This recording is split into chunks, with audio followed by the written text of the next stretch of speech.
Good morning. It's 8 a.m. and we're going to call this special call meeting of the Lewisville City Council Crime Control Prevention District Board and Fire Control Prevention and Emergency Medical Services District Board. We really should have created a shorter name for that second one, but here we are. It's our called special budget meeting here at 8 a.m. and we do have a quorum. First up on this morning's agenda is public comment. To speak on an item on this agenda in person, you must sign up and speak before the meeting begins with the city secretary. Each speaker is limited to 3 minutes. I don't believe we have any, so we'll go ahead and move on past that caption. We're going to move on to B1, regular hearings, consideration of the preliminary budget of fiscal year 26-27 as submitted by the city manager, including discussion on the property tax rate, water and sewer rates, and stormwater rate study. With that, Claire, it's yours. All right, thank you, Mayor. Before I present the preliminary budget, I would be remiss not to recognize some folks in the room before we get started. First, I wanted to thank Melissa Canclini and Christy Purcell, who are probably out in the hallway doing all the logistics still for us, but they have been part of setting up this entire room, making sure part of the slideshows work that are in between the budget slideshow, and just making sure we're enjoying ourselves here as much as possible. I also want to thank Dave Erb, who's to my right, and Ashley Carlisle, and Tad, who's in his new role today, first time at the table. I also want to thank Chris Torres, Caitlin McGovern, and Kayla Ware, who are behind us. This is our budget team. They are our budget aficionados. And before we get started, I also wanted to take a moment to recognize Gina McGrath. For almost 3 decades, Gina has been an integral part of developing the city's budget, and this will be her final budget with us since she's retiring in January. You may notice that Gina isn't sitting at the table today, and this is there's a very intentional reason for that. For the past 5 years, she has been steadily coaching, mentoring, and preparing our team to take over when she retires. To me, that says a great deal about Gina and the kind of leader she has been, and I'm not going to cry. She hasn't just helped us build budget, but she's helped us build people. She understood that one of the most important things a leader can do is make sure the organization is ready to succeed after they leave. And Gina has spent years getting this team ready for this moment, and in many ways getting us all ready for her departure. The bench strength you see today is part of her legacy. Gina, thank you for your countless hours, the steady hand, the institutional knowledge, and most importantly, the investment you've made in the people who will carry this work forward.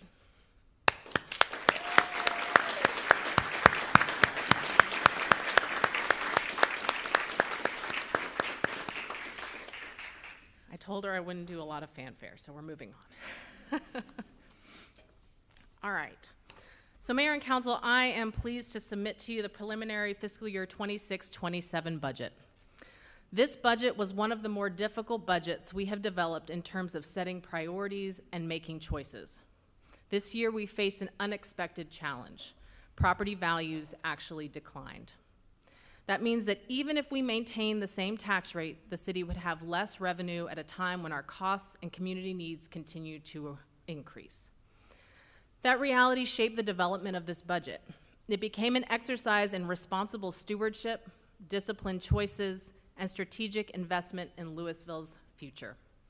This is a lean budget, and it is focused first on maintaining the quality and reliability of the services our residents depend on every day. Departments were asked to absorb rising costs for materials, technology, contracts, utilities, and maintenance before requesting additional resources. They also worked with spending targets established by the city manager's office that put them in a deficit before we ever began this process of going through the budget. That discipline allows us to focus our limited resources on what matters most. A major priority in this budget is taking care of what the community has already invested in. That means maintaining our streets, water and wastewater systems, parks, facilities, public safety equipment, and core technology before those assets fail or become more expensive to repair or replace.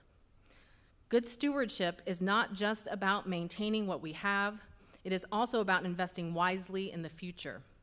This budget includes targeted investments in data, artificial intelligence, modern business systems, and other technologies that can help our employees work more efficiently, make better informed decisions, and provide more responsive services to our community.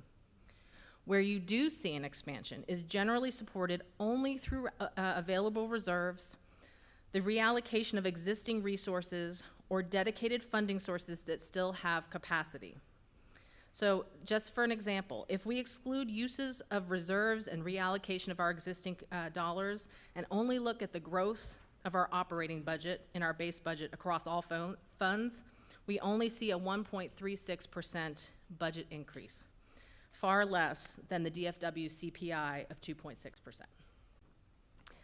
That approach has allowed us to keep the general fund especially lean. For the most part, recurring growth in the general fund is focused on our employees and on maintaining competitive compensation and benefits packages.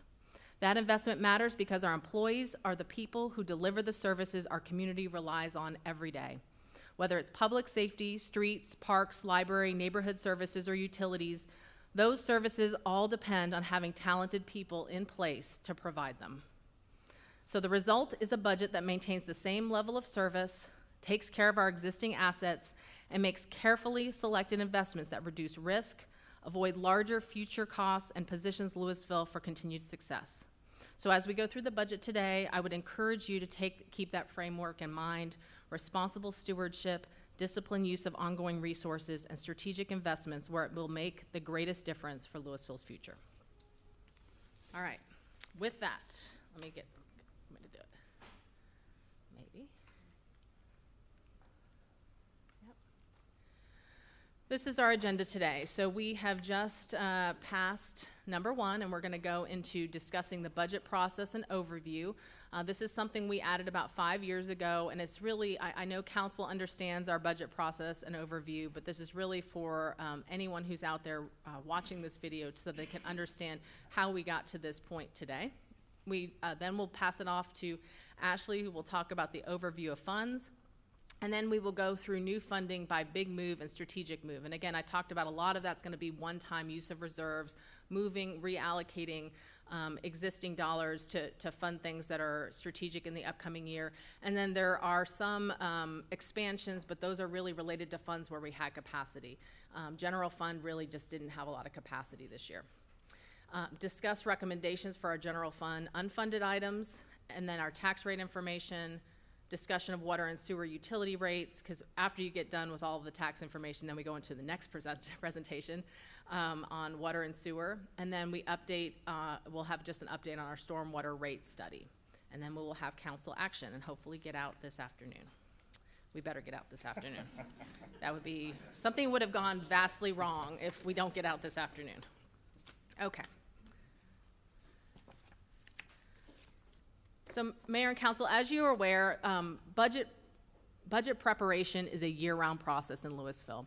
So, in December is really when we start our process, and that's when our department directors update their business plans. And just for foundational knowledge, the department business plans operationalize all of council's adopted long-range plans. So we go through all of your long-range plans like 2025, our healthy infrastructure plan, those types of things.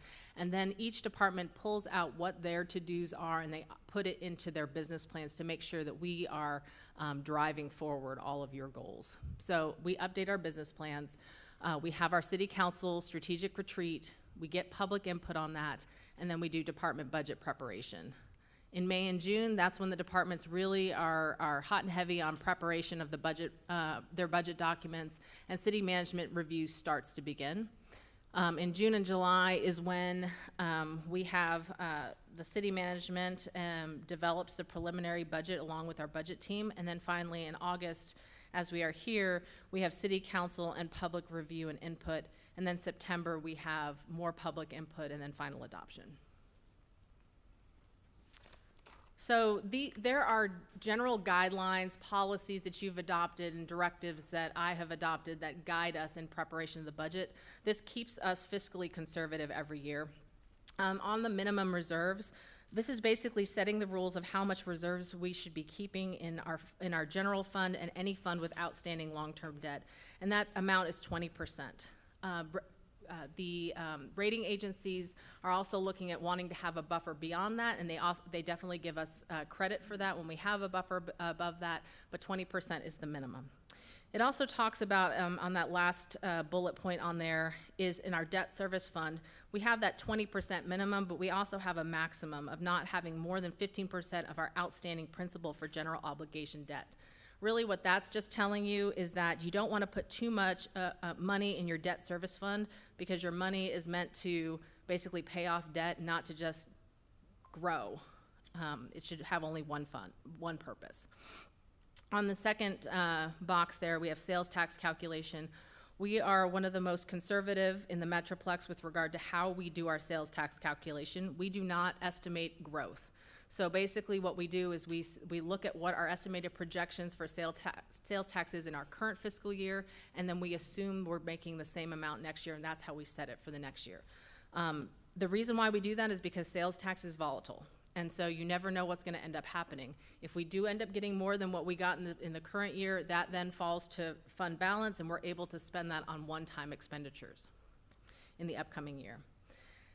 So general fund revenue, basically this is saying we want to diversify our revenue sources for our general fund, and you'll see, we'll talk about that later, how that's been done through our fees as well as our property tax, sales tax.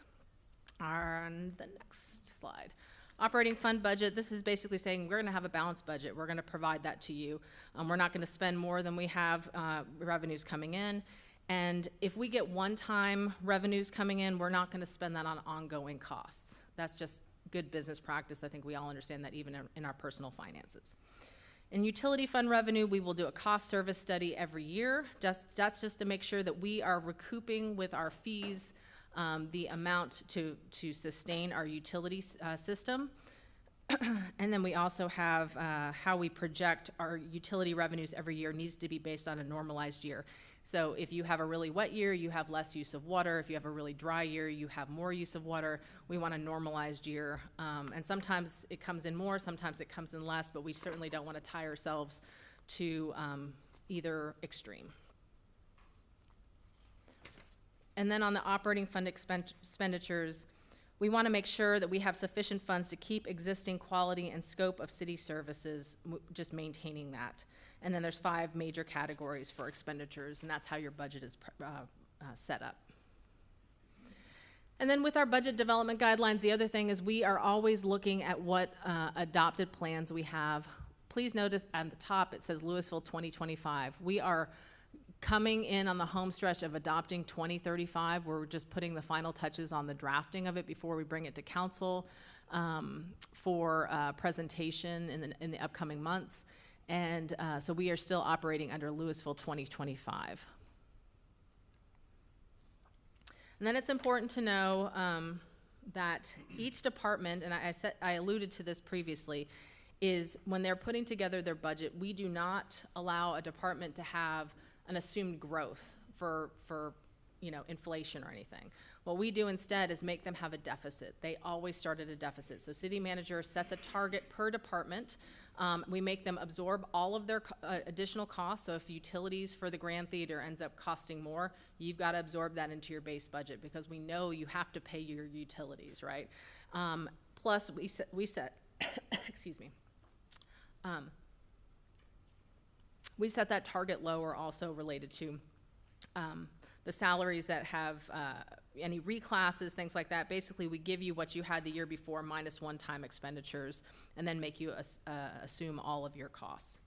So then what the departments have to do, and I can tell you, when people come from other cities and they come to work for Lewisville, this is very frustrating to directors that come in. They're like, why is this exercise happening? Why do I have to cut this? Because it's hard. You have to make hard decisions every year. You have to cut your budget every year and ask for money back, and you have to fight for that money back. But this is how we've kept a lean budget for the history of Lewisville, and we continue to do this process. So the benefit is they ask for their add backs, then city management can go through it line item by line item of their add backs and make sure they're actually using those funds. And I will tell you, we don't fund all of it in their base budget. Sometimes if we see, hey, you've asked for $25,000 for something, but we can see that historically you only spend $10,000, you're gonna be cut, that difference. And then funding packages are considered for funding. We basically have the departments put them in prioritization. Generally, I will follow their prioritization unless I know that council has, there's a criticality or a public interest that I'm aware of from council or from a long-range plan and one of those guiding documents that makes one higher priority than the other. I put that forward with you into your base budget.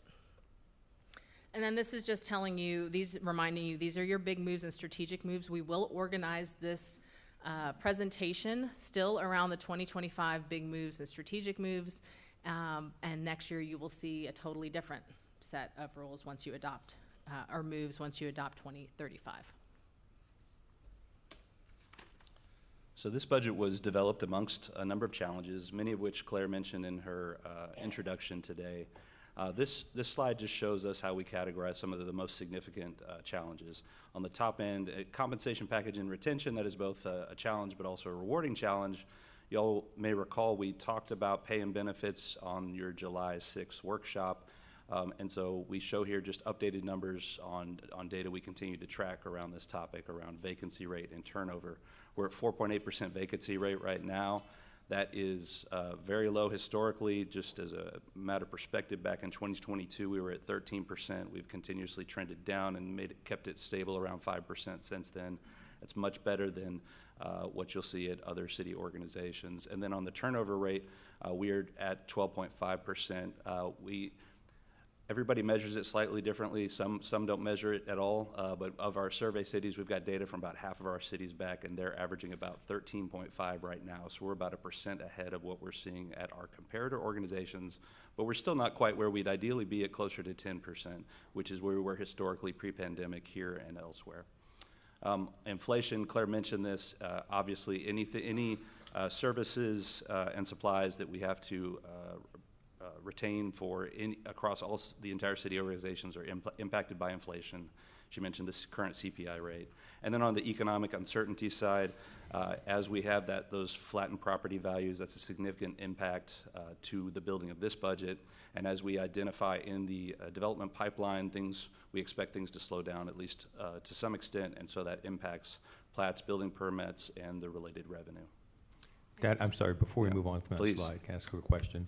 So the turnover rate, when we do exit interviews, do we notice a trend? Because these are non-retirement turnovers. This is 10.2% without retirement. Are people leaving for money, for culture? Is there any trends that you can identify, or just all kinds of reasons? Yeah, we continuously track it, and I don't have the current data off the top of my head, but broadly speaking, folks typically are not leaving for money. They leave we have some folks that wash out in the early stages of a new job, which is expected to some extent. We got some folks whose life situations change.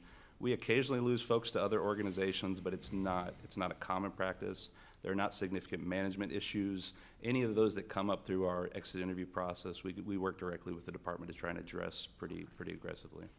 Thank you. Yeah. I did want to point out, the number on the upper right box is different than what you probably saw previously. Right before putting this budget out today, we pulled updated numbers on everything, and you'll see a few other numbers that have changed, but I don't think there's not going to be any major surprises to you that we won't discuss at least. So this next slide is really our slide referencing our full-time employees per 1,000 residents. Folks get accustomed maybe sometimes in this organization to us referring to it as a lean organization. This is where it's borne out by the data. And so what this shows here is with our budget that was approved in FY26, we as a city had 6.5 employees per 1,000 residents. We did see a slight increase as we got the SAFER grant and some additional firefighters during the current fiscal year, still keeping us at the very tail end of this list. And then as we've built the proposed budget, what is built in are 5 additional positions that, as you see on the visual there, would increase us ever so slightly. And then on your unfunded list that you'll go through a little bit later today, we've got 6 additional positions built into that. And that would, I believe, put us just slightly ahead of the current state of Carrollton and Frisco. But bottom line on this slide is really it is factual. We do more with less here. We do have a lean organization, and hence we really value the employees that are here. Tad, I just wanted to make just a quick observation about this. This count is not low because we have vacancies, because this is for positions, this is not for actual number of people that are currently on payroll. That's exactly right. And So- absolutely right. And that's also, that ties to our emphasis on filling the jobs we have vacant, because we want to make sure we've got folks in each position doing the work. Yes, ma'am. Tad, one more question on this as well, that sometimes people will see something like this, and the assumption is, well, this is not a great number because it's not full-time equivalents. There's contractors. Can you talk about our use of contractors? Are they strategic in nature? Are they tactical in nature? Do we have long-term contractors fulfilling tactical needs for our city? Yeah, I would just say broadly, we do utilize some contractual services for various things, like when we have, when we have a backlog of building inspections, we can use some supplemental services to help with that. Park mowing contracts and medians, we, for some contractual services tied to the work we do in public works. But on the whole, that's very consistent with what you see with other municipal employers. There's no area where we're using more contractual services from our summation than what you'd see elsewhere. Thank you. And then Claire alluded to this as well, that departments across the city have had to experience significant cost increases, as she talked about how those targets are built for the departmental budgets. Each department is really stuck in a position of trying to do the most they can with limited resources, and therefore many folks, the majority of departments, need to cut items and request things and add back. So as you see in the upcoming slides, Ashley's going to show summary by fund. You'll see add backs.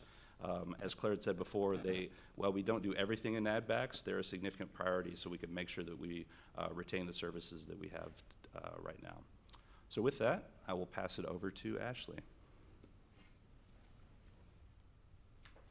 All right, over the next 30 slides or so, we're going to talk about an overview of the financials of our major funds. But before we jump into our general fund, I just wanted to paint a picture for you. We had about $39 million in requests beyond the base budget this year. We were only able to fund about 44% of that. A large bulk of the rest of it, if city management was in favor, is on your unfunded list. And then we also just denied some requests. So a significant amount of requests that you may never see. So Claire mentioned earlier, across all of our funds, we're only seeing an increase of about 1.36%. And that is common in prior years, maybe not to that same extent. We've usually increased our budget maybe 2 or 3% and somewhere in that realm, but we will always have millions of dollars in requests coming to us from departments. So let's start out with our general fund. The general fund is our largest and primary operating fund. It makes up about half of our overall operating budget. One thing I want to point out about the general fund is this fund has the most competition for those budget requests. Every single one of our departments has at least part of their budget in the general fund. Some departments are entirely in the general fund. I like to use planning as an example there.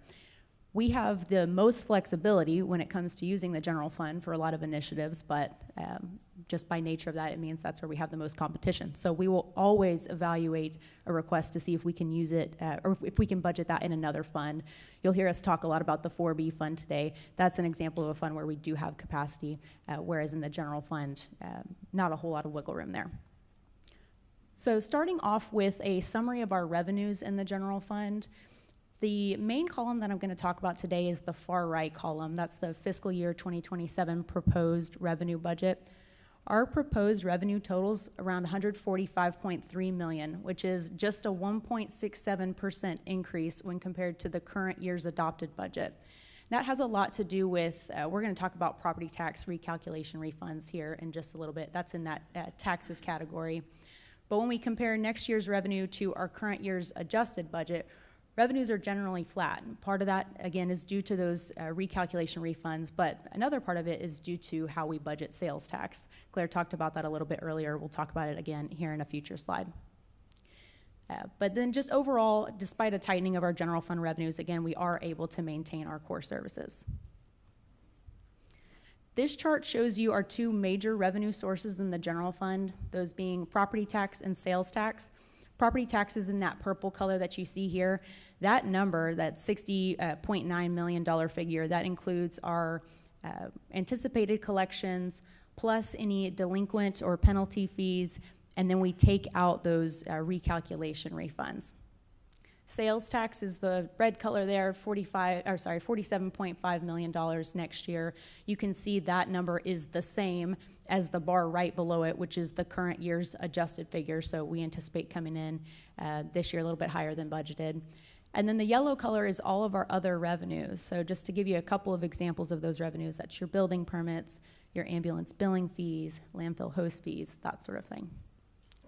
One other thing I wanted to mention on this slide that might stick out to you is that fiscal year 2025 actual. It's that bar that's about right in the middle of the chart, and you see that other amount is $46 million. That's an outlier. Council, those of you that were on council in fiscal year 2025 might remember we did a large transfer from our general fund to our other post-employment benefits fund to help with retiree insurance.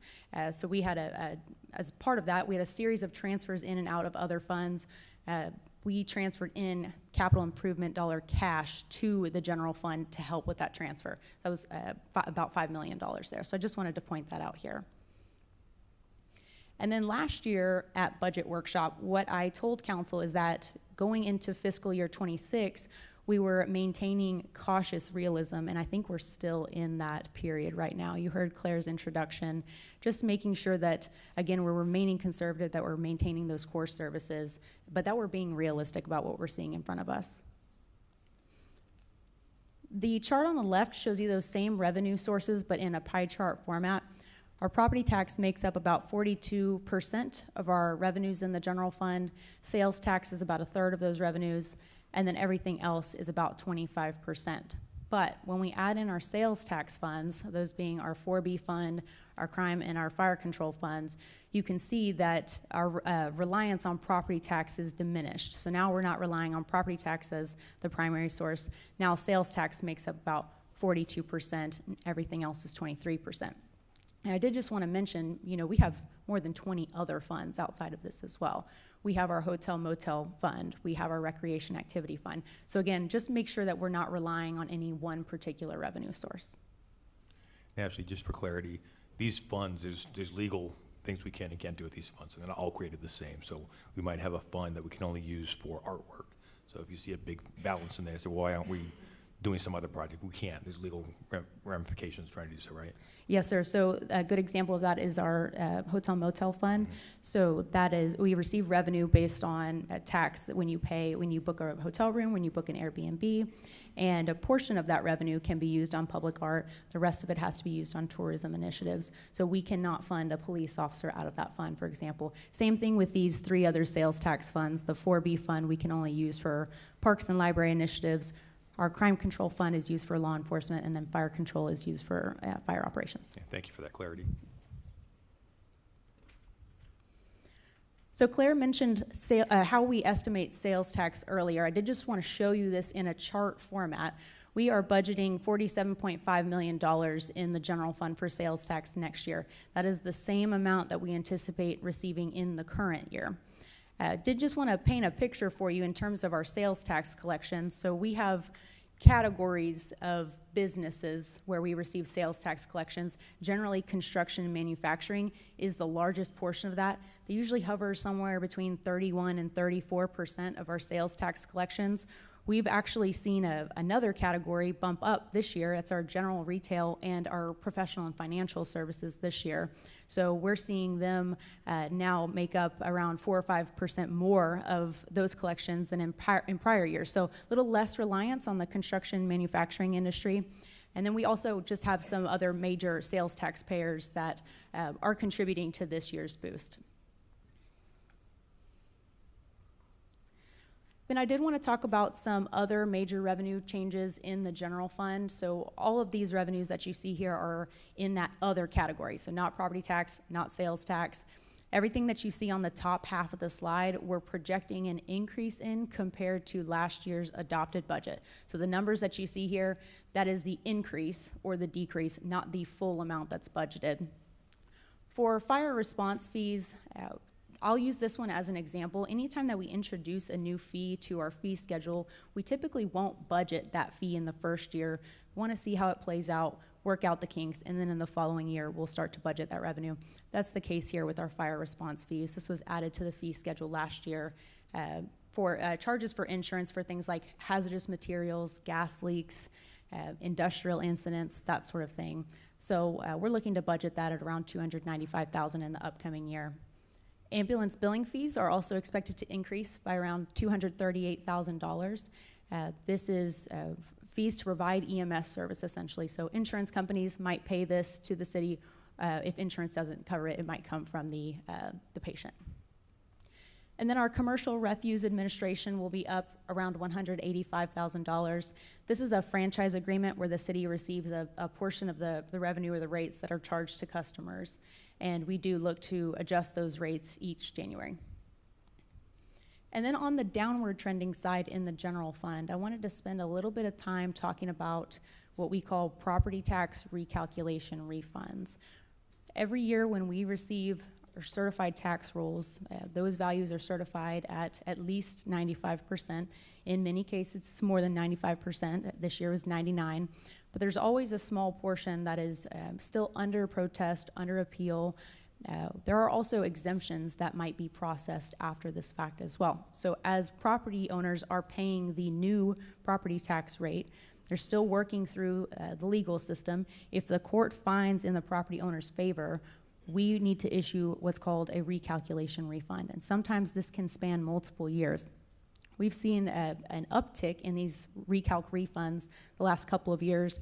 There was a bill that was introduced in the legislature within the last couple of years that made this process a little bit more automatic. So if your recalculation refund was $20 or more, it ended up being a much more automatic process. So I do expect that this will trickle off over the next couple of years, but again, we want to make sure that we're being conservative when we budget that revenue. And then I did want to talk about building permits as well. Tad touched on development in general earlier in the presentation. With our building permits, we don't budget this based on trends or averages. We budget this based on projects that we know are in the pipeline, that we anticipate receiving this revenue next year. Across the board, development-related revenues are down. So you'll see that here. You'll also see it on the utility fund when we talk about your capital recovery fees. And then concessionaire agreements are down collectively. We have several concessionaire agreements with businesses out at Lake Park that have sublease agreements. We receive typically anywhere from 3 to 5% of their gross revenues. The main driver of the decrease here is the concessionaire agreement that we have with the Slalom Shop. They have a new location now off of I-35. In general, we've already lost the revenue related to Sneaky Pete's. Some of the other businesses out there with the restructuring of the Suntex contract. But as we move forward to redevelop that area, we'll start to see that revenue come back into the city. You'll see several slides that look like this as we talk about each major fund. This is your operating budget overview. So we talk about your revenues, we talk about your ongoing operating expenditures. In the general fund, we have a balanced budget. $145.3 million in revenues is covering $145.3 million in ongoing expenditures. And I will just say, in general, across our funds where we have personnel, 70% of the operating budget is personnel. That's your salaries, your benefits, everything personnel related. For the base budgets, Claire was mentioning earlier that departments will build their budgets based on a target. That takes up the bulk of the base of the general fund budgets of $142 million here. Add backs are those items that departments had to cut where we scrutinized every single line item, make sure that they were actually using that funding. And again, we do not fund all of it. If we see that they're not using the funding, we'll cut that back to what they are using. Add backs in the general fund totaled $1.2 million. And then in most cases in each of these funds, we're not really adding a whole lot of new programs. 4B is an exception. We do have some capacity there. But when it comes to the general fund, we're funding around $240,000 in new programs here. Just to give you a couple of examples of what might be in this category for the general fund, we're looking to establish a web chatting feature in the municipal court, and then also doing some public facility maintenance out near Wayne Ferguson Plaza. And then the expansions, improvements, efficiencies, and replacements category totals around $2 million. There's a variety of things that go into this category. I like to use the compensation plan as an example here. But we also had savings as a result of our Texas Municipal Retirement System rate that decreased. And then we saw other increases as well. So our Den Cat appraisal fees went up this year. We've worked that into this category. We're changing our website provider, and we also have our Axon public safety contract built into this category as well. So the previous slide was talking about your recurring expenditure budget. This slide and the next slide will talk about those one-time expenditures from fund balance, so how we're planning on using our reserves in the general fund. So when we talk about reserves and fund balance, I'm using those terms interchangeably today. Just know I mean the same thing. It's essentially a one-time use of these resources. This year, we're budgeting $3.5 million in expenditures from fund balance. We are maintaining our 20% operating reserve requirement in this fund, and that leaves us with $4.3 million in undesignated reserves. So when you hear me say the term undesignated reserves, just think we're not assigning that money for any specific purpose in the current year, and that is above and beyond that 20% operating requirement. This slide shows you the items that make up that $3.5 million. Almost all of the items that you see here will have slides later in the presentation, so we'll go over those then, but there's two that I wanted to point out here now. The first one is that outside legal counsel item that you see there. We like to budget a certain amount in reserves each year to assist Liz's team with any specialty needs that they don't have the capacity for. Use the Suntex contract as an example when we needed to leverage that outside counsel. And then the last line here is your economic development agreements. We have $2.9 million budgeted for expenditures next year. And I just wanted to take a second and talk about these. These incentive agreements were executed as far back as 10 years ago. In many cases, there's an annual payment that we issue to these companies per their agreement, and the city receives a return on investment from these agreements. So there's an analysis that goes into each one of these agreements before it ever comes to you, and I believe that this is actually a topic of the upcoming retreat as well, what that return on investment is for these ED agreements. And then just a reminder, a list of these agreements for the next year is included as an appendix to the interactive budget that's located on our website. This chart shows you your fund balance in the general fund. The dark purple that you see on the bottom is the 20% operating reserve requirement. As the general fund budget increases each year, you'll see we're maintaining that 20% operating reserve. And then the light purple color is your undesignated reserve. So that's that reserve we're not setting aside for any particular purpose yet. A couple of things I wanted to mention on this chart is you see right smack dab in the middle is that 2022 actual where we saw a jump in undesignated reserve. That was due to the annexation of Castle Hills. And then immediately following that next year in 2023, we see a decrease in those reserves. We set aside some funding for construction of the Tittle McFadden Public Safety Center. The other thing that I wanted to mention on this slide is it's not uncommon for us to see over on the far right side a smaller amount in undesignated reserves for the current year and then for the upcoming year. We know that when the year is completed and those actuals are audited, the chances are our revenues will come in higher than what we budgeted and expenditures will come in slightly under budget. So we anticipate that fund balance growing. This is how we plan to use our general fund reserves over the next 5 or 6 years. There's a lot of numbers on this chart, so I won't go over all of them today. I did just want to focus on some key areas here. At the top of this plan, you see our beginning excess reserve. That's basically the undesignated reserve from the prior year. Below that, under the resources section, you'll see an annual contribution line that says $5 million across the board for each of these years. This is really a combination of two things. Again, it's that additional revenue that will come in higher than what we've projected and expenditures coming in less than what we've budgeted. So just think of that as like an operating surplus. And then in the middle of this reserves plan, this is our uses section. So this is how we plan on spending those reserves. And we group this in main categories here. You can see our technology plan needs, land purchases, outside legal and economic development agreements. Those were the two we talked about in that earlier slide. Facilities, and then everything else. If you look in the 2027 column under the total uses, you see there's that $3.5 million of all those items that we just talked about. One of the other things I wanted to mention on this plan is that facilities line. We have nothing budgeted in reserves this year, but next year, we're looking at setting aside $2.5 million. In future years, you're likely going to see the amount we're setting aside for facilities increase.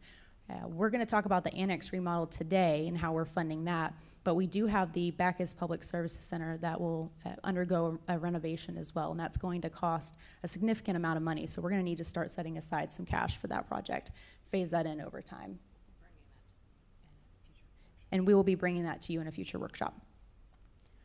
And then at the bottom of the reserve plan, you can see that $5 million down there again at the bottom. Essentially, that's us taking out that surplus and making sure that we're not relying on it moving forward in the future. Really, the idea with this plan is just to make sure we're not getting anywhere near that 20% operating reserve requirement.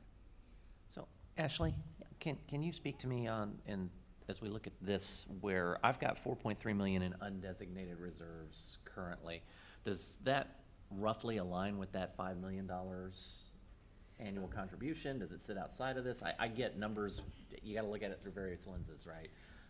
So talk to me about if we tapped into that undesignated reserve slightly more, what does it do to this?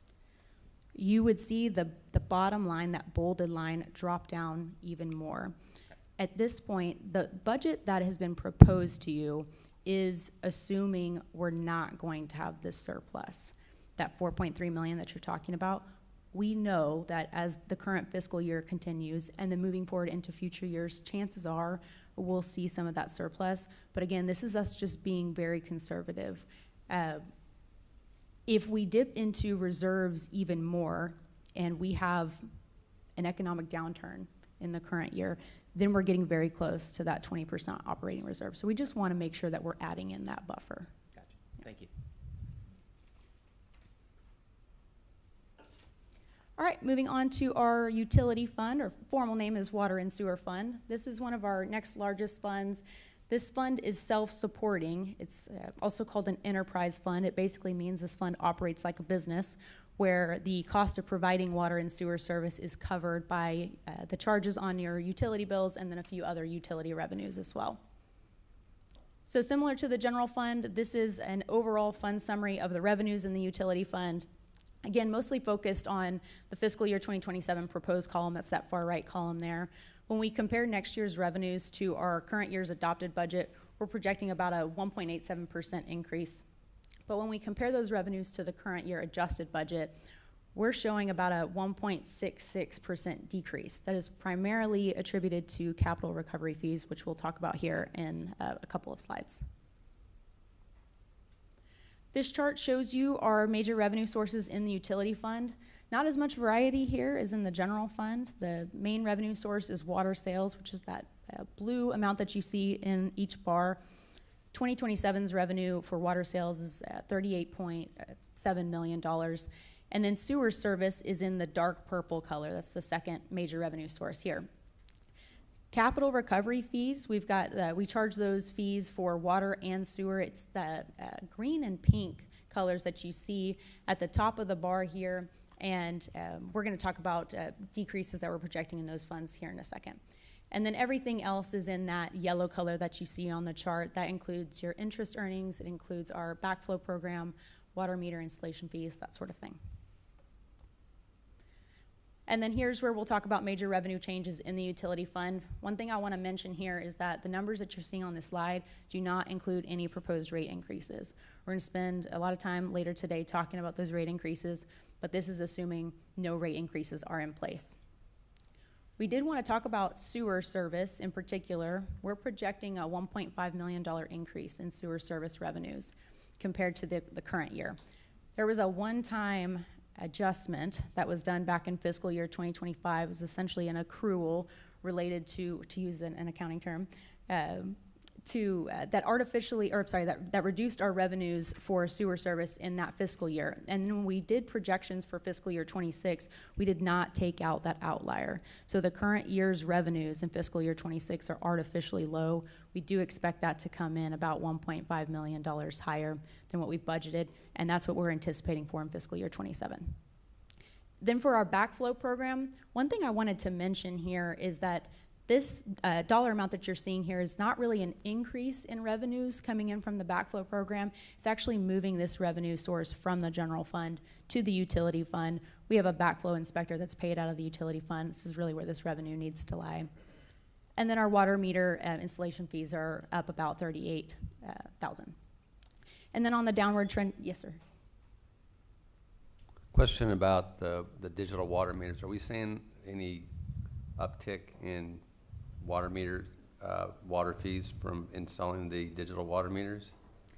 As far as the installation fees, I would not say that we did a register swap. Would not say that there's a revenue increase related to the installation. As far as those register readings, Dave, I don't know if you want to jump in on the utility billing side. Sure. Typically, and I think Public Works can speak to it even better, but generally, a new meter is going to read more accurately than an older meter. Older meters have a tendency to slow down, so that's where you might capture additional revenue by replacing with new meters.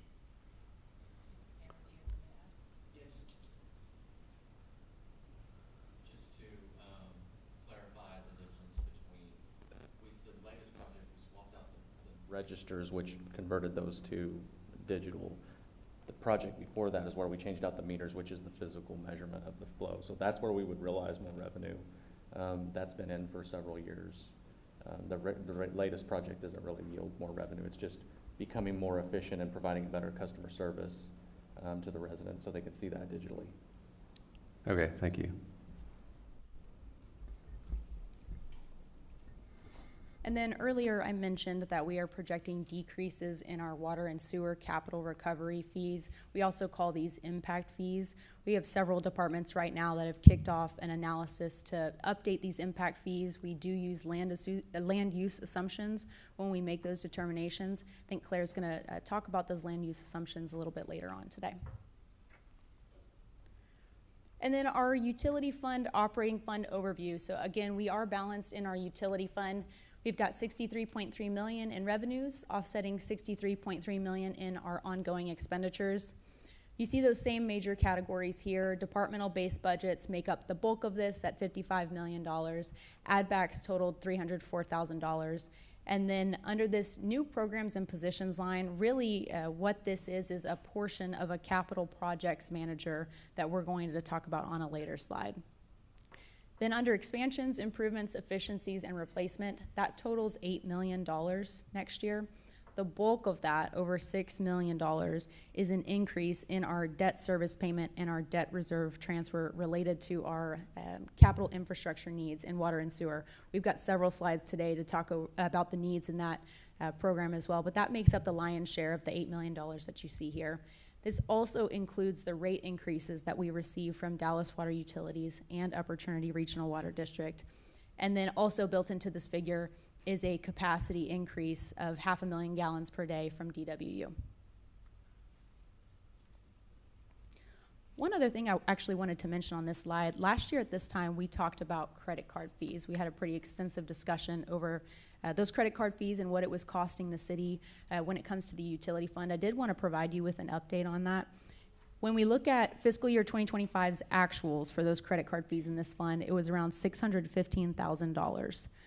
We have decreased that in the current year. We started implementation of the charging that fee to those customers who wish to make a payment in that manner, dropped it down to around $366,000. In the next year, in the upcoming budget, it's down to $100,000.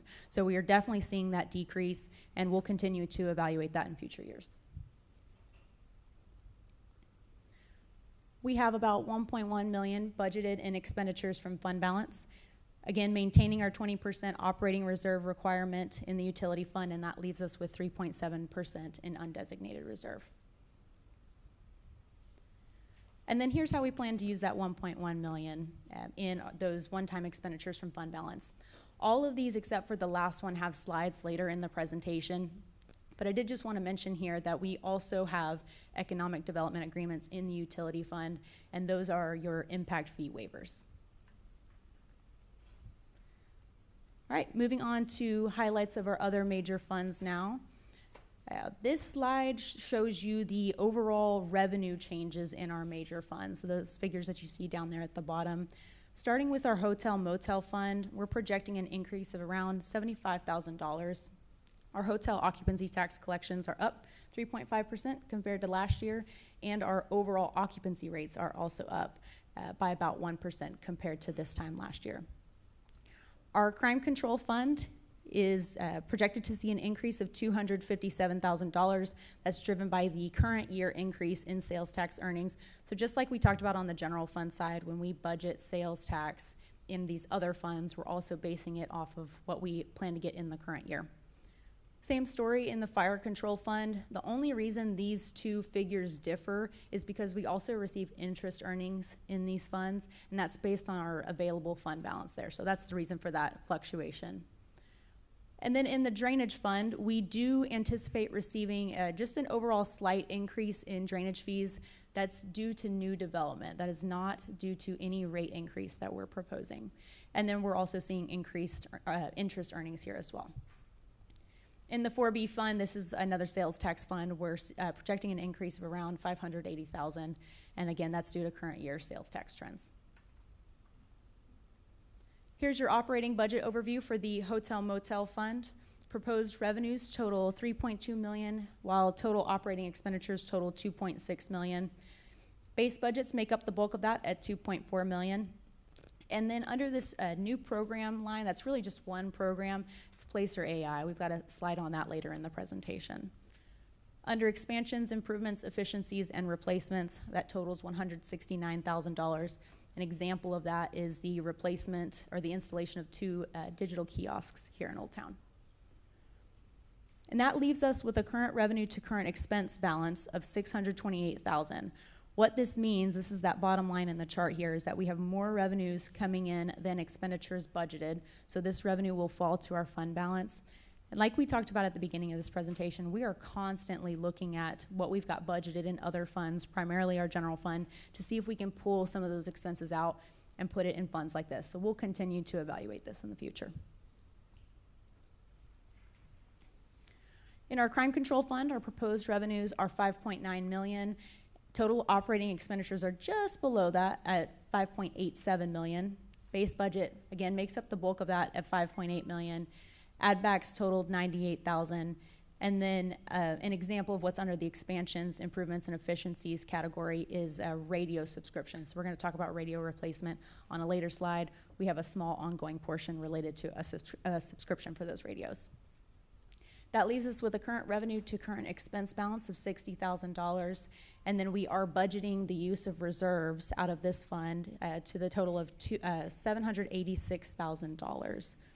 One thing I wanted to mention on this fund, it also pertains to the fire control fund, is that at this point we're not looking to add new staff to these funds. They're maxed out when it comes to personnel. So in the future we'll look to maybe fund new programs here, the strategic use of reserves, just not adding additional staff in these particular funds. It's a similar story in the fire control fund, $6 million in proposed revenues with expenditures totaling $5.94. Base budget makes up $5.7 million, add backs totaled $78,000. And then an example of what is in this expansions, improvements, and efficiencies category is it's an internal lease payment. It's essentially savings that we set aside each year for when we ultimately need to replace a piece of equipment, like a boat for the fire department. They're in the process of purchasing a new boat right now, and that lease payment will set aside funding for when they need to replace it in the future. This leaves us with a current revenue to expenditure balance of $96,000, and then we're also budgeting around $261,000 in the use of reserves. All of these have slides later in the presentation as well. This just shows you how we're funding those initiatives. In the stormwater utility fund, we have budgeted $9.5 million in revenues, the exact same amount on the expenditure side. One of the things that's a little different about this fund, the drainage fund, is that once we cover the operating costs of our staff, our other operational needs, we essentially move out the rest of available revenue and the use of reserves to the drainage fund. We have some significant drainage needs in our capital program, so we need to be setting aside this cash. The $9.3 million figure that you see on that departmental base budgets line, about $6.5 million of that is for that transfer to drainage projects. Our add backs total 119,000, and then expansions, improvements, efficiencies, and replacements total 75,000. That 75,000 really pertains to the Prairie Creek litter abatement program that we'll talk about later. Then in our 4B fund, we have 12.8 million in revenues that will cover 9.5 million in operating expenditures. This fund is a fund where we have a pretty healthy fund balance overall. You'll see that current revenue to current expense balance. That means we're bringing in around 3.3 million more in revenue than we plan on spending in the upcoming year. Just want to mention that we have a long-range plan that's also included as an attachment in our interactive budget document online that shows how we're planning to spend our 4B reserves in the future. We have some major upcoming projects. We're going to talk about the Nature Center today. We also have the Lake Park redevelopment that's on the horizon as well. Several other significant projects. So I just wanted to mention that up front before I go through these other categories that we are planning out the use of those reserves. But of the 9.5 million that we've got budgeted in expenditures, 8.3 million is for departmental base budgets. Add backs totaled 47,000. New programs and positions. I just wanted to spend a second on this category here. We have 3 positions in this category in the 4B fund. This is one of those funds where we had capacity, unlike the general fund where we only funded 1 position out of that fund. A couple examples of some new programs and positions. It's a park planner, and then a park technician and a park maintenance worker. We've also got a new program at the library where we will be installing a book locker and a smart return program as well. And then expansions, improvements, efficiencies, and replacements totaled 744,000. Sorry, one other thing on this slide, I didn't touch on that bottom line there. We are budgeting 3.8 million in expenditures from fund balance in the upcoming year. The large bulk of that is for the Nature Center. It's about 2.9 million. We've got a slide on that later in the presentation. All right, and lastly, we wanted to spend a little bit of time talking about our TERS funds. So for those of you that this might be a new term for you, TERS stands for Tax Increment Reinvestment Zone. We have 4 of them in Lewisville. This is essentially an infrastructure financing tool that's made available to us through Chapter 311 of the Texas Tax Code. It really allows us to target a certain area in the city and supercharge the development there. Typically with a TERS, we have a base property value that's established when we create the TERS, and that revenue based on that property tax goes towards our general fund. But everything above that, all that new value that comes in after we establish the base value, then goes into that particular TERS fund, can only be spent in that area to make infrastructure improvements, other improvements in that area.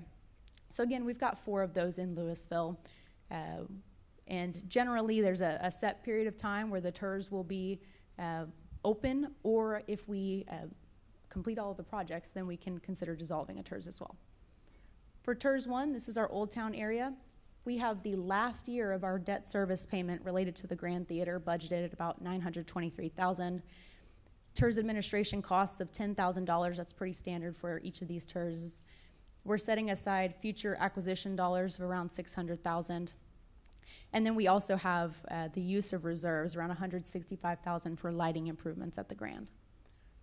TERS 2 is in our southern gateway near I-35 and State Highway 121. The only expense we've got budgeted in this TERS in the upcoming year is $10,000 in TERS administration expenses. We paid out that developer agreement in the current year. For TERS 3, this is generally in our Castle Hills area. We have our debt service related to the refunding of Castle Hills debt in the total of $1.9 million. TERS administration expenses of $50,000. And then we look to pay down this developer agreement as aggressively as possible. That is budgeted at $5.9 million. One thing I want to mention about TERS 3 is this is the only TERS where the base value, the property tax revenue that's generated from the base value and the increment go into this TERS. The other TERS is that base amount goes towards our general fund. And then TERS 4 is the TERS that just recently got expanded to include the Lake Park area back in December. We've got $10,000 budgeted in TERS administration expenses, and then also some maintenance costs associated with the parks and the medians out there along Summit. All right, now we'll move into our base budget that is organized by new funding by Big Move and Strategic Move. All right, we're gonna start first with the green centerpiece. We have the minor porter cabin design. So we have set this up in various phases. For those who don't know what the minor porter cabin is, it's a historic homestead that is smack dab in the middle of Leela. A very cool experience. You're walking along trails and suddenly you just come upon a homestead out there. And, during the month, on weekends, you can actually see docents out there that are dressed in period pieces. I may be volunteering to do that in the upcoming year, so everyone should go out there and just find me dressed in a bonnet on my own free time, because that's fun for me. Don't judge me. But anyway, on this, we have various phases to maintain this property. So phase one, which we're currently in, is basically to deal with the safety issues that are out there and making sure that we are shoring up the building to where there's not more degradation. If you go out there, you'll see a lot of the material between the logs is being pulled out by visitors or is just falling out. And so to maintain this structure we have to put some investment in it. We expect to bid that out right after our holiday event out there. And then the second phase, which is this funding, is to basically do the design for shoring up the frames, windows, and making sure there's no leaks within the windows, and then aesthetic improvements, including making sure we're shoring up the front porch and things like that. And that's just on the main building, but the other buildings as well. For those who've been out there, there's several buildings out there that we just don't allow people to go into at all, just because we're afraid of damage and safety. Number two is our healthy infrastructure plan update. So every 5 years, we're expected by the Texas Parks and Wildlife Department and by our CAPRA standards to update our healthy infrastructure plan. It's basically our Parks Master Plan. We just put that plan on steroids in Lewisville. We've become an award winner due to that change and kind of focus in our healthy infrastructure plan. This is a very labor-intensive process, 12 to 18 months, similar to our 2035 plan, of making sure we're getting engagement. We have a steering committee, all that type of thing, to make sure we're really reflecting what the community wants in their Parks Master Plan, their healthy infrastructure plan. The thing to know about this, why this is important in this upcoming year, is not only to meet those regulatory requirements, but also because it makes us eligible for future funding, grant funding. If we don't have this, we will be ineligible to receive future funding from Texas Parks and Wildlife. On the right, you have your nature center design, CMAR support. CMAR is construction manager at risk. This is basically a method of delivering a construction project that is particularly useful in very complex projects. And then partial construction funding. So we know we're in design right now on the Nature Center, but this is to make sure we have funding set aside to where we can go straight through design into construction, bidding it out, choosing that contractor, and get that started. And I do want to point out, because I think it's really important, some people might not understand the prioritization of a nature center. Obviously, this has 4B funding, which is really dedicated to parks, so that makes that more viable with regard to being able to fund it. But our 2035 engagement, we knew in 2025 that the Nature Center was part of that goals that we set for the green centerpiece. But when we have gone out to 2035, and council will see this and has seen this already in prior drafts, nature and this Nature Center and Leela is preeminent, is a great importance to our community. It's inspiring to see that that's what to me particularly, that's important. But the other thing is, when you try to distinguish Lewisville from every other suburb north of Dallas, what makes us different is that we have so much green space and nature. And so if you want to capitalize on bringing visitors and future revenue and spending into our community, we believe that this is how we leverage those things that make us different. Moving on to extending the green. This slide here is something that we include in the budget every year, but we don't necessarily talk about it during workshops, so I did just want to spend some time talking about it here. These are your park development fees, parkland dedication fees, and tree mitigation fees. These are paid by developers when they come into Lewisville, And essentially what we do is whatever we project to receive in revenue that year, we'll also budget on the expense side, and we'll move that out to their respective projects so that when the time comes for Stacy's team to develop a park, she's got the money ready. She needs to plant some trees. We've got that money set aside in the tree mitigation project. The upcoming year, we're anticipating around $675,000 combined between these three fees. That breakout, just so you know, for park development is $150,000. For parkland dedication is $330,000, and then the rest will go towards tree mitigation. And then we have some small capital projects coming out of the 4B fund as well. We'll look to replace some signs at 6 parks. We've got them identified here: Tower Bay, Highlands Park, Sylvan Creek, Creekview Park, Central Park, and Willow Grove Park, plus some signs where we're doing some playground replacement. And then we'll actually be doing some playground replacement. Actually, the bulk of this $550,000 that you see here is for the replacement of the LL Woods Park playground. We'll also be replacing playground equipment at Meadow Lake Park and then refurbishing the fall zone at Iris Lane. And then on the right side of the screen, this is the first new position that you're seeing in this presentation. This is coming from the 4B fund. This is a park planner that will report to the current CIP manager. Right now, we've got 17 active projects going on. We have more coming up in the future. We're also, as Claire just mentioned, looking to update our healthy infrastructure plan, and we're making strides in our 10-minute walk to a park initiative. So this park planner will help push those projects forward. Sorry, before we move on, when we talk about the fall zone, is this, I'm assuming this is a replacement of like wood chips with the turf that we're seeing out in some of the parks? Is that what that is? Stacy, we have some handheld microphones over here at Matt's station.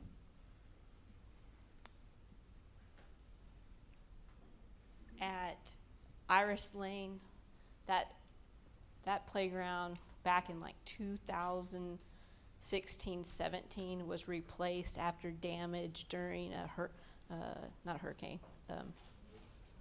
tornado. Thanks, Corpus Christi.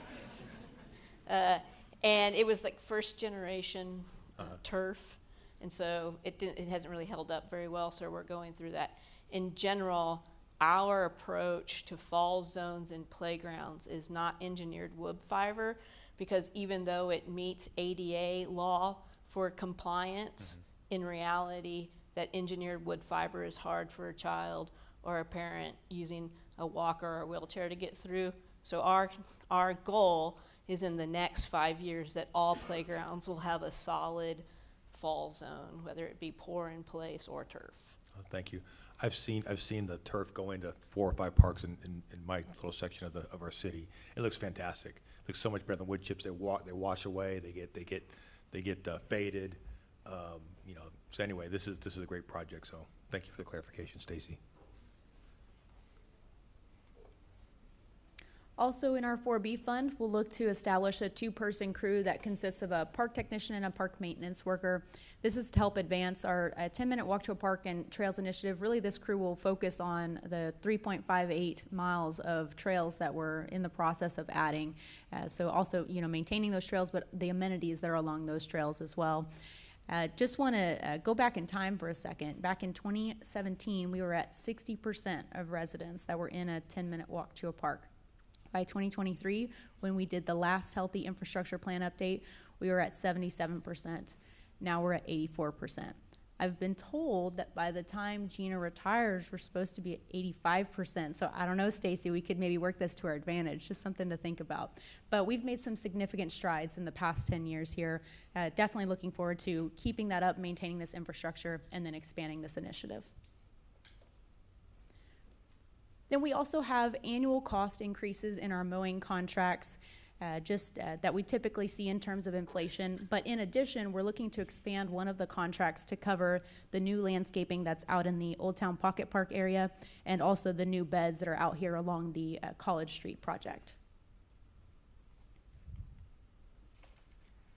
In Old Town, our limited funded packages are your Lewisville Grand Theater non-theatrical lighting system upgrades. So we're really, with a 15-year building, we are reaching the end of their expected service life, and so we have 25,000 to do just light replacements, but then there's also the controls related to that, and that's for the lobby, corridors, offices, and the art gallery. To the right, top right, you have your festival security meridian barricades. For that, many of you guys may remember, we are slowly adding to our collection of meridian defense system barricades. This is important primarily from a security standpoint at all of our events. It is listed in Old Town because most of our major events are currently in Old Town. Of course, they can be used wherever we need to use them. But here we will be expanding our inventory to 24 at the end.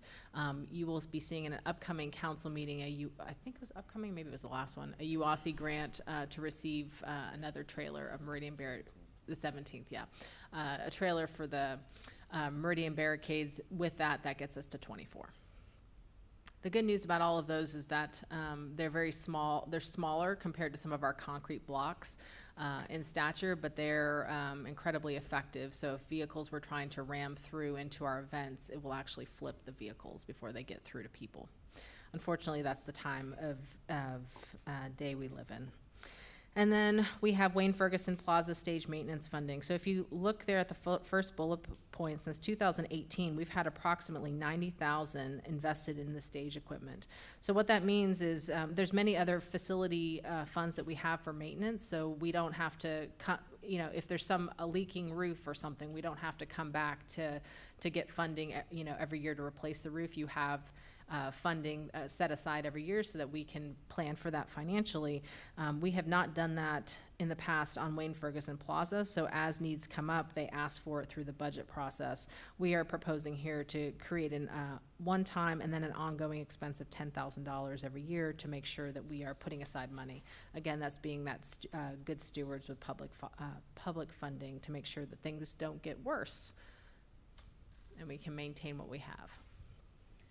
Under diverse and thriving neighborhoods, we've got a couple of library projects we're moving forward with. The first one is phase 2 of some exterior improvements to the library. So on the west side of the library, that entrance that's out there off of Civic Circle, we're looking to do some leveling of the surface and drainage improvements out there. Doing some surface treatment. Stacy mentioned pour and play earlier. We would do the same thing in this area. And then adding some interactive play elements like musical instruments or adding some jump pads out there. Also in the library, we're looking to install some new furniture, so replacing some seating, adding some of the study pods and small tables that are very popular in the library, and then we're also looking to install a charging station in the children's wing. On the public safety side of diverse and thriving neighborhoods, we will set aside around $58,000 annually to contribute towards a future replacement of the boat. So this will be 20 years from now. We're in the process of purchasing that boat now. These are just what we call internal lease payments so that we have that funding in the future. Then we would also outfit Engine 6 with a LifePak 35 monitor defibrillator. This is just to get that engine outfitted with all the same equipment that all of our other engines have. This is our newest engine that was just recently placed into service. And then in the police department, we will fund some SWAT equipment, primarily ballistic shields that have reached their end of life. And then we'll also set aside replacement dollars to replace SWAT rifles. We already do this for patrol rifles. So at this point, this would just be one rifle replacement project, and the police department can determine in any given year if their needs lie more on the SWAT side or on the patrol side. Under neighborhood services in diverse and thriving neighborhoods, we mentioned the healthy infrastructure plan earlier and how we have to do that every 5 years. We also have to do that for something that's called our consolidated plan.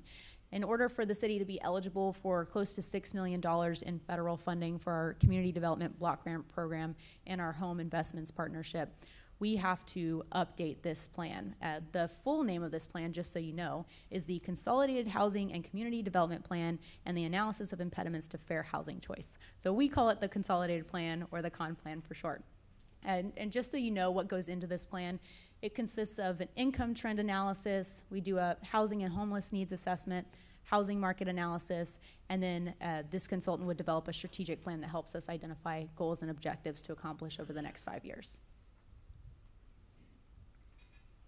All right, next up, we have, under Identity, Place, and Communications, City Council Chambers and Workroom AV System Upgrade. This year, we have some funding that we're gonna be using to upgrade your monitors, the large monitors on the wall. But this upcoming fiscal year, we are wanting to put aside PEG funding to help pay for replacing equipment in the backside of the council chambers. So this is like really all the audio visual equipment that we use to be able to run our channel related to city council meetings and putting that online. We also will be installing a new microphone system. I know I've gotten some complaints from maybe no one in this room, but from people out in the audience. Sometimes they can't hear what you guys are saying. We're upgrading those microphones. We're also going to be upgrading the switcher, processor, and cameras, and new monitors in the control room and on the council dais. For those who aren't aware, PEG funding is Public Educational and Government Fund. It's basically funding that comes to the city 1% because of a 1% cable franchise fee. It can only be used it's to basically use for programming, but it can't be used for the ongoing costs or actual creation of material. It has to be only for the capital assets related to creating materials for your cable channel. We have the 2 digital kiosk replacements in Old Town. You can see an example of what our prototype right there that's already in front of the Visitors Information Center. The really cool thing about this, it is you can maneuver it from the field. You can touch it and basically navigate to different things that are happening.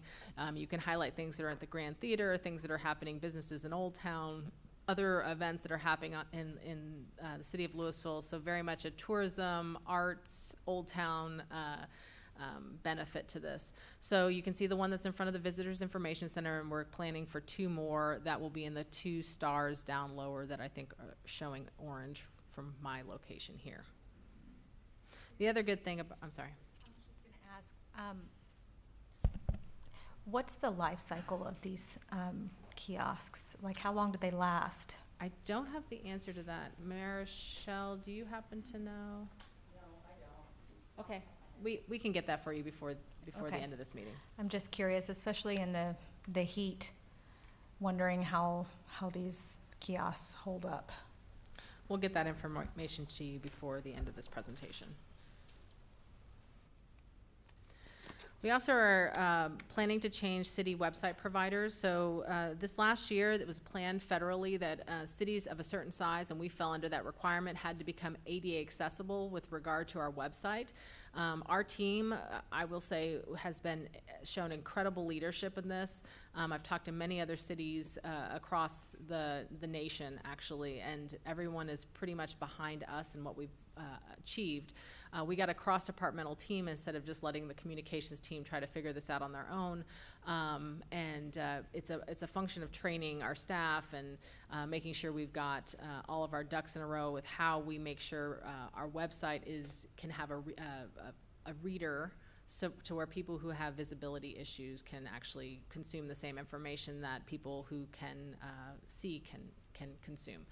The difficult part was our current one. That deadline got pushed off by the federal government by a year because they realized everyone was super behind. For us, we were on top of it except for one key component, which is our actual the web provider we currently have.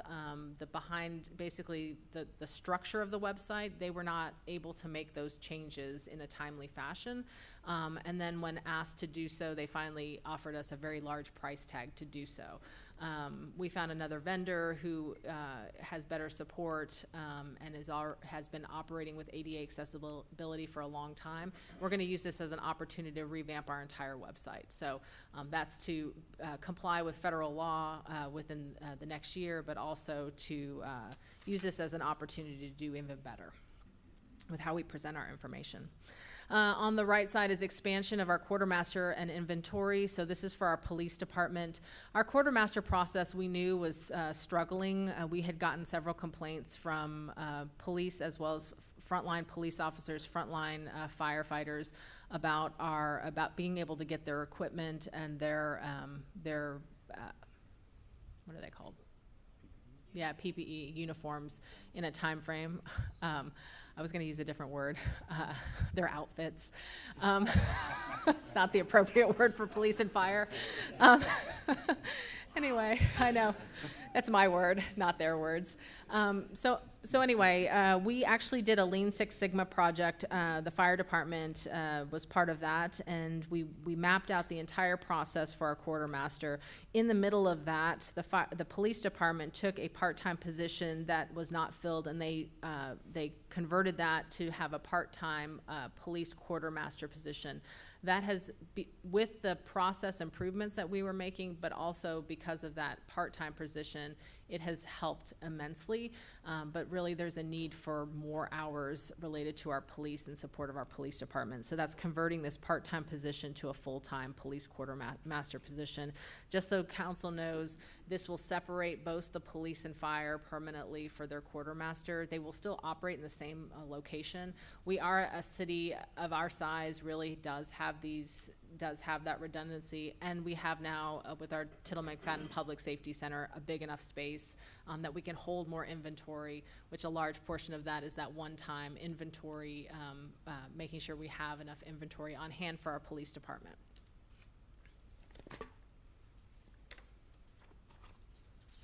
Under sustainability, we'll be setting aside $75,000 for litter abatement along Prairie Creek. Around $15,000 of this is ongoing. This is to help with Keep Lewisville Beautiful volunteer efforts along that corridor, as well as about $5,000 of the $15,000 will be for crew maintenance efforts. But the bulk of this is $60,000. It's a one-time expense to pilot out essentially a catchment device along Prairie Creek. We're expecting the results of a half study later this month. And if all goes well with this pilot, we might look at eligibility in other areas as well to help with trash cleanup. And then each of the projects that you see on this slide, we've grouped them together because we're using the same funding mechanism here. So rather than adding to your budget in the upcoming year, we have what we call CIP cash. It's essentially a capital improvement version of each of our operating funds. So we have a CIP version of the general fund, for example. And most of the time, that money is allocated to projects that we've put in front of you. But we also accrue interest earnings in each of these funds, just like we do on the operating side. And those dollars are not allocated to a project. So every once in a while, we're able to use that as a funding source, like we are this year, to fund these projects that would have otherwise added to the budget. I'll go over each of these in just a second, but one thing I want to mention here, particularly as it pertains to the project that you see on the far right, the water and sewer capital improvement infrastructure funding, this source of funding is not always going to be there. It's not necessarily something that we should rely on an ongoing basis, but when it's there and we can use it, it helps keep those rate increases down, smooth them out, issue less debt. So we will look to continue to evaluate this every year. You're going to see the $5 million that we've got budgeted here on a later slide when we talk about utility rates. But starting back at the beginning of the slide here, we have an upcoming compliance deadline. Yes, sir. One question. What is the copper rule? I know lead. What is copper rule? I guess I'll let Caitlin come up and explain that.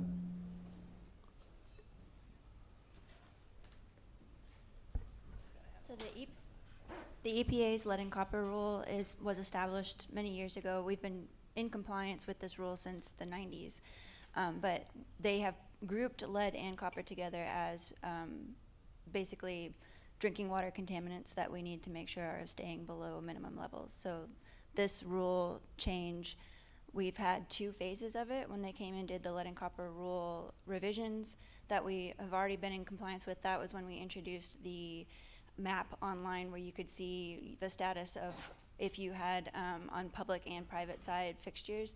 This update that they have is now the lead and copper rule improvements, and what they have done with that is they have also included the connectors. So it's a level of detail that we hadn't gone into with the lead and copper rule revisions project. So this is just the continuation of that. Are they not allowing copper for water lines? No, we have copper. Basically what this is doing is it's really looking at the corrosivity of the water, because water is one of our greatest dissolvers of material. So essentially we want to make sure that our water is stable, so we're not leaching out. Lead is obviously the one we're more concerned with, but copper at too high of a level can be dangerous as well. So that's always been paired together of making sure that both those levels are within standard. So when they do this testing, the water has to be stagnant. So we're actually in the middle of testing right now with our residents. We have, I believe, 60 samples that we have to get from residents. They have to have the water sit for at least 6 hours, and then they take a sample, and then we get those results, and that gets reported out. So that's kind of what they're looking at. Does that help answer? Thank you. Yeah. So like Caitlin mentioned, we have the lead and copper rule improvements, which is an expansion of this rule. We have a compliance deadline that's coming up in 2027. So this funding will go towards a consultant just to help make sure that inventory is in good shape and do some quality assurance there. Then we'll also repair the concrete at our wastewater plant belt press area. You can see we've got a picture of the divots in the concrete down there towards the bottom. It's damaging some equipment. We also included just an image of the belt press in general. We won't put all of the pictures on here because it's a real interesting process. Yeah, if you're ever curious, I'm sure Caitlin would love to give you a tour out there, but I did just kind of want you to visualize this area out there. And then for the green ribbon design, we'll be receiving some grant funding from TxDOT for landscape improvements in 2 areas in Lewisville. Those 2 areas are the I-35 and Main Street interchange, and then I-35 and Fox Avenue. This funding is for the city-funded design portion of those improvements. And then lastly, we're setting aside around $5 million for our water and sewer capital needs. We have some significant capital needs coming up. We have around $84 million in projects in the next year alone. We're gonna spend some time talking about this later today, but again, we're able to use this source of revenue to help fund those projects next year. I have a question about the green ribbon design. So I may be misunderstanding how this works, but are we responsible for the design because we're wanting to do something that's kind of above and beyond what TxDOT would typically do? And then they go to construction, or do we, Yeah. is there future construction as part of this design, or is that on TxDOT? So TxDOT does the construction, but go ahead, Stacy. We do the construction, but Oh, I missed TxDOT that. only Funds the funds construction. construction. They'll give us for the enhancement of, like we did at Vista Ridge and I-35 and 3040 and Business 121. They'll give us the money for the construction, but they require the municipality to be the ones that do the design, pay Okay. for the design. So we don't have to fund the construction. Right, and it's about Down the road. $1.2 million. Okay. Thank you. I have a quick question as well about the water and sewer capital improvement plan. We talk about the long-range water and sewer capital improvement program. I want to stress, this is not reactionary. This is not like there's something that came up in the past, maybe, 6 months that got everybody heated. These are things we look out a decade plus to make sure that we're ready for growth. Is that accurate? That's correct. Thank We you. have a long-range plan that spans, I think it's 20 years at this point. And Caitlin and her team are constantly tweaking those project estimates. So every year, multiple times a year, Dave and I are meeting with Public Works to go over that, make sure that we're planning work in years where staff can actually get to it, or if we're needing outside help as well, to make sure that we're managing that. But no, these are all planned needs. Awesome. Thank you. Can I just say something about that really quick? Because I think Patrick's being very diplomatic with what he's saying.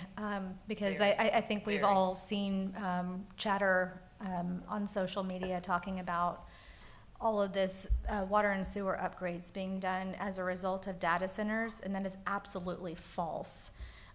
This has been something that we have seen coming since I've been on council. We've been talking about, we are reaching our capacity with, up with the TCEQ requirements, simply because we are a growing city, and with annexing Castle Hills in, we have to upgrade our system to accommodate all of our residents. So this has absolutely nothing to do with data centers. So, Kristen, what I hear you saying is that the only sewage that data centers create is online? Is that what I'm hearing you saying? Well, I'm not saying that, Mayor, but you are. I am. We seem to be getting progressively more direct as we move down the line here. Moving on.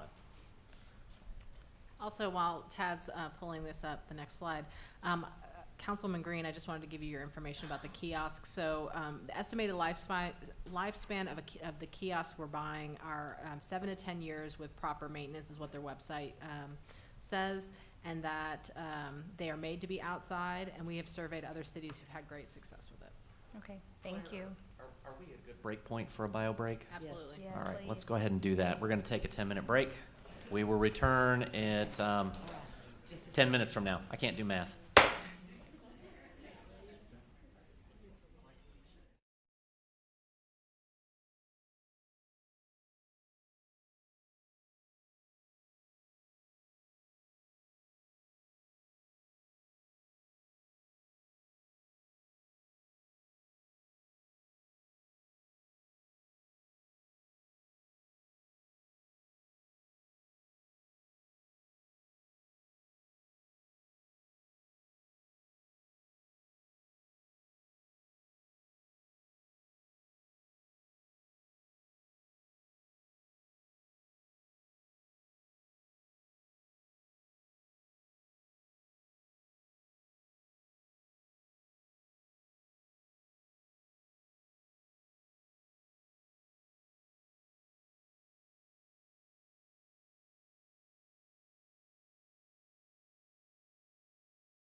sorry, I got to make deep, meaningful eye contact with Matt before I get started. All the AV guys need me to be, are we good? Okay. Quick housekeeping note.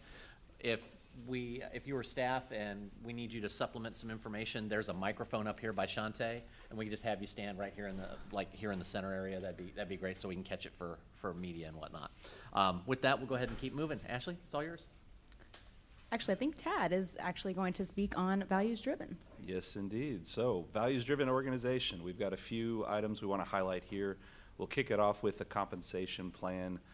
In the July 6th City Council meeting, we walked through the current environment as it relates to competitive pay.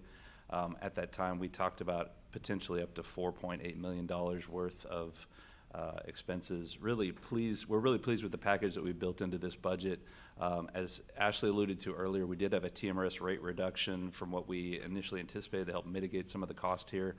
But what we have included in the base budget for next year are, on the recruitment side, for pay structures, taking our pay structures and setting them at the top third rate as we've done historically. So police, fire, dispatch, detention, those step pay structures, moving them in accordance with top third of the marketplace. And then for our open range positions, for our general government positions, moving those structures by 4.2%. So in the step plan structures, all the employees move with the plan. In the open range, we're only going to move individuals below the bottom of the plan. However, when we get to the retention side, we see steps continue to be funded on those step structures, and then for those in those open ranges, we have a 3% merit, which is on par with what we were doing a few years ago. And so in addition to that, we also have job, family progression, continuation. Those are the positions that we've designed over since 2023, where individuals can actually grow into a larger role with additional skills, competency, and demonstrated performance in certain positions. And then one item that we had gone through in that July 6th meeting was that the police and fire field training officer pay was a little bit low, so we are looking to increase that from $180 to $250 effective October 1. This is a much smaller dollar item, but also relates back to employees. These are not new positions. These are existing positions in the organization, existing titles, and reclassifications. So in the first top left example, in court supervisor, what we built in here is that we would take an existing deputy court clerk position and classify that to a supervisor, thus improving span of control and creating 2 supervisors in our court group. For the community development coordinator and the permit coordinator, both of those are just recognizing the work that's being done there and reclassifying those 2 individuals. And then the last one on the bottom is our own Ashley Carlisle. We have built in the budget for her to reclassify to Director of Strategic Services. As y'all see in this budget presentation and elsewhere, she's doing an amazing job, and so we want to recognize her role appropriately in the organization. Continuing on this topic, we have one-time $184,000 for temporary staffing during the ERP implementation. That has to do with the current implementation underway internally, particularly involving the ITS, finance, HR, and budget teams moving to Workday for our ERP. Our phase 1 implementation is set to go ahead on October 1. But during FY27, we will have a phase 2. And so this is one-time funding to help supplement the staffs of those departments during the continuation of that project. And then additionally, we have a new utility billing software called SpryPoint that also interfaces well with Workday, and that is set for an implementation during FY27. I believe it's May, Dave, is that right? So SpryPoint's set up to go live May, and so this is the combination of short-term staffing assistance to help us get through these significant lifts for these departments. And then on the right-hand side, this is a water fund position. So as it was so well explained earlier, we have a rich plan for CIP activities around the water fund in the upcoming years. In order to achieve success on those projects, we can't do it with the one capital project manager we have with this team today. So this is adding a second capital project manager. These folks really do a great job of helping us keep projects on time, deliver them on time, to avoid escalating costs as we go forward.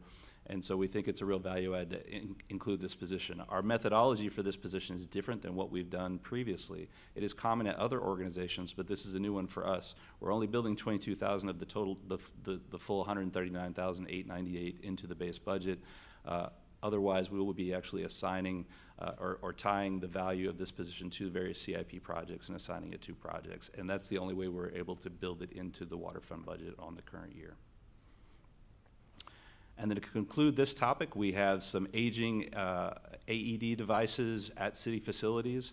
And so we've got one-time funding in here and a small amount of ongoing funding to replace 18 of those in this coming year.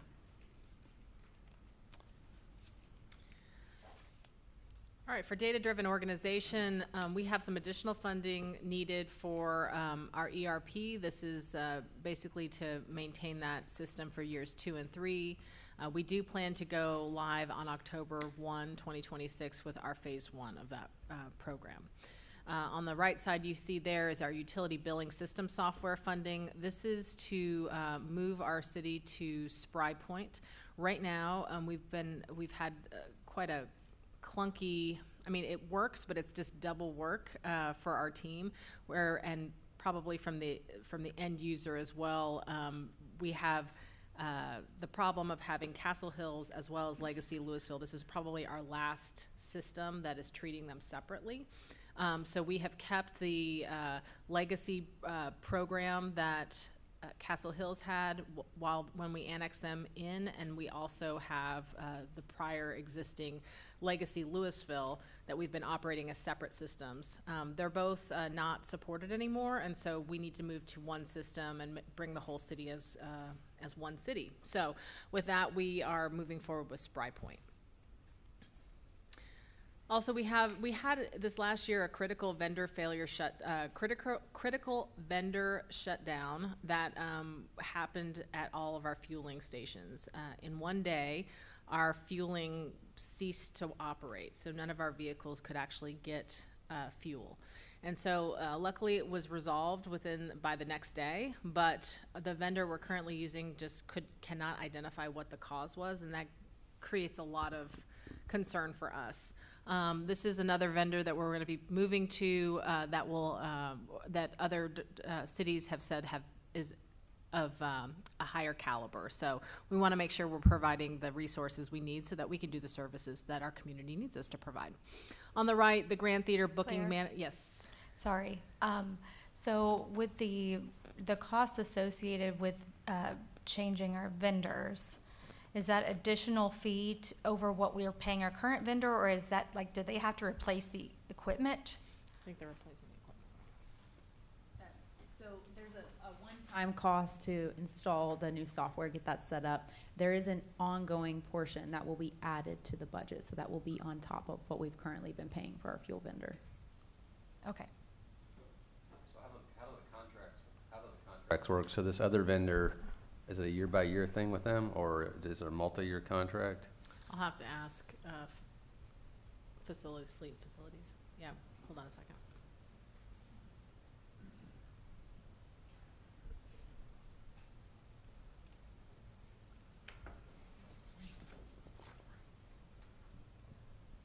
Good morning.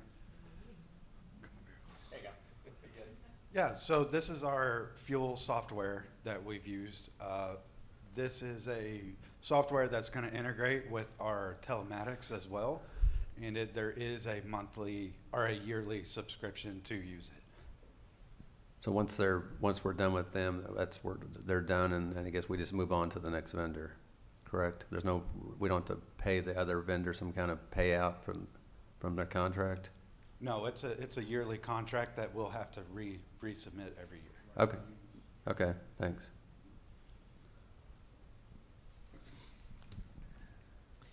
We also have the Grand Theater booking management system change. So here is a upgrade to our management system.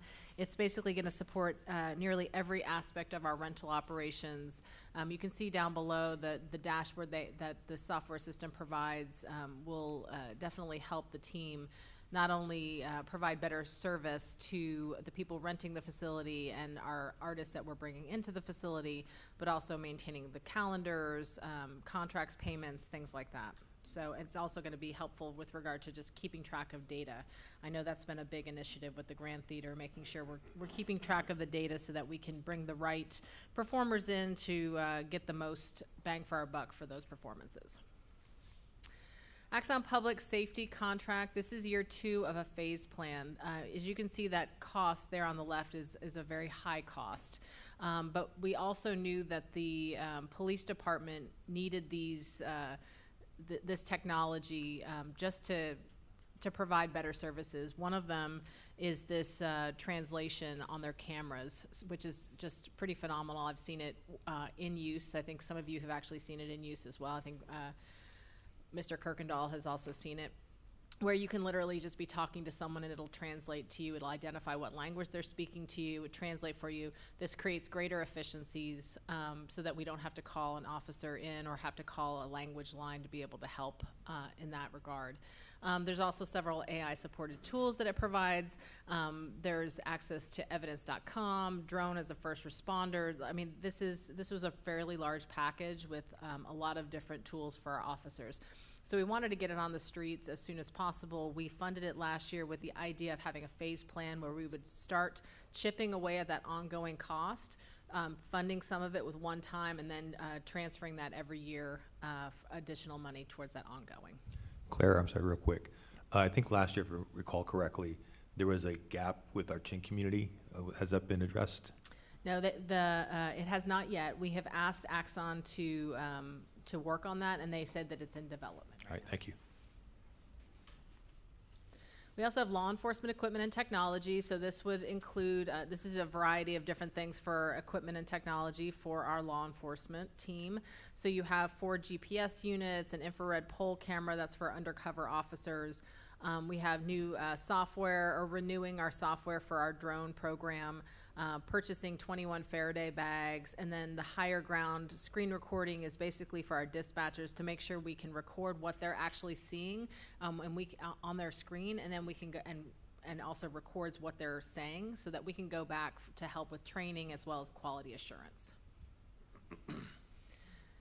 So with Project Smarter, this is a project that I have challenged our entire team this year to focus on, and that's really what we want to work smarter, not harder. We know we're a lean organization, so where are things we can create greater efficiencies? Use of technology is one aspect of it, but it can be a variety of techniques, as well as listening to folks in the front line, because many times if they're given the tools, they know exactly how to solve problems.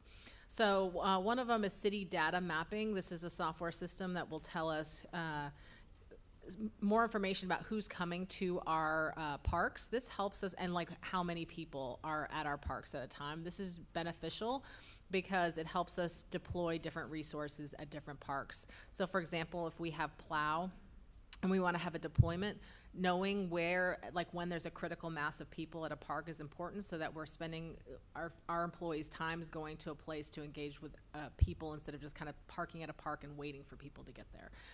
So I think knowing that, and then also from a maintenance standpoint, when you have to do, more maintenance on ball fields, things like that. There's also an autonomous mower at Railroad Park that will be utilized. Our pollinative prairie expansion, so council has, and our public has been very supportive of our pollinative prairie program. This is an expansion on Old Orchard. This is south of Main Street. We own some property on both sides of Old Orchard, and so this is making those into a prairie area. Not in the median, but on the sides. The other one is, I think, a park just north of 407 behind the neighborhood Walmart. There's a green space behind there that would be also a pollinated prairie expansion. Smart irrigation controller conversions, that's so that we don't have to go out and necessarily monitor in person all the irrigation controls. It creates more efficiencies with our team. And then Spark Tank 3.0, I think that means it's the 3rd year, is that correct? Okay, so 3rd year we've done Spark Tank. That is the Parks Department, basically a version of Shark Tank. It is not only an employee empowerment program, because we let frontline employees tell us what resources they need and what creative ways they have to do their jobs better and to provide better services to the public. And then they compete against each other for a seed money that that a team will then allocate that out. We've come up with several projects that have been really successful. One of mine, my favorite, and I don't know how the outcome of this has been because I know they were testing it, was I think they have a device that will help with beaver dams, so you don't have to break up the beaver dams, but basically it's like a tube that goes through the beaver dams. You put like stuff on the side, a grate on the side so the water can flow through and the beavers can remain, and the water can pass through so you don't have damming problems. Before that, the team would have to constantly go out and just break up beaver dams over and over and over again. So time, and also good for the environment and the animals. Placer AI is a tool for our tourism and events team. This is a software system that basically tells you who's going to your events, validates attendance numbers. Many times we have Darren out there just clicking numbers, if you've seen him out there and trying to guesstimate, and he's an expert, so I would rely on his stuff, but this is much easier and much more accurate. The other thing that will help is targeting marketing. So if we know that a certain, if we find out that a bunch of people are from Oklahoma coming to Old Town, well then we can market to Oklahoma more. If there's some reason people from Oklahoma are coming, that type of thing. Connected City. Right, under Connected City, each year we typically set aside some dollar amount for PC or laptop replacements. These are based on a 5-year replacement schedule. I will say that the original request for the upcoming PC replacement was larger than what we were able to fund. We have set aside around $410,000, but we also have existing funding in our current PC replacement project that we're going to put towards this initiative next year.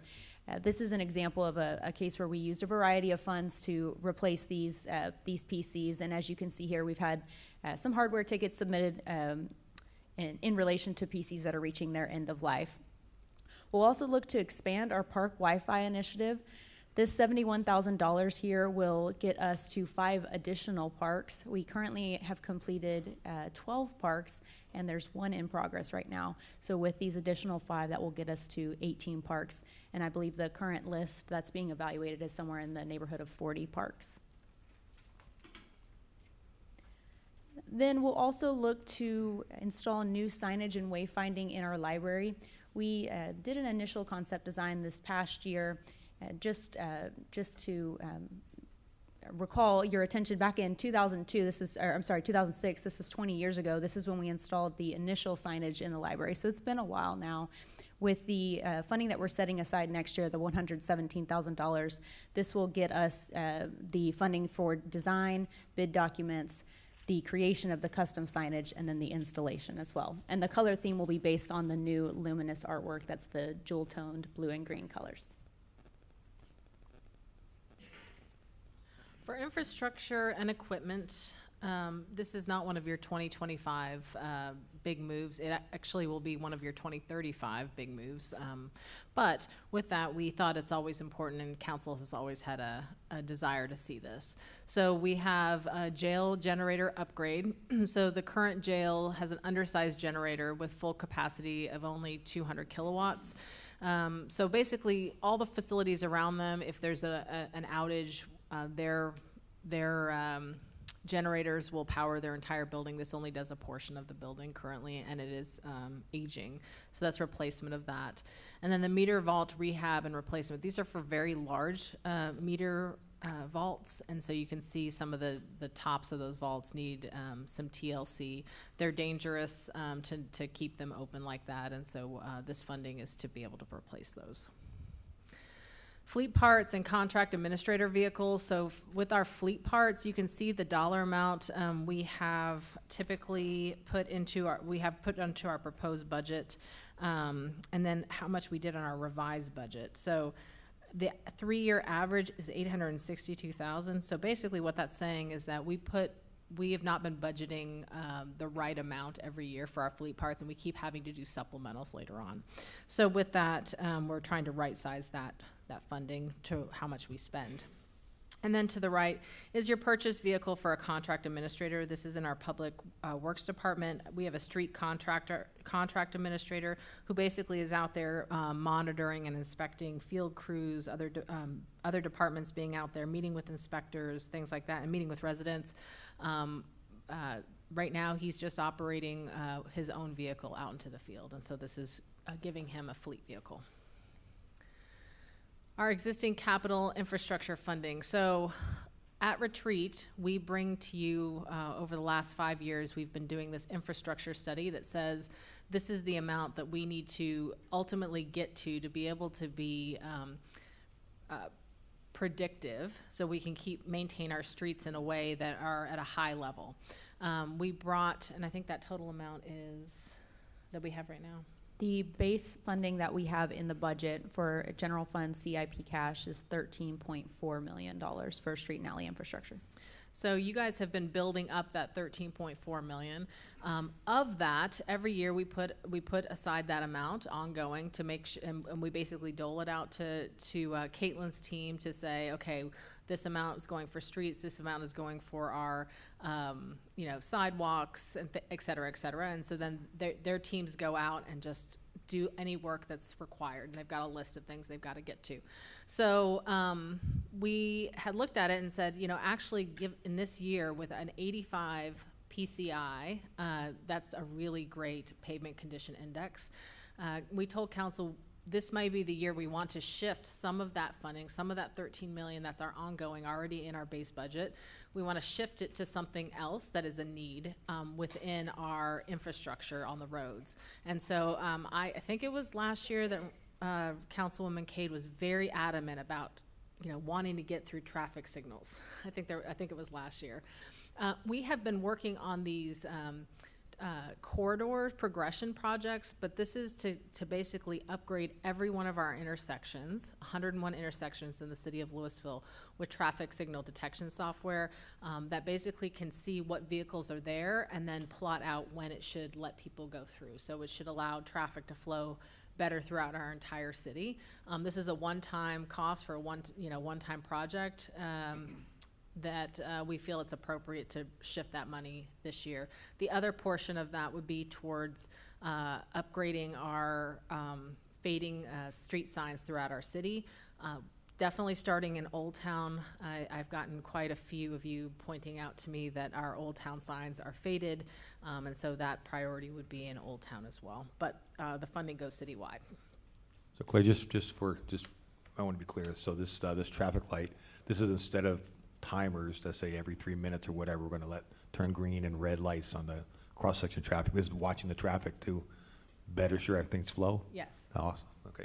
So, and with that, we have some of this technology already, We do. right? But I'm assuming it's kind of aging and I needs think to be we have, replaced? Yeah, or- so we've actually, and Aaron, I would love for you to add to, because I know you've been very integral in this, but, and correct me if I'm wrong, but we have gotten pilot programs with a couple different vendors, and the team, Public Works as well as traffic, engineering, and IT have all partnered together to try to find out what is a solution citywide, not just on a corridor. So you want to talk a little bit more about that? Yeah, so we do have specific corridors where we've implemented this new technology. To be more specific, this is the equipment, so it's upgrading the signal detection. So you think of it as, I've got to implement the more advanced technology as far as dynamic timing and using AI for timing. You need the advanced equipment to be able to adequately detect the traffic at a certain distance so it can start to anticipate things. So we've done that on specific corridors and it's worked very well. And we did, like Claire said, we did pilot some specific technologies with those. In addition to that, we hired a consultant, a traffic engineering consultant, to take a look at some different technologies, give us some recommendations as far as, what is the advantages of each, what's the cost, what's the long-term cost, those kinds of things. So this is really taking all of that information and then expanding it to the rest of the city so that we can take advantage of the new dynamic AI technologies throughout the city. would I be wrong to also assume this accounts for emergency vehicles as well? It sees an ambulance going through, it sees a fire truck going through, and That will be the next phase. We have looked at that. Basically, this is really just the detection of traffic flow, Okay. but we've also started looking at being able to improve preemption, emergency preemption as well. thank you. So this is not technology that is identifying vehicles as individuals or reading license plates or gathering any data on the individual who owns the vehicles. This is simply for traffic detection. Exactly. This is specifically to be able to see vehicles in a generic form as they come into the signal so that it can adjust timing to make them more efficient. Aaron, is that loop sensors primarily you're talking about? So loop sensors is an older technology of how they did that, and the advantage to this is it can see quite a distance away from the signal, so it sees the vehicles coming, so it can make those decisions before they get there. Is A it loop- cameras? It's cameras. I see. And actually, what we selected combines a camera and radar. One of the challenges we have with just cameras is you have, say, at near sunset, you have glare on the camera, so then it can't see the vehicles as well. This will combine camera and radar. Radar doesn't have a problem with glare or getting dirt on it or anything like that. So we get the kind of the best of both worlds to have that. But loop sensors, we had to wait till the vehicle actually got to the intersection for it to get the data that it needed to make the decision, so. I see. Thank you. Much better. How will this system work to improve the Railroad 121 intersection? And here we go again. I know that we have the turn arrow, but it does no good when a train comes by and we're all sitting in the same place for the last 5 minutes. So that is something, it will facilitate improvement of that. We also need to coordinate with the railroad because they control that preemption. So there are improvements that we can make, but this is kind of the first step. We need this to be able to detect the vehicles better.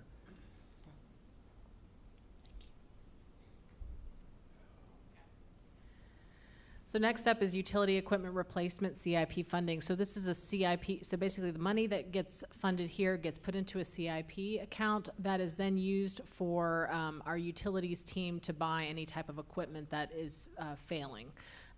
This does not mean they buy a bunch of pumps and motors and valves and they sit them on a shelf. Those are really expensive.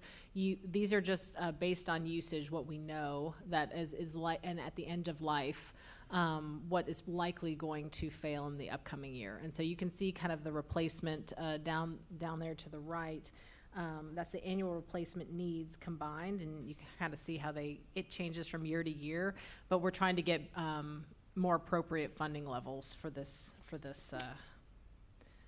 CIP account. And then we have our purchase water rate increases. So there on the left is DWU and the Upper Trinity Regional Water District are increasing their water rates. They give us those costs. We pay them, and then as the rating agencies like to see, we pass those along to our water buyers. That's people who are using water in our community.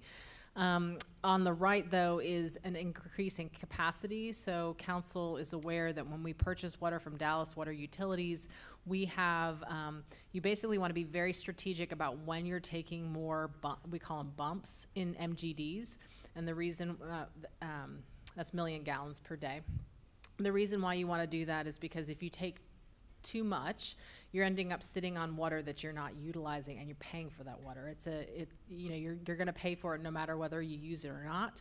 And so, to be fiscally conservative, you want to base this on your long-range water plans, which, as I think Ashley had said earlier, is based on nothing that's happening right now with regard to data centers. Those are all related to planned population growth, development we see on the ground, land use assumptions that are very broad in nature, not specific with regard to something like a data center.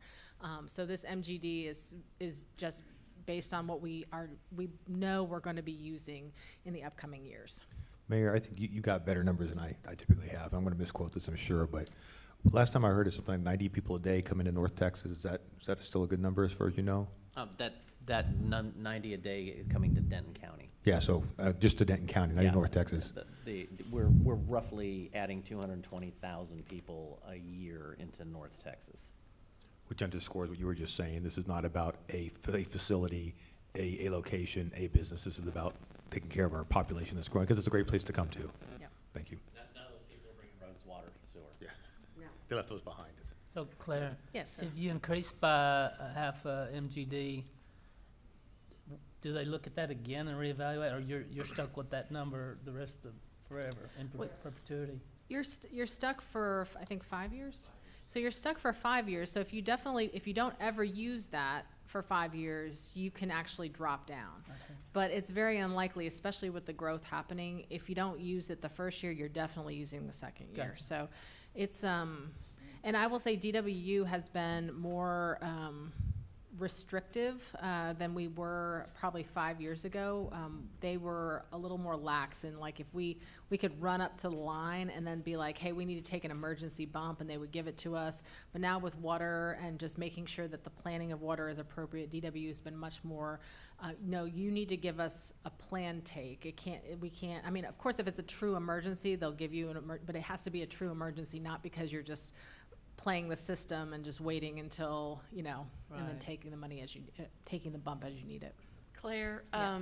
how many times have we gotten close to that line, say in the last year? Not in the last year. So water demand is so weather dependent, and this is outside of historical usage. This is really pegged to potential usage and population growth. So we have not gotten close to this number in the last couple of years just because it hasn't been as hot. But if we go back to 3 years ago when we had such a hot summer, we actually went a little bit beyond that capacity. So the water plant guys were Sweating. a lot. And I don't know how many people in virtual land out there is really looking at this slide, but DWU is going up 9%. And then there's a treated demand change of increase of 7.9%, say 8%. So there's no decreases anywhere. They're all going up. That's a significant change right there. Absolutely. And that's going to impact not just us, but a lot of utility rates across anyone that is relying on this water. Yep. Next up, we have our radio refresh and replacement. This is actually phase 2 of our radio program. So radios are expensive, y'all. So with that, our first phase was focused primarily on police and fire. We still have a little bit less left to do, but this next phase is dealing with portable radios for PARD, Animal Services, Public Works, and fire inspectors. Their current radios are at end of life, and so this is replacing those. You guys are very aware of the annex renovation and the heritage design consultant. So on this is the gap amount, one-time funding that would go towards that. It also includes hiring that heritage design consultant to help us build out that entire history walls, multiple history walls. And that's basically your base budget. So the summary of this base budget is it's lean, deliberate, forward-looking. It protects existing service levels. It prioritizes asset maintenance. I can't read what that says. Oh, we have target technology investments, and it leverages city investments mainly to make sure, there's not a lot, but there's some where you are investing in things that are like for plans that we're going to need those if we want to bring more money into our community. Maintains sound financial practices, and it does limit our organizational growth. Now, this is the first time you've seen this. We have been number 1, and Councilman Kelly, well, it was all your fault. Councilman Kelly actually said, is this the most updated one? And we said yes, and then we checked, and the day before, Carrollton had revised this. I will say, and I'm not trying to do sour grapes, we think there is maybe a problem with the data because they show us on our on our sewer rates going up 600% from last year, which is not accurate. So I think there is something going on. But I will say that this is the impact for the general residential customer. It's still showing that we have a great value to our community. But the other thing to realize is we've got so many pressures on our utility system that over the next couple of years, this was bound to happen. Or if the data's not right this year, it may happen in future years. Us falling to second, we're right below Capel, mainly because we know we have to raise our utility rates just to keep up with our wastewater and water plant needs, as well as our aging infrastructure. So usually we love to celebrate this. We can still celebrate this. I still want to thank the city of Carrollton for running the numbers on this. Absolutely. Yeah. And we still think we're number one, and we're going to go back to them after the fact. We just didn't have enough time. I didn't want to call the city manager and say, you need to change your budget book. It was just, not good form. Even with that bad data, would you think it's bad data Yeah. to survive a 600% increase in something that's still come out as number 2? Yeah. That's still solid, yeah. Okay, so we're gonna start going through our unfunded items. We're gonna have our directors come up here. I think the microphone is right next to Shantae, and we will let the department directors present their items, and I know all of them want to be funded. I will tell you that on this unfunded list, you have more on this unfunded list than I've had in past years. That is directly related to how tight this budget was. Half of these items I had directed staff to put into the base budget. We just could not get it into the base budget. There were other items on this unfunded in the first draft, and they had to fall off. So with that, I'm going to... Oh, yeah. Thank you, Tad. And just so you know that we are in order of my prioritization. So, I mean, that doesn't have to be council. It's just what things I think are the most critical for the success of Lewisville. So with that, having an engineering manager is my top. And with that, Brett, go for it. Good morning, council and mayor. Not sure how many of you guys believe in flat earth theory, but my org chart is basically a flat earth theory. As you can see on the org chart shown here, everybody reports to me within the department minus the inspectors. What I'm looking for, that the problem I'm running into is that I don't have enough of me to go around to provide mentorship and leadership to the rest of the team. A lot of our junior engineers are not getting the one-on-one time that they deserve. In addition to that, there is no growth opportunity for the team within there. It goes from wherever they are to me within the organization, and that's not any avenue for them to continue to develop and grow. On top of that, we also have currently about 7 projects per project manager, which is pretty high. Coming into this next fiscal year, we're going to be about 9 projects per project manager, between 8 and 9, which is a pretty big number.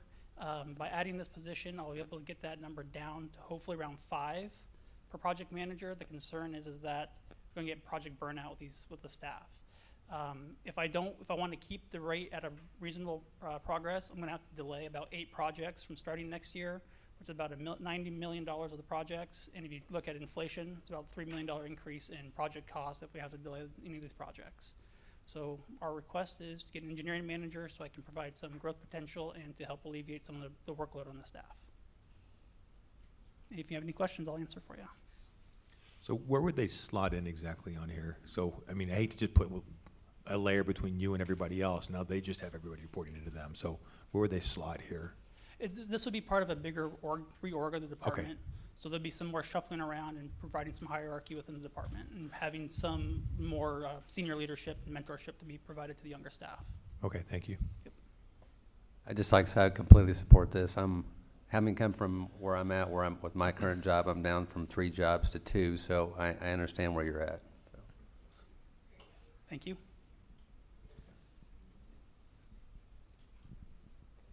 Good morning, Mayor, City Council. Now, I know it is hard to imagine sub-freezing temperatures when it's 101 degrees outside, but come with me. So we have, in our base budget, we have a request. So traditionally, we have 8 sand spreaders, and the city is split into 8 sanding zones. Now, what our crews do is they are basically tied to those zones, take care of those zones, and as well, they also assist police and fire and emergency responses during those ice events. So this unfunded item is the last 3 to make us efficient with this, as well as our brine storage expansion. So last fiscal year, council approved us to get upgraded brine making equipment. This is the pre-treatment for the streets. So with that, crews have been amazing, gotten all that set up and ready to go. However, our storage only allows us to store enough to do one of what we typically do 3 to 4 pre-treatment cycles for a storm. So this would allow us to have all of that pre-made so the guys can be more efficient. All of this is about efficiency and that in an emergency situation, so that we have that already made so they're out in the field rather than back at the shop making brine. So if you could please go to the next slide. I have some visuals. So just to put this in perspective, in our base budget, we currently have 1 working sand spreader as well as 1 on the way that is under purchase. And then in our base budget is an additional 4. So what that will do is get us to 6. And so you can see here what that does is just a decrease in efficiency. So we will have to double up in some of the zones, as well as pulling out for emergency response and being present for that. And then if you click again, so what this unfunded item will get us to is our ideal, which would be to actually have 9. So we'd have 8 dedicated to those 8 zones, as well as an additional that could help in the zones, but also be as backup and then be more targeted, focused for supporting police and fire. And just to put all of this in perspective on the next one, so we started this last event at the beginning of this year with 8.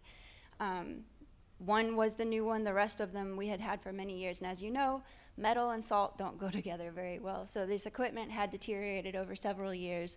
By the end of this event, and you can see pictures from this last event, our crews, basically every other street, they're out there troubleshooting. We had clogs, we had leaking hydraulic fluid, starter motors not working. So by the end of this last event, we had 2.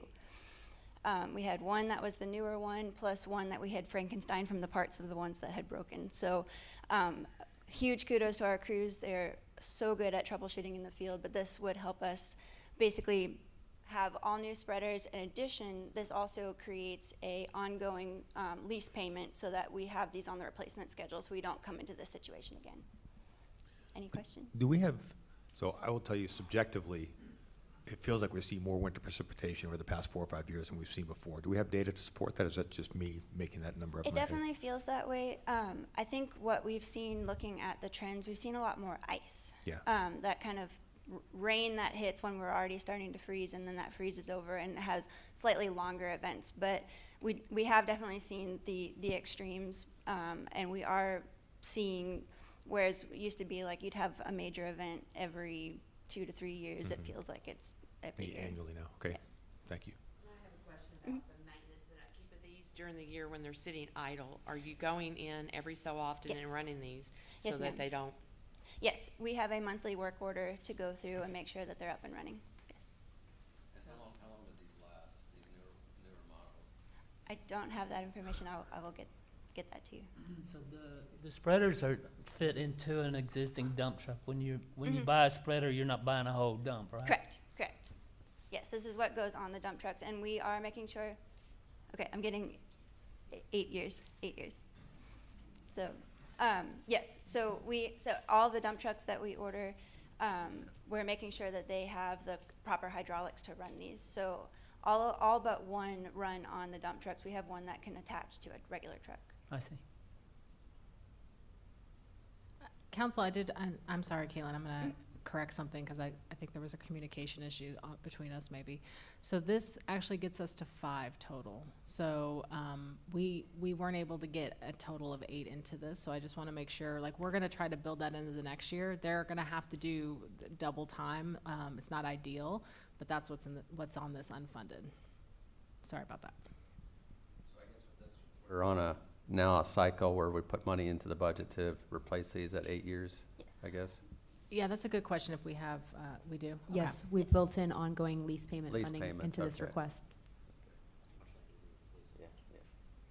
Okay.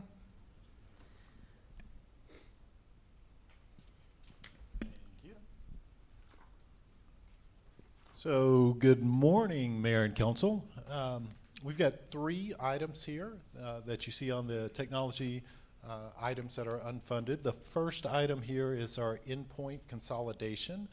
What we're really wanting to do here, we've got multiple different products for identity management, as well as what we're running on our servers and our workstations when we're talking about endpoint security.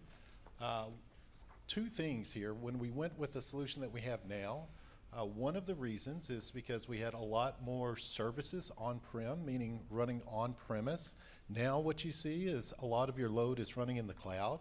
So with respect to your identity services, being able to tie that with your endpoint protection on your workstations as well as on your servers, it really gives you more of a consolidated picture and allows you to act faster. That's really one of the main reasons we're wanting to make this move.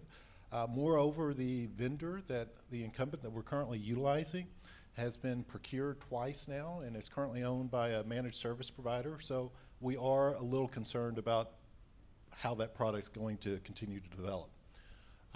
The second item here, the digital archive solution, Jaytheon, this would replace our Smarsh solution. And so what this is used is for digital archiving of email, your SMS messages, any city device that has communication.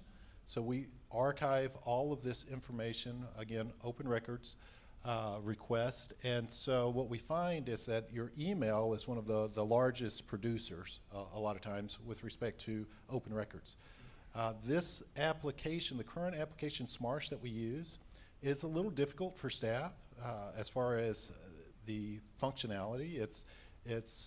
You assign a case and you have to go through the case, and then the ability to export it in a PDF format is difficult. So this functionality allows a much more efficient process for staff. Moreover, we would be adding some functionality with this product, meaning iMessages, the native messaging platform through iOS. We currently turn that off on any city cell phone due to the fact that we cannot ingest it. This platform would allow it. The other thing that's cool here too is it will allow you to do cross-functional searches across not only your email but your SMS messages. So again, additional functionality there. And when we look at the wireless access points, we've got, I believe this is for 106 access points. We are coming up on, in December of 26, it'll be 10 years in production for these guys, which is quite a feat for any technology. They actually go end of service or end of support in October of 26 this year. So it's a scenario of where it's really served its life cycle, and we're looking at replacing these. Any questions for me? I have a couple things, Chris. So first off, I don't know if anybody's been paying attention, but it looks like, and the speculation is that Iranian influencers, or I'm sorry, Iranian active hackers have gotten into 7 states, some, I don't know, 30 or 40 water supply systems. Chris, I know you and I met about this yesterday to talk about our posture for this. So number one, super important. You can never do enough in this area. So my support on that is unwavering. It's great. I'm glad that you're thinking about this all the time. Number two, feels like this is also kind of a transparency play, if I'm hearing that correctly. It makes it easier to fulfill FOIA requests and makes them more complete, things like that. Is that right? That's 100% what that is. It's for transparency as pertains to fulfilling those requests, and then again by statute we're required obviously for that retention purpose. And number three, the word security jumps right out at me because this is 10-year-old tech is what I'm hearing. So is that right? Yeah, go ahead and respond to that. You are absolutely correct. Not only is it 10-year tech, but the end of support is what really, because as you well know, if any vulnerabilities are discovered now after October while it's in production, they're not going to create any security fixes for us. So you can't even buy the extended support like you could with Windows, whatever. That is correct, just done sir. and done, okay. Now, if you had to rank these 3 things in your mind, well, how would you rank these? If I had to rank them in my mind, I would probably honestly put the wireless access point replacement first. And the reason being is because we know this is end of support. There are some other dependencies that we're wanting to do, meaning the current access points cannot go on any type of cloud controller. So we have to use on-premise controllers. So now that puts us kind of in a hybrid stance from what we're doing with the newer access points that we have. The second would be the endpoint protection and consolidation. Again, for the very reasons that you just stated.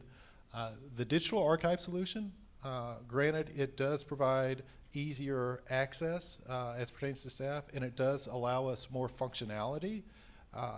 We do have the ability to facilitate this in our current capacity. It's just not as efficient as it possibly could. So really more for security purposes, I would pick the wireless access point and the endpoint protection, sir. All right, thank you for that transparency. I appreciate it.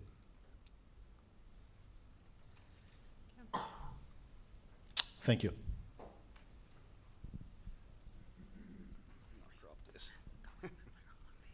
Try not to drop this. Mayor and Council, this request is for an additional fire inspector. So, and these numbers kind of help illustrate why we need this position. So currently we have a chief fire inspector and 5 fire inspectors that are responsible for over 4,200 commercial occupancies, 106 apartment communities, which is have 1,400 buildings in them, and that's the important number because our inspectors have to touch each of those buildings to inspect the notification and suppression systems. We don't inspect the individual units, but we put that number there because that illustrates the families and the people that we are trying to protect. So over the last 5 years, Lewisville has added approximately 860 new commercial occupancies, and we currently have, as of the March report, we had over 11 million square feet of construction that was either completed or in the process. So each of these buildings and commercial businesses add to our inventory that we are responsible for inspecting. You can hit the slide. And our challenge is our workload capacity has been exceeded. So I told you, currently we have a chief inspector and 5 fire inspectors. In 2019, I had a chief inspector and 5 fire inspectors. So it's not been a straight path to get there, so it's not like we're not reacting to what's happened. We lost a position in COVID.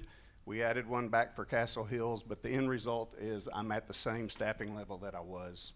And what that results in is last year we were able to complete only 70% of our annual inspections, and we're on track this year at the same pace. Annual inspections are only a piece of what we do, so we also have our construction inspections and testing, complaint investigations, and a lot of these require both re-inspections and follow-ups. So our inspectors have maxed out their capacity. Adding one inspector position for us will certainly add that meaningful capacity to us and close that gap. So, any questions? I believe you've requested this several times. Yeah, right? so we've been working with city management. One of the challenges we had, so I told you it wasn't a straight path to get back to where we are, but as we were trying to gather data, we had vacancies in positions, so gathering the data to see really where we were has taken some time. We're fully staffed and these numbers are accurate now, and so this is the perfect time to come to you, and we'll try to catch back up. Appreciate the data. That certainly helps. Yep. Thank you. Okay.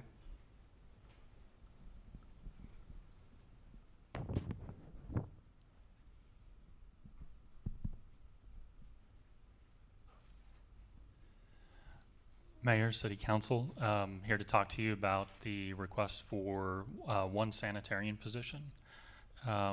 So some of the things that we've seen with this request and kind of looking at our data since 2020, we've seen a 34% in our total inspections.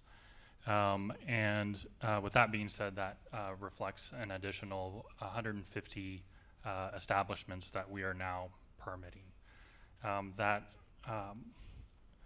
Those additional amounts definitely increase the workload on our inspectors, and that's, as you can see from the chart there, that's putting us over our inspection goals for our FDA standards. In addition to this request, the additional increases for the additional 150 permits reflect an increase of revenue over those 5 years of about $69,000. Also, we increased our fees this budget year beginning October 1st, and we're looking at a 12% increase to our revenue, which is about $30,000. Next slide, please. So one of the things that I was going to talk about when I started as an inspector several decades ago with the city, I was doing an inspection on one of our independent living facilities and identified that the walk-in refrigeration was out, and they were preparing to serve lunch to the residents there. And there was no doubt in my mind how important my job was, and that me being there that day prevented something bad from happening. So just talking about how important it is for our inspectors to be out there and completing their risk-based inspections every day is very important. The last time we met our inspection goals was 2021. And so with that being said, this request would bring us back to those levels. You can go to the next slide. So it is not just routine health inspections that we're completing. There's also routine pool safety inspections, temporary food inspections, pre-openings. We also do plan review. There are re-inspections. Those re-inspections are increasing. I think re-inspections have increased from 66 to 196 inspections, adding additional workload to the inspectors. And keep in mind that these numbers are 5-year averages. So current inspection numbers are a little bit higher. For example, I think routine pool safety inspections are about 220 to 230 inspections per year. In addition to that, my team is lean. We've leveraged Laserfish Forms to do all of our permitting, our invoicing. Our department, our health services department handles all of those invoices without an admin, except for batch collection. So they do the invoicing, they do the making sure all the permits are paid, all without leveraging an admin. And also, as you may have heard, that mobile vendors have dropped off of our plate as of July 1st. Those permits average about 17 for a year, and so that coming off our plate doesn't necessarily represent a huge workload coming off of us just because we're not regulating those anymore. Next slide. We've also had to utilize in-house pool inspections. We were able to do this with salary savings. And so if this position was to be approved, this third-party cost would also come off. We'd be able to handle all of these inspections in-house. And in my opinion, having these inspections done in-house gives us a little bit better customer service to the property manager and to the residents, where we're not necessarily working through a third party to have the inspection done and then also schedule a re-inspection. A lot of times that can be done same day if we're handling all of those in-house. So having that go away, we'd be handling all inspections in-house with that. Next slide. Any questions as far as the sanitarian position? Okay. Good morning. So I'm here to request a part-time vet tech for our animal shelter. Currently, any medical responsibilities is completed by our existing staff, our shelter supervisor, our manager, officers, and so that is a lot of time that our staff is focusing on medical when they could be focusing on other things. So right now we don't have an in-house vet tech or a veterinarian, so we do have a contract with RSVP, so they come in once a week, and that pulls our staff on top of hiring another vet tech. So we are pulling our shelter supervisor out of the shelter to focus on surgeries And then on days that we have an increase in public traffic in the shelter, intakes are delayed because we're prioritizing other areas for that. So if you can go to the next page, thank you. So that is creating a bottleneck in our length of stay for our animals. So currently, if a cat comes in that needs some sort of medical intakes, sterilization, we're seeing an average of 25 days length of stay, where if they don't have any medical needs, it's 6 days. And then for our dogs, it's 22 days versus 3. So the average percent of cats that are needing medical that come into our shelter is 63%, and then for dogs, it's 45. Next. So currently, our daily fee is $10 a day. So that includes our staff time, boarding, care for our animals.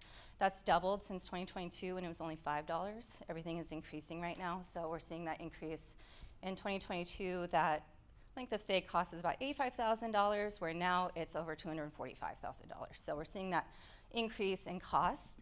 So having this dedicated vet tech we're projecting decrease our length of stay by 10%, which would be about a $29,000 in savings.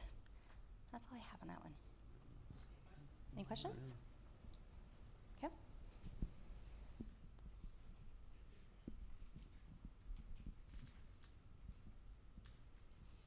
All right, I'm back again. So this is a request for Urban SDK. Last year we got this software as a pilot program to try it out. What it does is that all of our vehicles and our cell phones, whether you like it or not, are all connected to the cloud and big data.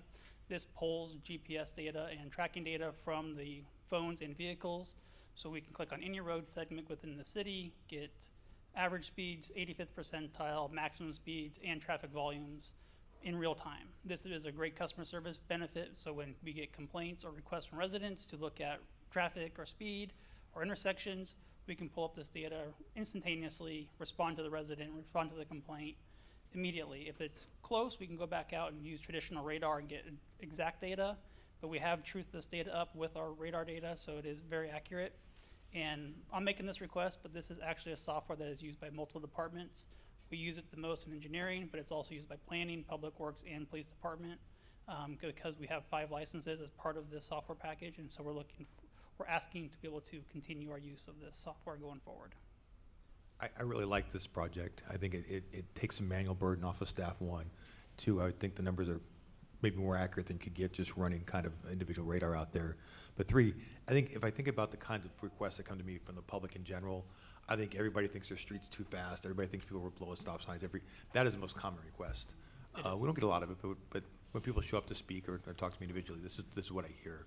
And being able to actually get actual numbers to be objective instead of subjective, make good decisions, that lines great with the data-driven values we have as a city. So I like this project. And actual numbers over time, Patrick, I think is, to me, really impressive. Because when we go out and put a person out there, it's only for that window of time. And so then the argument comes back, well, they weren't there when the speeding was happening. Yeah, good point, Mayor. So. And to respond to that also is that this data, we have access to 2 years in the past. So we can pull up any road segment and look at the data over the last 2 years on it. So it's not just currently, it's historic as well. So when we're talking about data that it's collecting, we're talking about, we're looking at data points as far as like speed and volume through a corridor. It is not collecting data on specific individual vehicles that are going through. No, yes. Or cell phones that are being correct. Going through a corridor. So all of our connected devices that we have nowadays, whether it's a car, cell phone, smartwatch, is all connected to the cloud, and it's classified as what's called big data. So it's just anonymized GPS data that goes to the cloud, and providers can purchase that data. So this is one of those providers that purchases that data from all the cell phone carriers and Google and everybody else, right? And then they use this to create your speed volumes, et cetera. So they are using that big data. It's already all automized or it's anonymous. They're already using it and wearing it. Yep, exactly. And so it's just tracking GPS, has no link to any type of vehicle or person. It's just GPS data from cars and cell phones that they can use to get speeds and traffic volumes. That's a great point. Thank you. Yes. So again, I restate this for my simple way of thinking about this. We're not collecting any data. The data's already collected. Correct. Other people using this data, it's just another avenue for us to use data that's already out there and already being collected. Correct. This is just a vendor that we have a subscription with, and we're just using. All right, And this is not a surveillance of, you would not be able to, if somebody wanted to know how fast I was going down my street, you would not be able to get that information from this data. No, absolutely not. Thank you.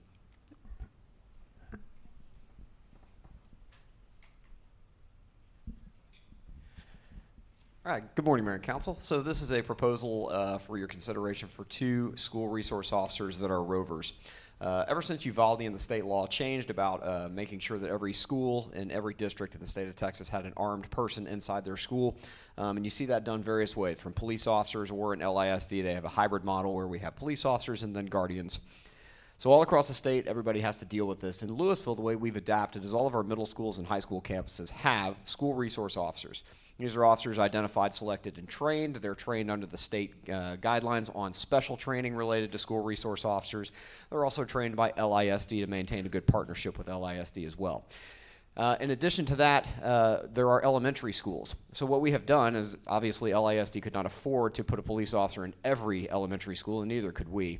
We've been using a rover program. These are 2 officers every day that are assigned to cover the elementary schools, and if any transport was needed or any additional assistance needed on campus. The way we've been funding this has been through overtime. So essentially our officers will come in, they'll bill us overtime, we'll pay them overtime, and then we will bill LISD back for all of that overtime, which helps us keep neutral.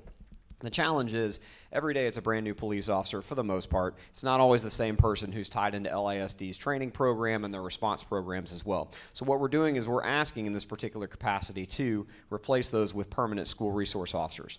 Now, LISD is a good partner to the community and to the city, and they're offering this the same way they offer it for our other coverages. They're picking up 75% of this cost, where the city only has to burden 25% of this cost. So all of our school resource officers are paid similar to this, where they're picking up a large portion of the cost of that. Now, that's 12 months out of the year, even if they're not in the schools. Even over the summer, we're still getting that 75% benefit from them. But this will provide dedicated compliant officers. This helps our relationship with LISD. It also stabilizes the personnel that are working for the school district, and we don't have new personnel showing up every couple of days working overtime. So with that, if you have any questions, I'd be happy to entertain those. I have just a couple, Chief. So that 25%, so when I see 133,000, 130, I'll call them 135. So that 25%, we're paying the whole 135 for 2 officers. We're not paying 25% of that. Is that right? That's correct. The figure covers both of those officers, and that's the 25% calibration. This is an important number to me for a couple of reasons, not the least of which is I hear this all the time.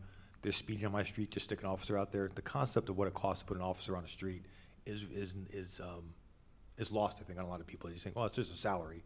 No, it's not. That's a lot of money for 2 resource officers, right? Yes, sir. That's a lot of money for 2 officers, and police officers and police equipment is not cheap. Yep, It's very expensive, and so to even be able to have this partnership with LISD is phenomenal, number one. Number two, even to have this as a mode of consideration in the budget is great. So we're grateful for that opportunity and the relationship that we have. I probably misspoke that a little bit. It's not a lot for 2 officers. It feels like a lot, but it's in line with what 2 officers would cost. Yeah, this is in line with what 2 officers would cost, and this cost is certainly a lot cheaper than 2 full-blown officers. Okay. Thank you. Excuse me. So next up, we have centralized volunteer management. So we sat here a year ago and proposed to City Council, through your unfunded list last year, the creation of a centralized volunteer management program. Since that time, in January, we hired Allison Stamey. She's actually sitting in the back here. We've been really lucky to have Allison. She's done excellent work. She came in January, helped organize our team across city departments to launch our volunteer software through Galaxy Digital. We launched the program in conjunction with Colorpalooza at the end of April. And since that time, we have seen, we have logged 2,726 hours from the end of April through the end of July. That's an ROI of about $99,000. And we anticipate that number to grow. We're kind of in the lull of summer right now. We haven't even gotten to the point where we have any of our special events through this software yet. Our first special event will be Western Days coming up, as well as events like For the Love of Lewisville that's coming up in October. To date, we have 1,337 unique users signed up through the volunteer software. And Allison, like I said, has done great work. Just quick kudos to particularly, it all is based on the volunteer opportunities, and so particularly our Parks and Rec, Animal Services, Library, and Teen Court groups have done an excellent job of being great partners and creating volunteer opportunities through this new program. If you guys fund this going forward, we're working to collaborate with various other city departments to create additional volunteer opportunities, and hopefully possibly get KLB on board as well so we could run them through the same software. And just a couple other quick points. Allison's already done a great job. So when one of the things that I pitched last year was that we'd try and enhance the volunteer experience. And so what Allison's already doing is after each person volunteers, they get something sent back to them, and it solicits their feedback. Allison personally reviews each of those. She's gotten all positive feedback on every time so far except for one. As soon as she's got the one that had some concerns or it was actually somebody requiring some additional training as a volunteer, Allison's immediately going back to that volunteer coordinator in that department and identifying ways in which we can improve our volunteer experience. So it is enhancing the volunteer experience, what we've been able to do so far. And then in the future, the intention is to also create some recognition programs for volunteers through this program. So the request is for you all to potentially move this from that one-time funding to ongoing funding and continuing the program. Happy to answer any questions. Ted, if we don't fund this, we are giving up not only the position but the software?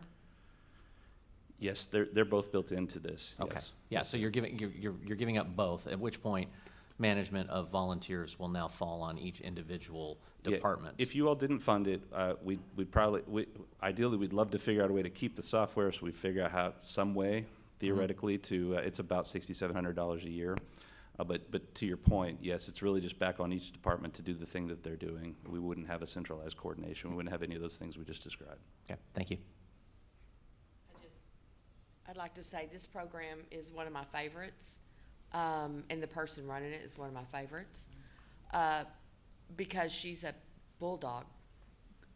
Getting people, she's a magnet for volunteers. She has a long history with LISD, and these volunteers take place of our employees out there doing what the volunteers are doing.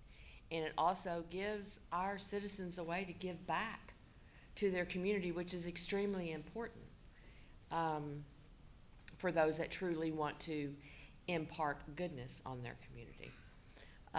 So I am in full support of this. This is something that I think needed to be coming for a long time. Every great service organization, and we are, quite frankly, we don't put out products. We put out service for the residents and the citizens. They have a foundation of a great volunteer program. And I'm hoping that this moves forward.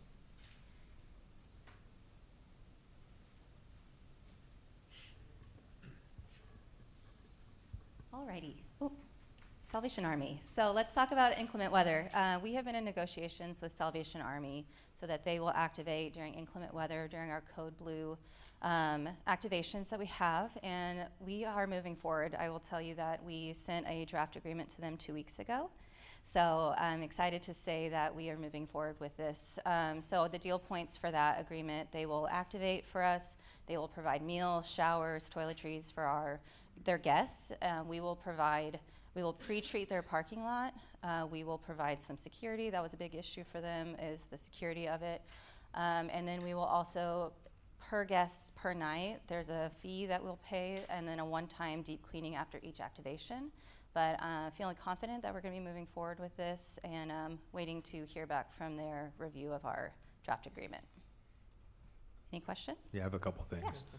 I'm still sore from last year's situation. Understood.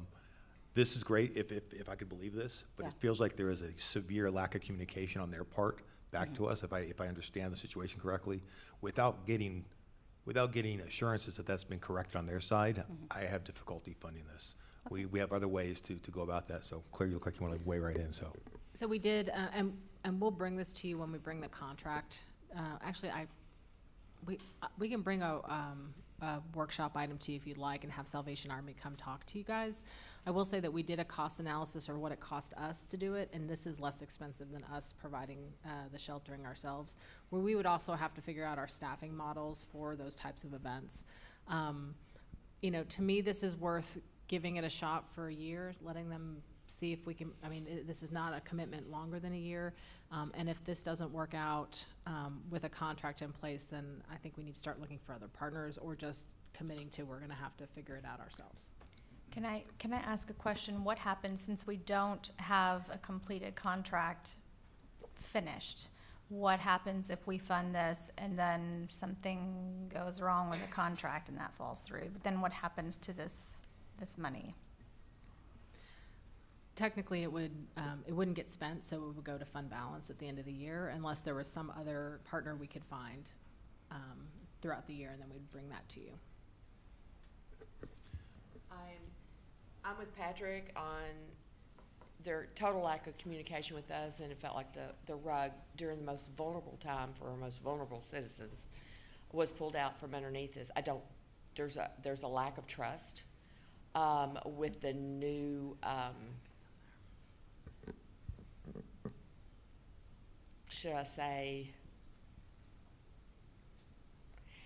the way that the new management and leadership of Salvation Army as a whole is moving. So I would love for us to see, I mean, we would have to look at other partners down the road, but we need to have a backup plan. Can I suggest something else? If that's a concern to council, you could switch this from ongoing to one time, and we could bring it back at the next budget year, if that's your desire. I'm gonna punctuate this just a little bit here. I'm happy to ring the bell and look forward to doing that every year. That's a fun program. Let me ask you this, in honest answer. So you've been dealing with them for the past however long. You said you submitted something 2 weeks ago. What's come of that? Have they been in contact with you over the past 2 weeks, or just sitting in somebody's inbox? No, they acknowledged that. I sent it to them and they were reviewing it, but I haven't heard in the past 2 weeks. Okay. Communication has been slow, but I did remind them that we are getting close to November when our first, we have had to do Code Blues in November before, so I have reiterated to them that we need to start pushing this forward if we really want to get this done. So we'll see how that goes. So we know that there's a possibility that we're gonna need to provide some type of shelter, whether Code Blue weather shelter. If we don't fund this with specifically the Salvation Army, there's not a choice, like we have to do something. Right? So that's, I'm assuming, is that built into a base budget, or is this something that needs to be, we know we're gonna need Code Blue weather shelter. Do we need to approve it whether it's going to the Salvation Army or for some other location, or? There's not a problem. If you wanted to say we wanted to fund Salvation Army, or not Salvation Army, we want to do Code Blue weather sheltering at 20,000. This doesn't work out, we would have that money for those. But if we don't do that, we still have to. If we don't have do an that, event, then we we're still have to do it, right? Right. If we're not doing that, then we're basically pulling funding from other sources to make it happen, because we're going to have to do it. So like we would look at any resources we have available and just scrounge that together. And honestly, Stacy's department takes the brunt of that. Yeah. Okay, so we're gonna be taking out of somebody else's budget to cover that if we don't approve a Code Blue weather shelter, independent of organization that it goes to. Yes. Okay. I would like to see it as an ongoing amount, along with Kristen, but not towards any one particular person in case we have to switch gears real quick. We have that money set aside. It's there, it's ready. And we're not pulling rabbits out of a hat like we had to do last year, and just rename that Code Blue. It's fine. Yeah, absolutely. Thank you. All right, Next up is our Zen City Community Survey. Council, you funded this as a one-time initiative in the current year's budget. So in order to pilot out the system, we actually presented the first round of results to you back in February at the City Council retreat. Just a reminder, our previous method, we didn't have a way to ensure that our results were statistically aligned with the demographics of our community. We have a way to do that now through the Zen City tool. We also have the opportunity to survey our residents every 6 months instead of every year. Just to remind you some of the results that we presented back in February, we were reporting 70% of residents that reported a positive quality of life. Lewisville outperformed peer benchmarks in 11 of 14 community characteristics. We had a total of 540 responses. As we continue, if we continue forward with this platform, we can begin to build that history of how we compared to our benchmarks. So we can say, this is how we performed the first time we did this survey. Now here we are in future years. Look at how these results have changed. I will say our current survey right now, this is the second one that we're doing this fiscal year, is about to wrap up. Towards the end of this month, we're currently at 501 responses, and we do now have a map of responses by district. One other thing I wanted to mention about this request is when you provided the one-time funding last year, this was in what we call our non-departmental bucket. It's essentially funding that impacts all departments. We do this for a lot of one-time or pilot initiatives. If you fund this on an ongoing basis, we would like to move this into our community engagement department's budget so that Jennifer Brown can now lead this with her team. Brief question. Did I hear that correct, that we're getting roughly 500 responses a year? That is per survey. Per survey, and we're doing 2 surveys a year? 2 surveys a year. Okay, so that is right on the bubble of statistically relevant. Anything lower than that starts to get a little sketchy, as far as my 25 years ago statistical analysis classes used to tell me. So something may have changed. I love the program. I think it's important to get feedback. I am concerned about the dollar per test. I mean, this is an online deployed thing. This is not, that software's significantly automatable at this point from Zen City. So the return on that concerns me a little bit. If I look at it as a survey taken per dollar spent, I don't know if there's a better way to do it. That gives me a little bit of agita. I think for me, that's a different way of looking at it, saying per person taking it is the value per person is really what you're saying, the person. I mean, I think to me is if you get it to statistically valid, which I think your point is taken is, do we need to have more than 500? It's the value to the organization to have that data. I don't disagree that the value is really important, but I feel like Zen City, this is their business. I would feel like they would want to get something that's more statistically significant than just making the bar. That feels to me like, okay, we're going to do the bare minimum to get the most money that we can out of the city. So that's I think my concern on that side. I get, okay, so they've made the bar, so the valid data point is 501, whatever it is.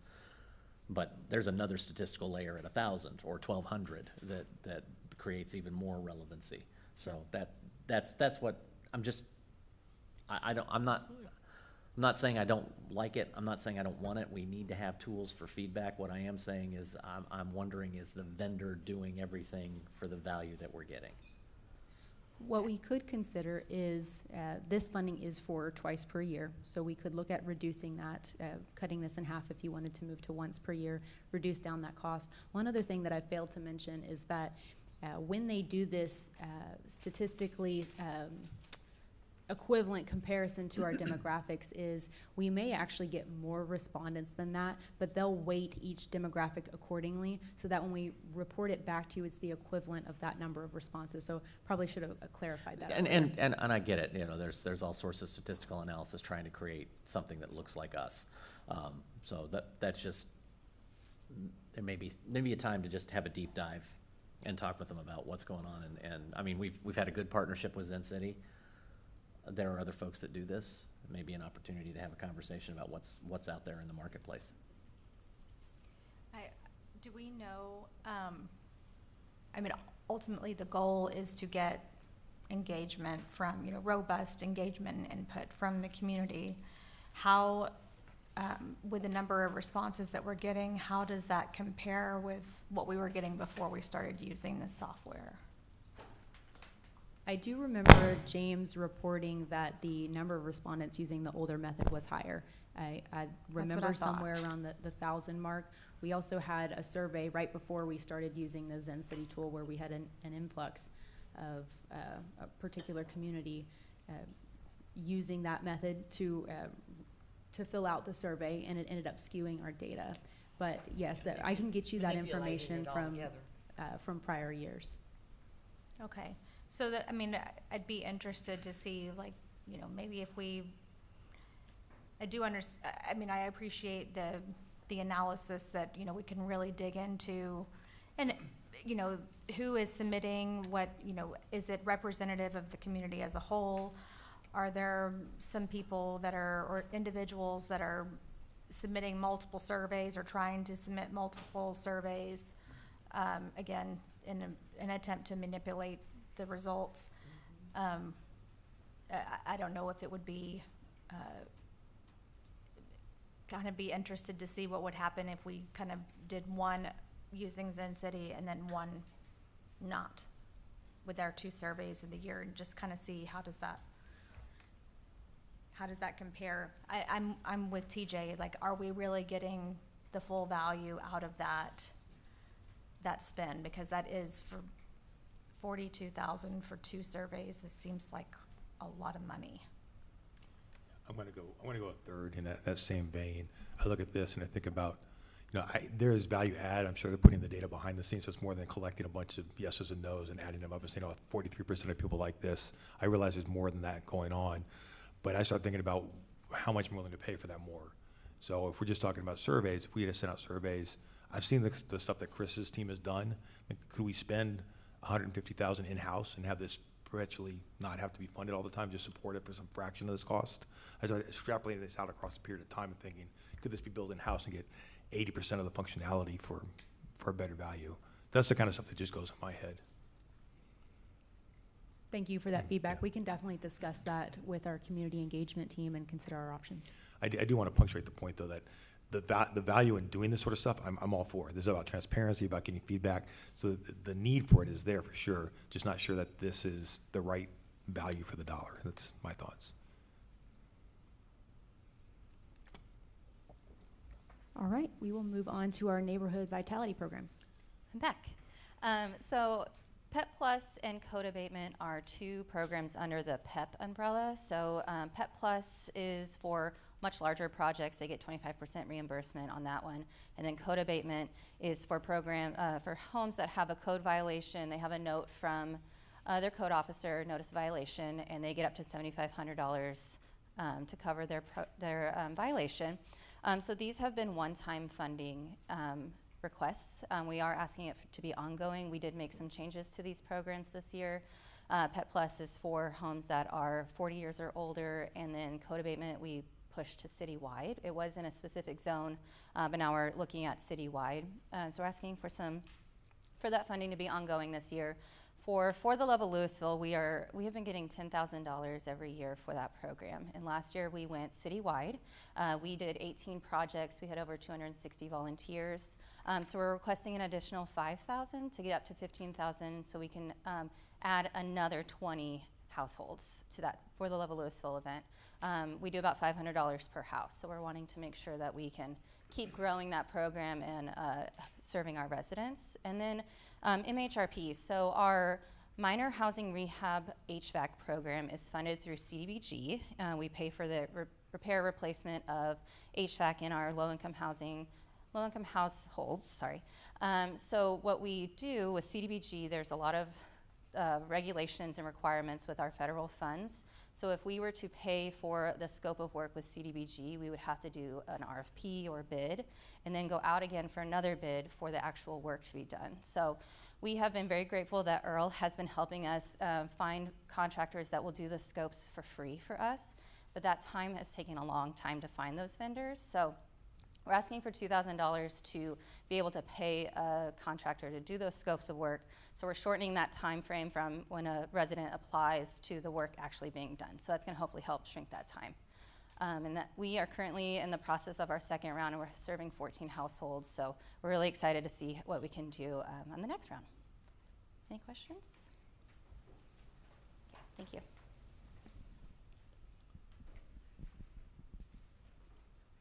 All right, so this request is for 2 pieces of equipment.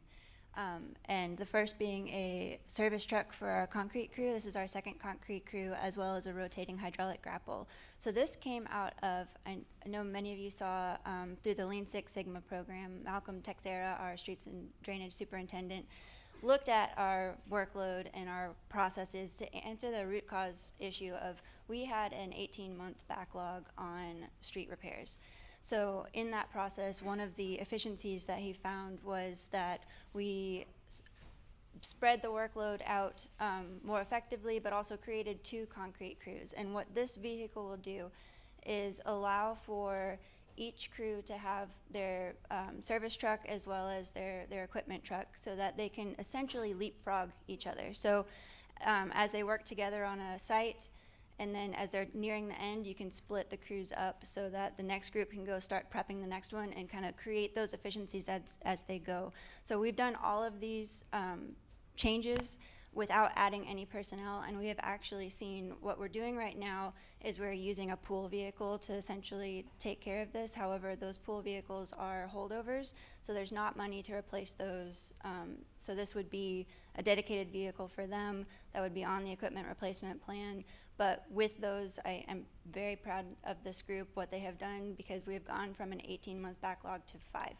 So we are still getting in more service requests a week than we can handle, but the efficiencies speak for themselves of what this has done. So this would give them that dedicated vehicle. And then the rotating grapple, so this is a piece of equipment largely for emergency response. So after a tornado or a large storm, when you have downed trees and limbs, especially in creeks and different areas that are not safe to get down into. It's a very manual process. The guys have to get down in there with chainsaws to break it up and bring it up. This would actually be a piece of equipment that can stay mostly stationary. We have the equipment, it's just the attachment arm. So it's that grapple that can actually reach and grab that down. Again, just safer and more efficient. So, any questions?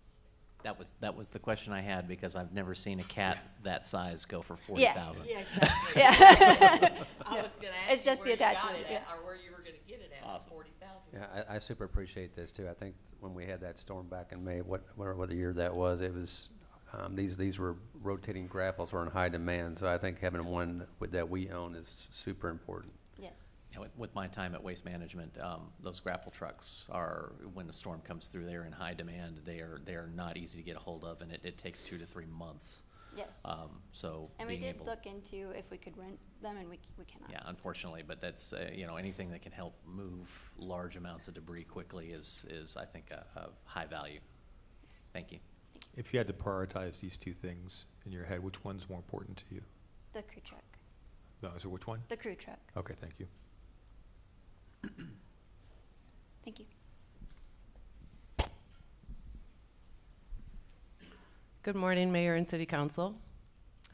My first request here is for the continuation of our annual report, but in a new and more modern format. So as opposed to the way that we had historically done this, which was to send out a hard copy to the residents of Lewisville, our proposal this year is to turn this into a video format. The way that we would share this with our residents is to send out a postcard with a QR code for them to scan it and then to view that video on our website. The reason we're really excited about this is because it does make it more interactive, and it gives us the ability to really highlight our city accomplishments in a visual format. It also gives us the ability to provide more language access on that, because then we could translate it in the captions, and then more of our residents would be able to understand this. Would you still be printing any? And so in this idea, there wouldn't be a printed version of it, but because it's on the website, there could still be an executive summary along with some of the visuals from the video. What was our printing cost? I just want to see what the cost. And so the total cost of the annual report previously was $40,000. So this is a significant reduction from last year's cost. Thank you. What I'm also really interested in seeing is, you know, I'm always kind of curious how many people are actually taking a look at these and going through it and seeing really what's going on in the community. So I think maybe having a QR code system kind of would give us that information of like how many people are actually engaging with this information. And I mean, I'm assuming we could also figure out kind of, I don't know if it has a geographical, we could see like, are there certain areas where this is going over better or worse, or that we can just ultimately in trying to find a way to better communicate with our citizens what's going on at the local government level, just so that, you know, we can, you know, build the trust that social media is breaking down. I think this is a really great idea, and it's also, you know, I don't know how long we're thinking the video would be. Well, we know that attention is short these days, so we do want to keep it relatively short while still highlighting all of the accomplishments, and keep it in segments so somebody could kind of go to the chapter that they might be more interested in, and or just go to the executive summary if that's what they would like. But to your point, I do think that there is the opportunity to have analytics that you wouldn't have seen with the printed version, and then to be able to improve on that and build off of that moving forward and assess where is this being viewed, what aspects of it are getting the most interest, and how are the citizens receiving this. And I think the video is much more digestible than, you know, we do have our annual reports, the printed copies have been, I mean, I always think the presentation is very, very impressive. When I get that report, we have great images, and so it's not just full of just a ton of words. There are a lot of pictures as well, but I think a video would still just be easier to digest than reading. Absolutely. Can we track how many people actually download the video to look at it? Absolutely. The website would allow us to be able to gather all of those analytics. I mean, I'm generally in support of this, but I have the fear that this is going to serve the younger crowd, and that the somewhat older crowd may just take this postcard and throw it in their recycle bin. So it'll be interesting to see how many people actually download the video. Well, you wouldn't have to download it. You would be able to just go on the website and stream it. That's what I mean. But yeah, basically it's just track, see how many people are actually looking at the video. And well, in communications, especially since the pandemic, it's become so much more common to scan the QR codes for all demographics that I feel more confident about this approach now than I would have 7 years ago. So I do have a question, and I'm trying to I'm going to ask Chief a similar question here in a minute when we get done with this. But this doesn't feel discretionary. If we're already planning to spend $40,000 to print stuff to send this out next year, this feels like this is self-funding, and we saved $20,000. Councilmember Kelly, wow, that was That very was such a fancy. All profound right. question. I We turned the lights planned out. for that to happen. That's right, that's right. It allows us to continue sharing the information, sharing the accomplishments in a way that I think is more innovative and interactive at a reduced cost. There is no base funding to continue the annual report in the printed version. Okay. So whatever you decide here would be the future of the annual report. Gotcha. All right, thank you for that clarification. There would also always be a link. You don't have to scan a QR code to get this information. The digital copy would be on, just like it is now, on our website. It's just a URL. Precisely. Yeah. We would promote Right. it with all of our other communication methods. We could promote it on our social media pages and tell our constituents about it in every way.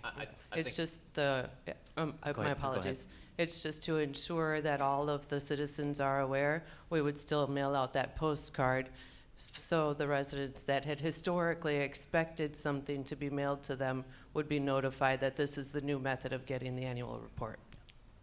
I also think that when you create video content, maybe this is the report is the long form, but you can break that down and create and use it as content all the way around. So, and whoever's messing with the lights back there, you gotta stop.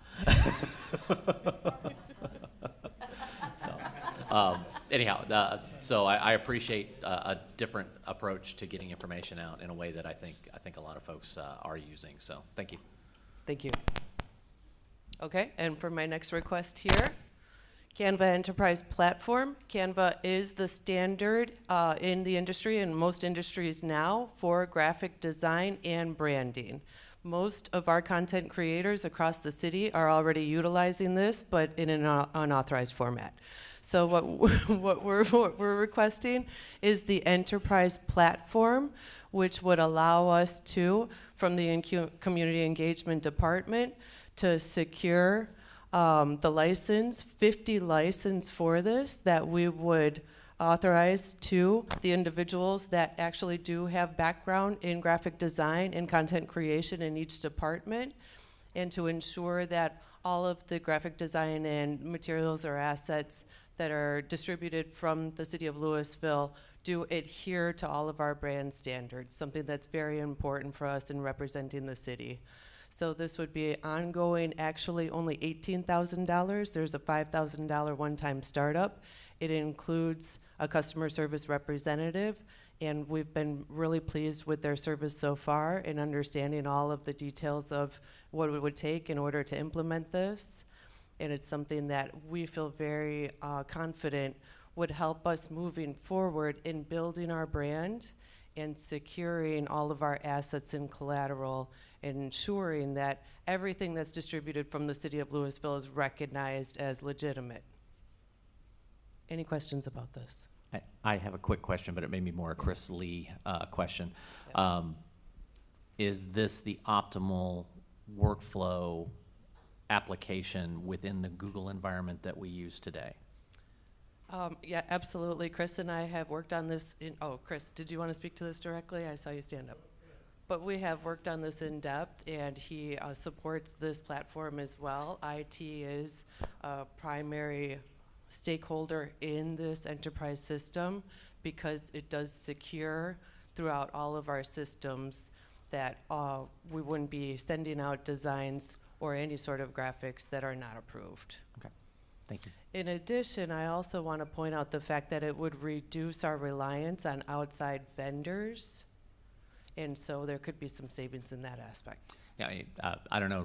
Are we using Adobe currently, or what other platforms do we have that people are creating unauthorized materials? Well, we do use Adobe, and we would continue with that, but I just mean in the sense that there are people using personal accounts in order to create assets. So with the Canva Enterprise system, everyone would be issued a city enterprise account. Yeah. And then the way that it works is that the city creates a brand kit, and then you would only be able to use the city-approved assets in brand materials. Gotcha. I would just encourage, as we move forward to continue to look for the amount of overlap.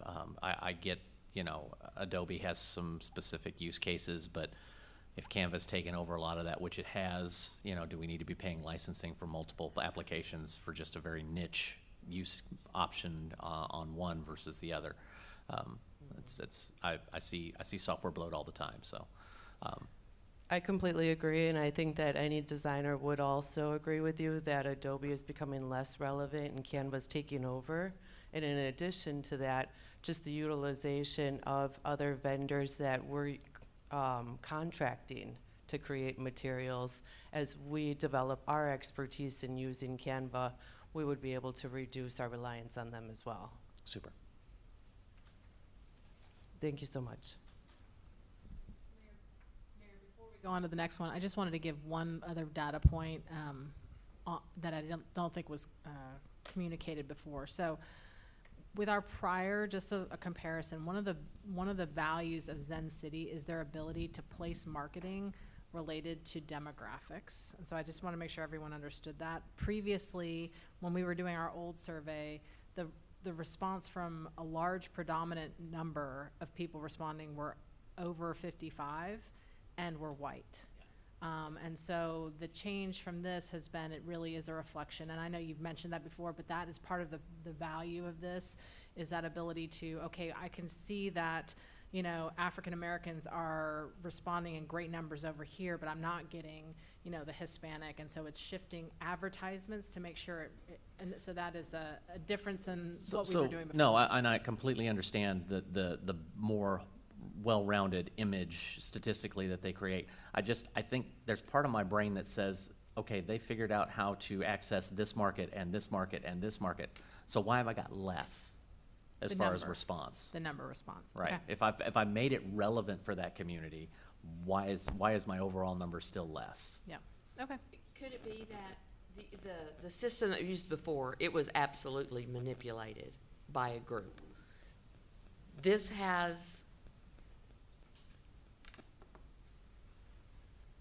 framework in it that will catch that manipulation. Is that correct? Okay. We're able to remove duplicates, and I know that the reason that that Zen City will turn off respondents is once they hit that statistically significant mark, then they will turn off responses. So we can absolutely talk to them about increasing the number of responses, get their feedback on that. So if this is funded, does it necessarily have to be Zen City? Can we utilize somebody else, or does it have to be Zen City? I mean, we can explore other vendors, but I don't know if in this field, if there's people doing to this same extent what they're doing. But I could be wrong. We can explore it. It's worth a look. I mean, we've been with Zen City for what, 8 years, 7 years? We've only started doing this. This is only a year or two only a year. Okay. So before that, we were using like kind of like pulse surveys. So we would like send them out on social media and be like, "What do you think about this project?" And you'd get quick responses back from people, small surveys. It also would mine social media to tell us like, hey, this is becoming a hot topic, right? Yeah, And it was. So we were using Zen City for general trends that were going on social media. Right. What we were not doing is using it for the actual survey. Exactly. And the survey is a year old. So Yes. yeah. Okay. Okay, Brooke.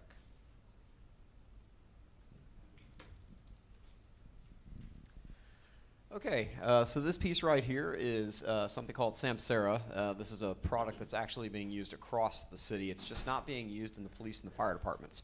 And what this is a software system that actually engages GPS tracking and enhanced visibility of our vehicular fleet.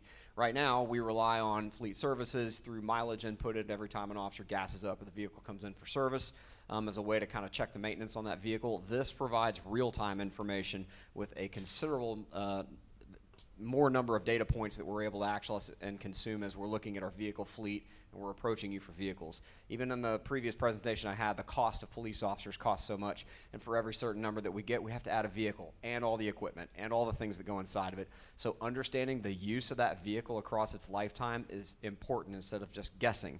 And we're not guessing now, we're using the best information that we have, but we do have to estimate in a lot of places. This will help resolve some of that. This was actually a request through a conversation that we had with Public Works, as it was more of a, do you guys realize you're the only ones not using Samsara? No, we had no idea. So this was how this whole pitch actually came up. So we know it's a very valuable program. We know that we would have good usage of it. It would align the police and the fire department with the platform that's already being used across the rest of the city. So it's really just adding the fleet to that.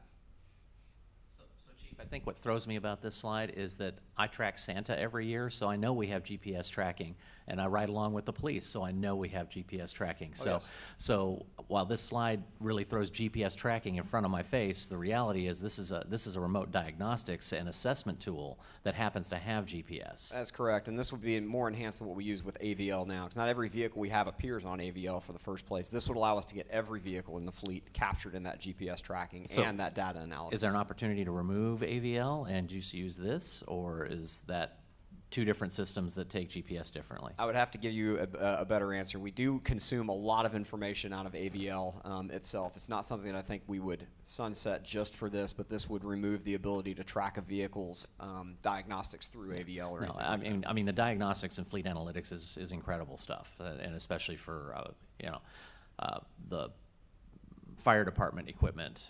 I think is really important. I think police equipment, we burn through that so quick, it may be a little different scale, but. Yeah, as they run 24 hours a day and engine time and so forth. Those are things we don't currently understand. And I think if I advocated to get rid of AVL, I think Jason might hop over the table and physically come up here to talk to me about it. I'm with you. I'm just looking at overlap, that's all. So yeah, I think we'd be able to enhance some of the data collection that we have. Yeah, but absolutely, the framework of this, I mean, I talked to Peterbilt, I talked to Waste Management, companies with big fleets of equipment, and they all run full-time diagnostics on the engines are so computerized now, you know when it's gonna fail. It'll tell you, hey, you take me out now because I'll take myself out. So I appreciate it. Thanks, Chief. Thank you. So work this out with Chris. I'm just going to go in reverse because I'm going to talk on the second part of this right here. This is a dual purpose or a dual presentation for drones. There's a IT portion and there is a public safety portion. The public safety portion is the only piece I'm going to speak about. This particular piece allows us to have some long-term sustainability for our drone and our drone fleet. As you know, we have our DFR. We also have our multi-use drones that we use for exterior search, interior search. Those are all visual operated drones. What we're asking for is to simply enhance our funding for it as that program continues to expand. This will establish a 5-year replacement and maintenance plan for the aircraft that we're flying. This allows us to support repairs, replacements, and spare parts. It also funds our certification and recurrent training and reduces the reliance of unplanned funding. Batteries die, props break, landing gear break. These are the types of things that would help us fund it. So that's a half of what this particular package that you're looking at is. If you have any questions related to that. Otherwise, I will pass it over to Chris. Thank you. So on our portion here, this is the item that we brought to you last year, and we were told to ensure that we could validate some of the use cases, do a little more research on whether or not we would be able to piggyback off of some of public safety's programs that they already have in place.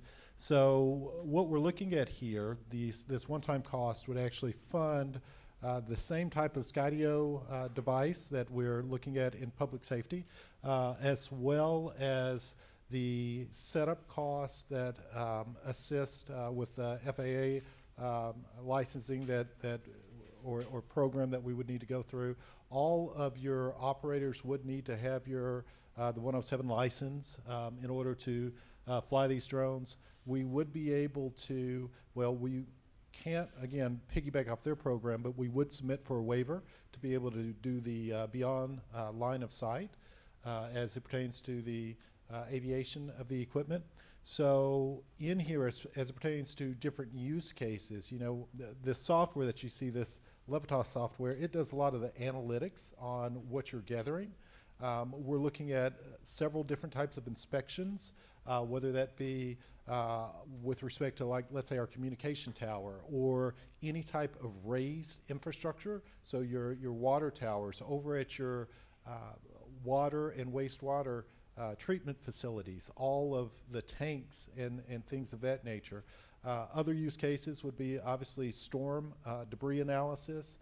If you were looking for illicit dumping, or if you were looking for potential drainage scenarios as far as illicit runoff. Most of those types of activities are going to have a trail, whether it's, you know, discoloration, foam. A lot of times what you see too is there's a different thermal signature between water and something that would potentially run off. When you look at, as far as infrastructure, anything that is truly visible, right? So it could be a scenario where you're looking at road markings or potential potholes. So we've got several use cases that we've been able to identify. This is something that Public Works is in support of as it pertains to this action step. And this would really be our first non-public safety use case for this type of technology. So with that, let me ask any questions you might have.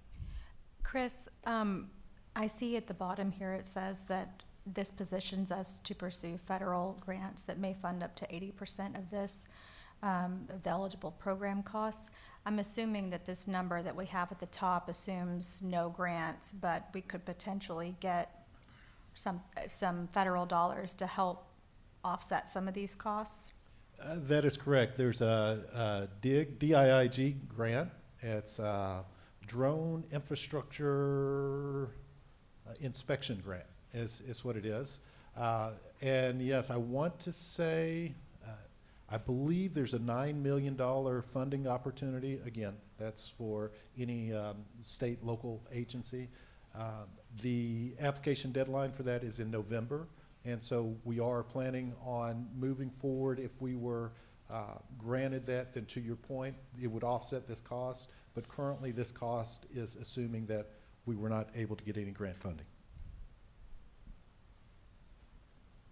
In times where we have breaks that we're trying to locate breaks, is this possible to use that to help find those breaks? Yes, that's a very good use case. In addition to that, if you had a water main break, for instance, and you're already aware that you have it, being able to have that top display, if you will, also helps where you're potentially going to have erosion or other mitigation procedures that you might want to look at. But yes, sir.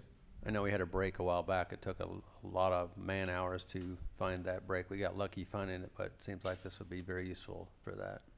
If I could just jump in real quick. You're exactly right. So when we couldn't find the main break, if we'd had infrared, we could have seen the change in temperature because it was in a creek. We would have been able to see the change in temperature of that water to be able to find that main break faster. I think back to 2015 when we had all the flooding, and the way we determined whether or not there was any blockages in the floodplain was with a helicopter. And I went up in a helicopter to see how that all went. A drone would take care of that immediately. Yeah, and even, you know, less dramatic type use cases. Think about your creeks and waterways. You know, being able to see where you truly have erosion problems, things of that nature. So, yep, absolutely. Thanks. Thank you. Council, we normally have this on your unfunded list each year. I know Caitlin's ready to speak to it if you have any questions. This is street and alley infrastructure funding. Back in February during the City Council retreat, we presented an infrastructure analysis, a refreshed version of that analysis to you that showed that we were really in a good position with our street and alley infrastructure right now with the amount of funding that we're putting towards it. But if we want to get to that more proactive and predictive state over the next 10 years, then we really need to be looking at adding funding. Obviously, you're not going to have $7.8 million to be able to fund. What council has done in the past is if you want to put any portion of funding towards this, we can balance this off of the tax rate. Again, we do have a very good pavement condition index rating at the moment, but this would get us more towards that predictive state. What did we fund last year? What was the dollar figure? Give me 1 second, I'll get that information for you. Move on to the next one while she's looking that up.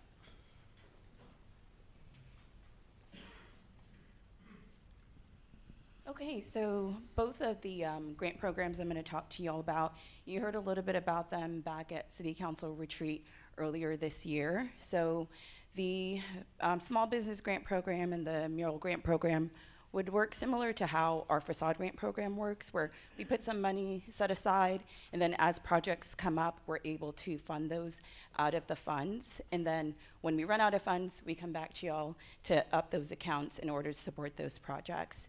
So the first one, as I mentioned earlier, we talked about at City Council retreat earlier in the year. It would help support those eligible type businesses that are listed there. Similar to the Facade Grant Program, both this program and the Mural Program would be a match of 50%, and the maximum amount of the grant would be $10,000. So the Small Business Program just really helps small businesses overcome the startup and expansion cost.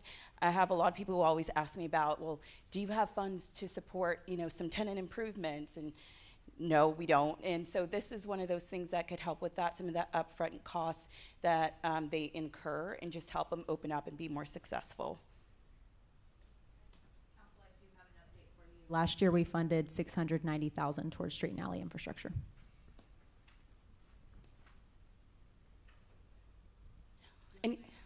Any questions on this slide?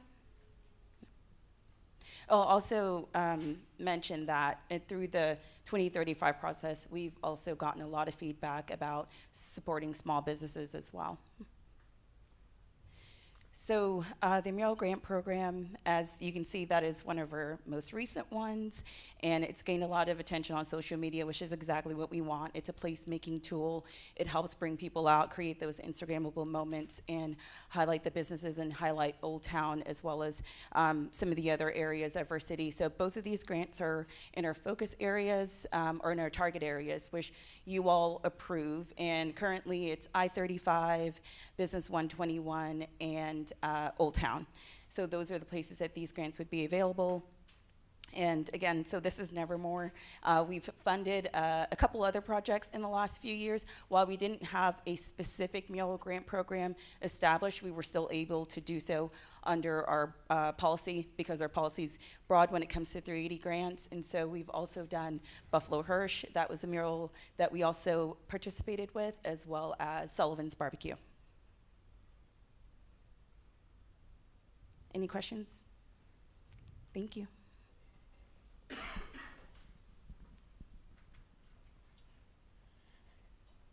Mayor, City Council members, entry feature fans. This is a request for funding to execute the second entry feature for Old Town, which will be down on the small piece of triangle property at the corners of High School, Mill, and Keeley Road. We've been starting on conceptual plans right now for what the area could look like. As a reminder, we're going to try to use the same type of sign for each of the three features, but just changing what the little icon in the middle will be. This one will be paying homage to pecan trees and the pecan tree farm that used to encompass Old Town. We've been working with Kimley Horn to figure out what our options are, and we'll be bringing a workshop with you as we work through those.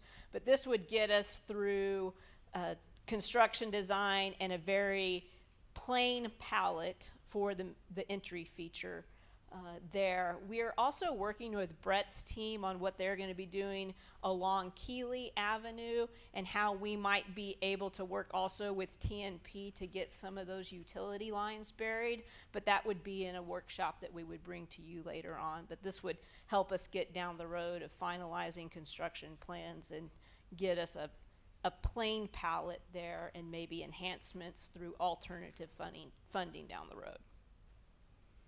I do have a question more about how this is funded.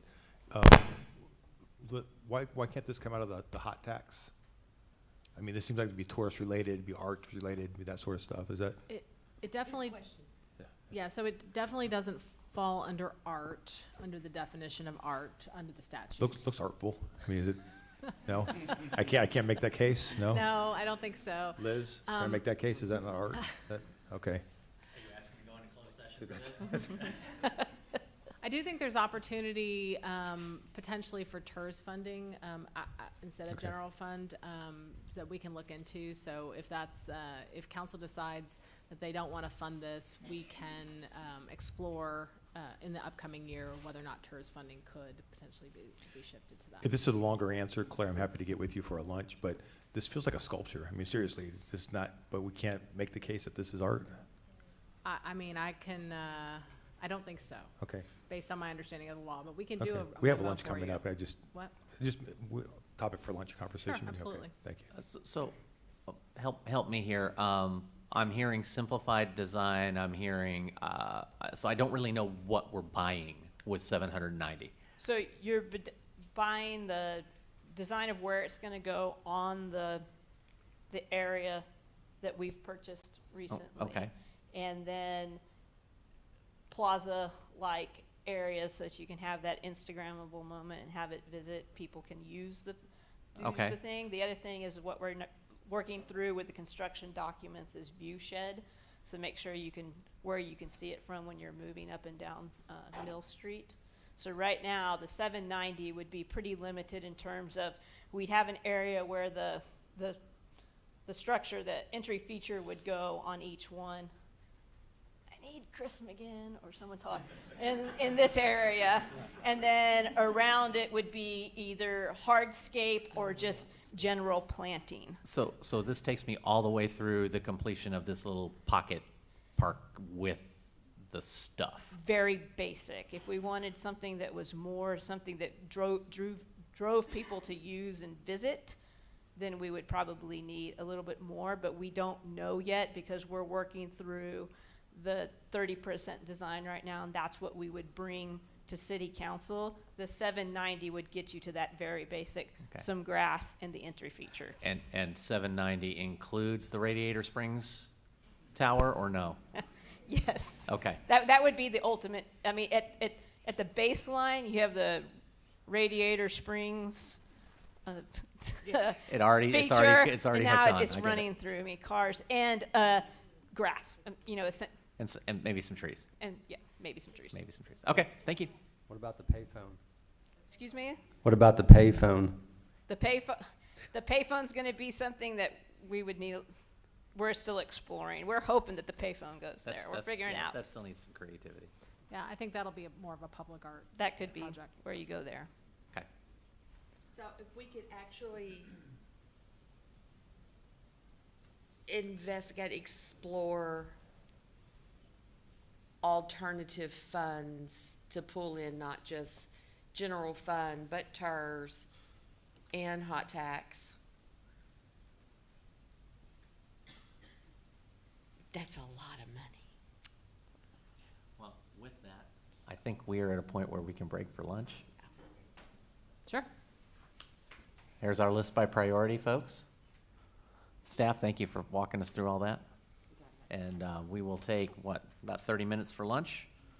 That'll put us here at about 12:20. And we can discuss what we want to do and how we want to do it. We are in a break.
right, it is, sorry.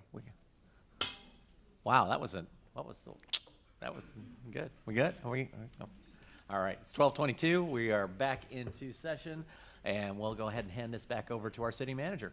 Thank you, Mayor. Before we get started, I just wanted to bring your attention to all the budget covers that we have. These were all developed by our directors and their teams when submitting their budget. It's a fun tradition that we have at the city, so I get to announce the only standard for winning is that I like it best. So it's completely subjective. It's probably not fair. I do take bribes on the side, candies, regularly take, no. But I will say that the really cool part about this, they were really funny this year. I think AI has helped quite a few number of teams. That's one particularly. I don't think that was an actual picture of them. But what I really loved, there were two finalists. One of them was our HR department. I will tell you, they did not win. Our HR department, though, did an amazing job. Their budget cover, they are the friendliest people, and their budget cover makes them all look very frightening and scary. Right there, they all look like they're part of a legal drama of some sort, or FBI show. I'm not sure. And then the best part was during their review, they all walked in with a walk-in song, all dressed in black, like it was a whole theme. So that was super cool. I really enjoyed that. But for me, the going back to basics and having like an artistic, someone actually drawing the art, I thought was really cool. We had a couple teams that did that this year, but the one that won this year was Public Works. I thought it was pretty amazing. That was hand drawn by one of our employees, Jess Freeman. So, yeah, so very cool.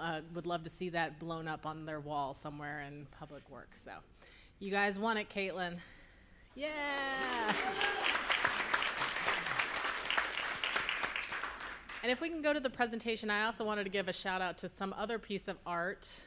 Let's pull that up. No. But I have more on that topic. If you could show the art on the bottom somewhere. I think she's actually running the better, yeah. Well, anyway, the art that's done on the bottom was actually done by Katie McGovern, who is one of our budget team. She hand drew this, and it's basically her representation of Lewisville. She's got her representation of Lewisville City Hall on the left, the trees that are so important to our community, the water, and then Lewisville Lake Bridge crossing that expanse. So you'll see that coming up in other slides. It's been the theme throughout the entire thing.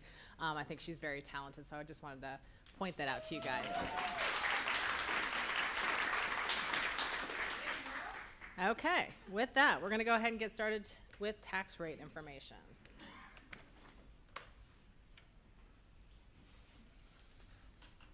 Thank you, Mayor, City Council. Happy to provide the tax rate information for as part of this year's budget process. Just going to take you through the process for calculating the tax rates.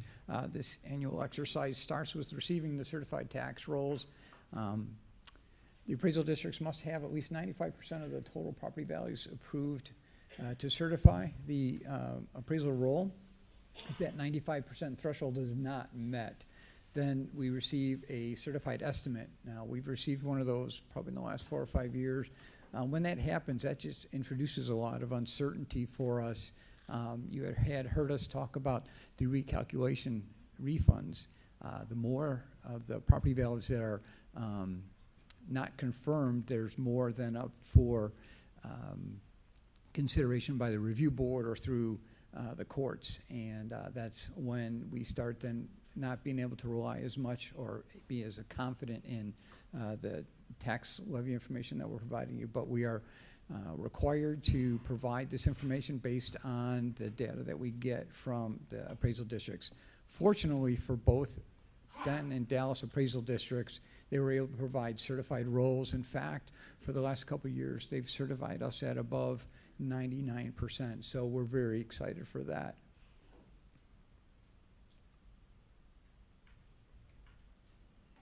Okay, I just got to get in sync here.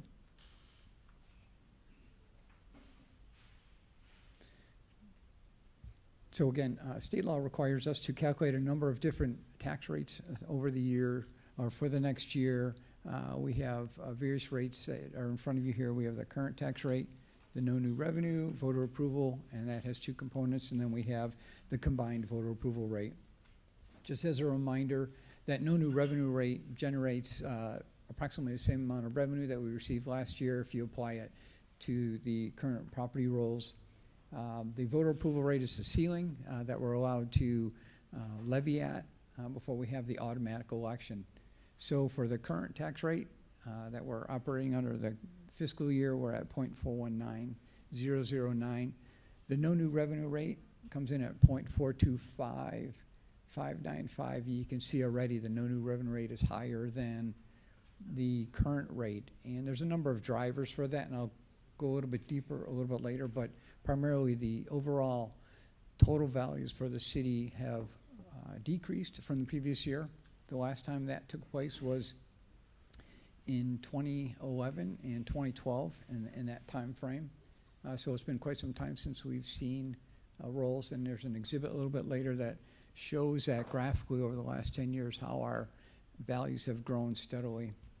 The voter approval rate is broken out between the M&O rate, which is basically what supports the general fund, and then you've got the INS, or the debt service rate, and that supports the ongoing debt service payments. So the voter approval rate for the M&O portion is 0.314061. The INS rate, we held flat, as we have in the last several years, at 0.122320. So our total voter approval rate comes in at 0.436381. This next table just is a snapshot of our net taxable values, and this illustrates where our property values actually went down from last year's certified to this year's. Last year's certified rolls were $20.3 billion. The current supplemental roll from those 25 tax rolls, $19.9 billion. The certified roll for 26, for the 26-27 operating budget, $20.2 billion. So the certified roll year over year went down 0.32%.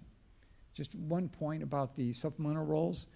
This is the ever-changing rolls that we get from the time that they're certified to the time we get to the next year rolls. There's regular adjustments to the roll, and in the past we might have seen an increase to the supplementals. This year, or in years past as well, we've just seen a steadily decrease as we receive those supplemental rolls. So far, through July of this year, we've seen 32 supplemental rolls that have been provided by the appraisal districts. The lower part of the table shows the new value, or the new growth that's now on the ground that hadn't been in the previous year. You remember we've seen some good activity and new growth in recent years. Same for this year. For the new roll, or the new value on the rolls for this year, $428 million compared to $462 million last year. This chart shows the trend over the last 10 years of what that new growth is. Prior to 2023, we were averaging about $250 million in new growth every year, and that was fairly consistent. We saw a couple years that were in excess of $700 million. Again, a lot of that has to do with the timing of when projects are completed and the rolls are certified. We had a drop to $463 million in 2025, and again, the $428 million for this year. Still higher than what we've typically seen, and we would expect that level to continue out, knowing the projects that are out there and yet to hit the rolls. This shows the change in the total taxable assessed value for the last 10 years. Back in 2017, hard to believe that we were just at $9.3 billion. From 2017 through 2021, we had regular growth up to $12.2 billion.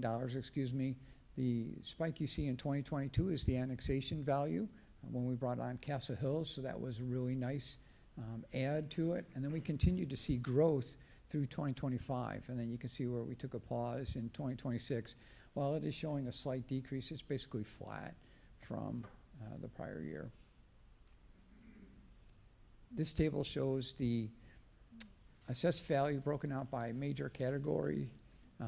All the categories that are highlighted in purple are the ones that we kind of focus on. We've got single family, multifamily, commercial, industrial, and the business personal property.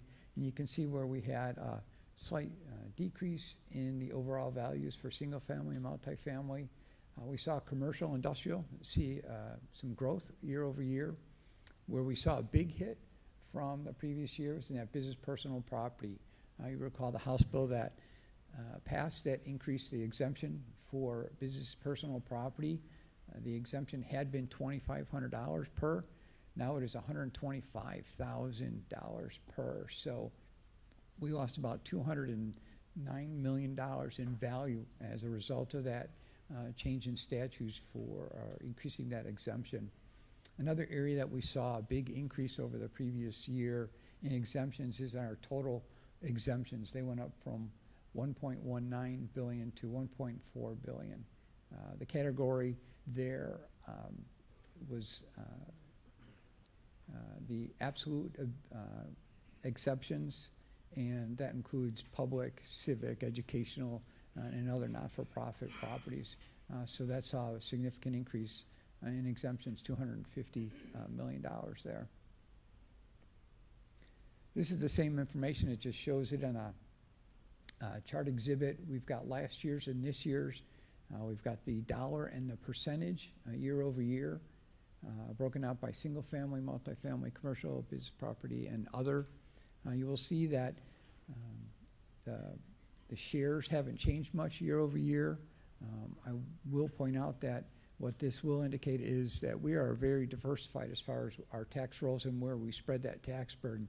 Just under 50% is on the single family properties, but we also have over 50% that's assessed to the multifamily, commercial, and business personal property. So as I've said in the past, if we get hit with one particular category that goes down, it doesn't bring down the whole tax rolls. Just like diversifying your portfolio at home, we have a great diversification with our property values and where that burden is spread out. Chart shows the past 10 years with our property tax rate, and what I'll tell you is just speaks to how we're able to live within our means, and only to the extent that the property values grow that will we generate additional property tax revenues for the budget. Only in 2 times in the past 10 years have we increased the rate. The first time was in 2019, where it went up from 0.436 to 0.443, and then again in 2024 when it went up from 0.419 to 0.422. What I'll also point out here is that voter approval rate that I showed earlier at 0.436 would still be below the higher range rates that we had in the middle portion of this 10-year period here, where it was at 0.443. This is a rate comparison of our comparable communities. You've seen this before in other comparisons that we make. No difference for our property tax. We've held the same relative position for many, many years. For as long as I've been here, 7 years, this is my 8th budget.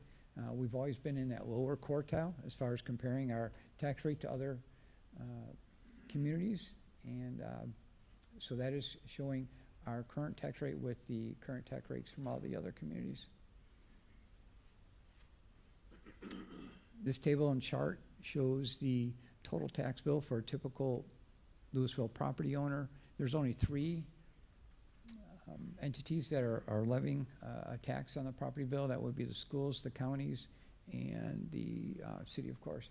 Now, I'll just point back to Grapevine, where they seem to be an anomaly or an outlier as far as having a low rate, and that's true, but there's a couple of reasons for that. One, Grapevine relies heavily on and takes advantage of the amount of sales tax that they're generating every year, and also monies that come in from hotel taxes. But also, Grapevine has 2 additional districts that levy a property tax, and that would be a health and a community college district. So when you compare apples to apples, our total tax bill is about $1.72, and theirs is about $1.60. So not a lot of difference in the total tax bill, Grapevine versus Lewisville.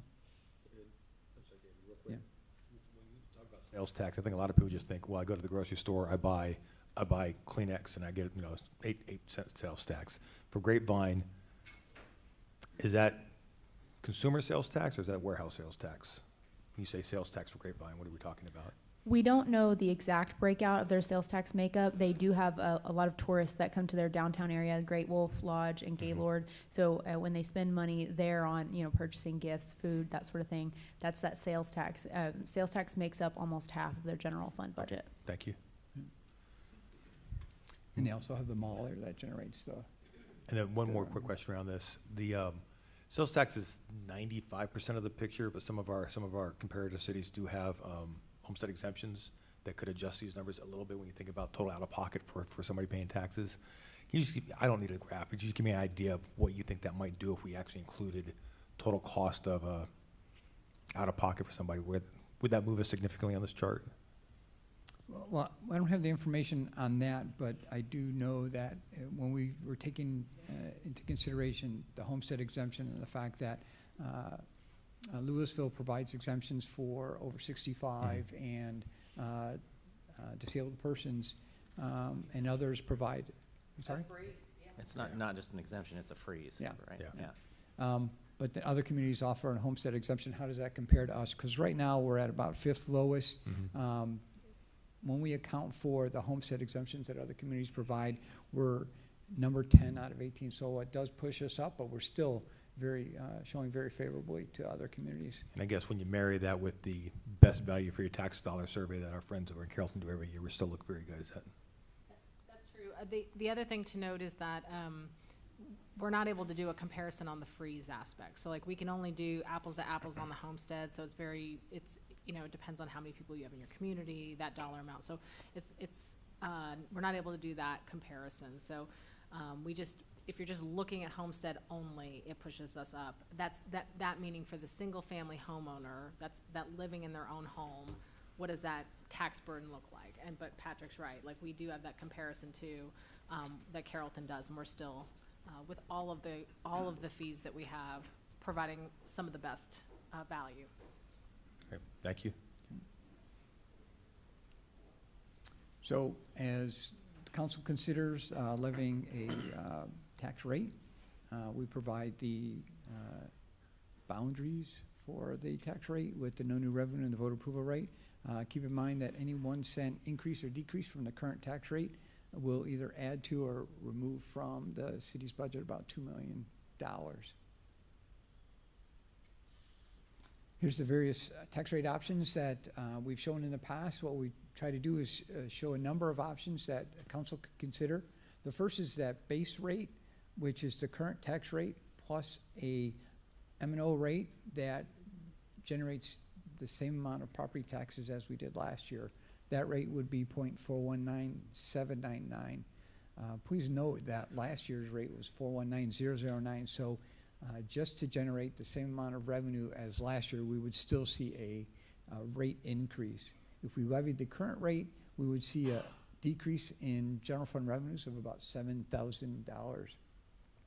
Levying at the no new revenue rate at 0.425595, we would have $1.3 million in additional general fund revenues that we would be able to apply towards those unfunded items that were discussed earlier.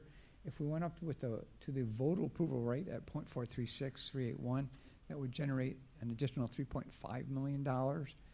Note that we do not have any unused increment from previous years. If council were to levy a property tax rate that is below the voter approval rate, we get to bank that difference for a period of 3 years, and then it's lost. We do not have any current unused increments, so that is why those two bottom lines are the same. So, Dave, am I understanding correctly that if we chose to keep the current rate as our rate for next year, that we would have to cut an additional $7,000 out of the what is currently proposed as the base budget? Correct. So in addition, would you not have money for the unfunded list? We would have to remove $7,000. And while that seems to be a simple ask, it's not. It's It could be removing an intern from a program, or it could be some other core item. So, you know, as slight as it is, it would be something we would have to consider remove. As I look at this, I keep going back to the business personal property exemption that was just provided as a $209 million hit, I think, to our overall valuation. What does that do to that number, that additional GF fund revenue? So by way of example, I guess, Claire, you may need to explain this for me because you speak Patrick, but if that did not happen, well, how would that change this math here? Well, it would change the rates that we're returning here. So we're seeing an increase in the rates because the assessed value went down. There were three things that really drove that decrease. One was the business personal property, which is the largest. We've also got the business exemptions. Then we had some Freeport that is a little more volatile. But those three combined for $910 million in increased exemptions over the previous year. So absent those exemptions, we would have seen growth in our assessed value, the ability to maintain our current rate and still generate those additional revenues. Okay. That's helpful, because, I mean, when I hear, you know, that our appraisals or our values went down, our property values went down, I think, I mean, maybe I'll just speak for myself, but I'm going to well, I got my property tax estimate for next year and it didn't go down, it went up. So I don't know anybody who's gotten one where it showed the property value went down. You did? Did you fight it? I did too. No. To get that? Wow, okay, well, Mine that's went down. Never mind. Living in the wrong part of town. I guess so. They went way up on us. Yep. You should have fought it. See, I got it. I did. You get an additional letter. I got an additional letter in the mail that said this. So. Very interesting. Okay, well, never mind then. So, I'm sorry, David, just to punctuate the point, so in your estimation, that business personal property exemption that was granted, what was the overall impact to our budget? If you had if you put this back to last year, is that costing us $1 million, $10 million? What are we trying to make up for? When we ran that calculation last year, it was about $800,000, losing $200 million in value times the tax rate of 0.419. It's about $800,000. Okay, thank you. That's what I was trying to get to. I appreciate it. Yeah, sorry, I missed the point there. No, that's good. Okay, so this is something you're seeing a little bit different than what we had shown earlier. Originally, when we had pulled together median home value information, it was from data that was received separately from the appraisal districts, and then we calculated a median home value for tax comparison purposes.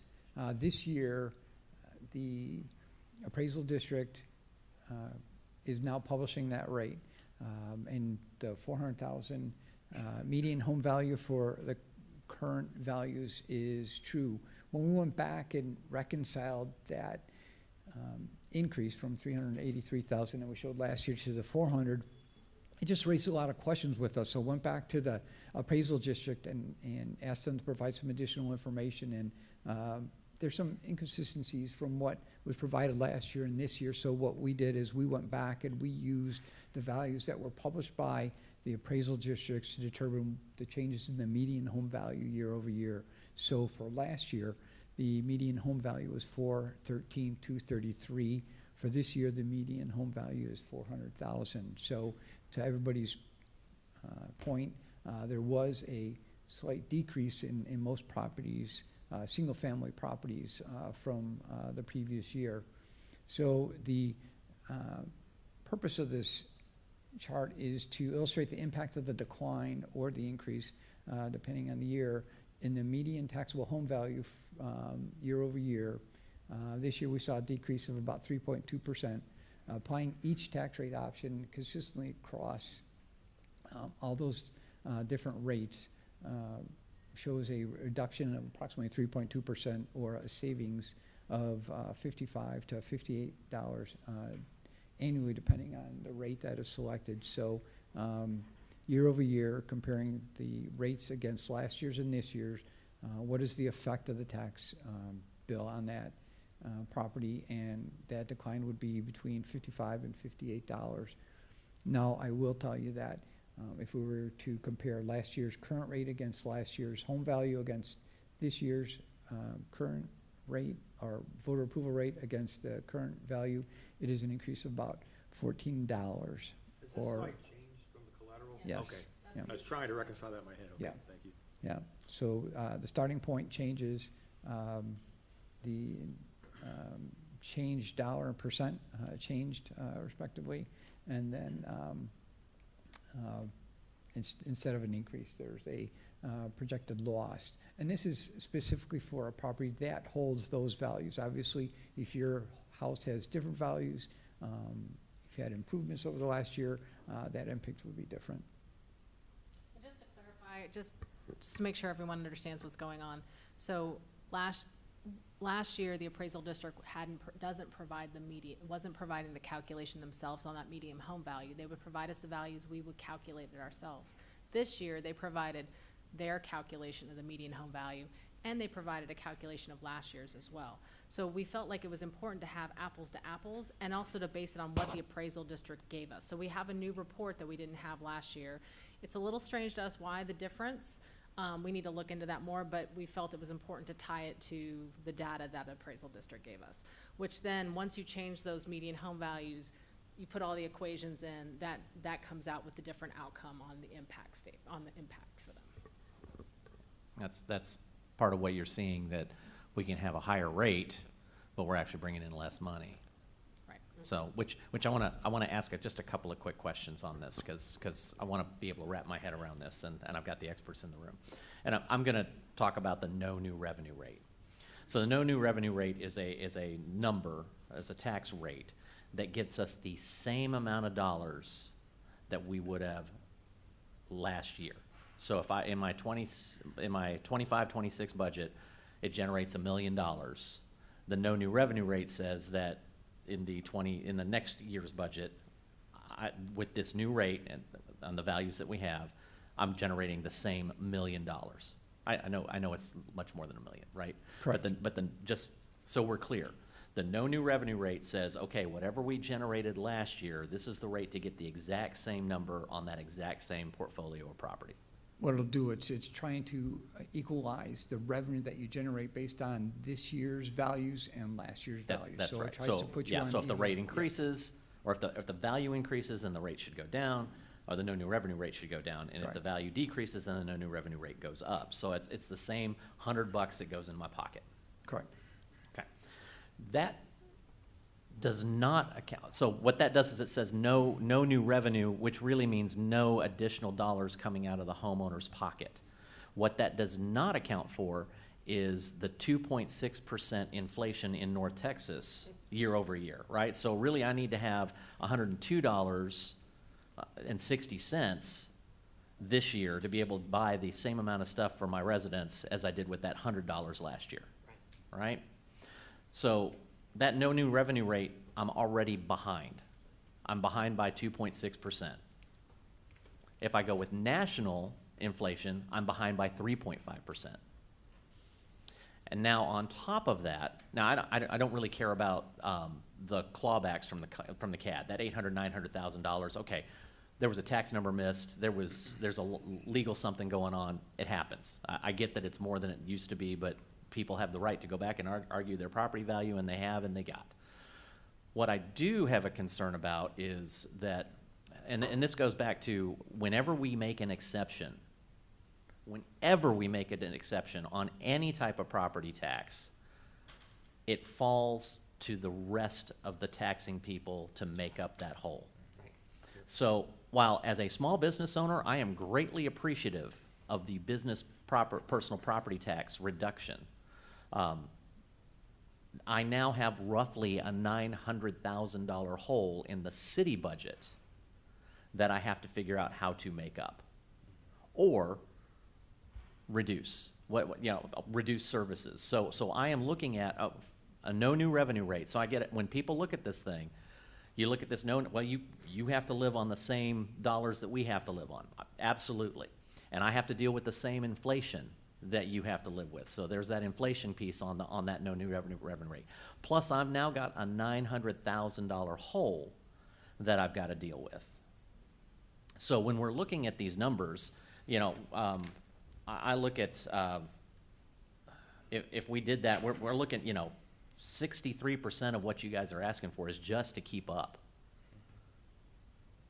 So I'm just going through this for context for everybody who's out there.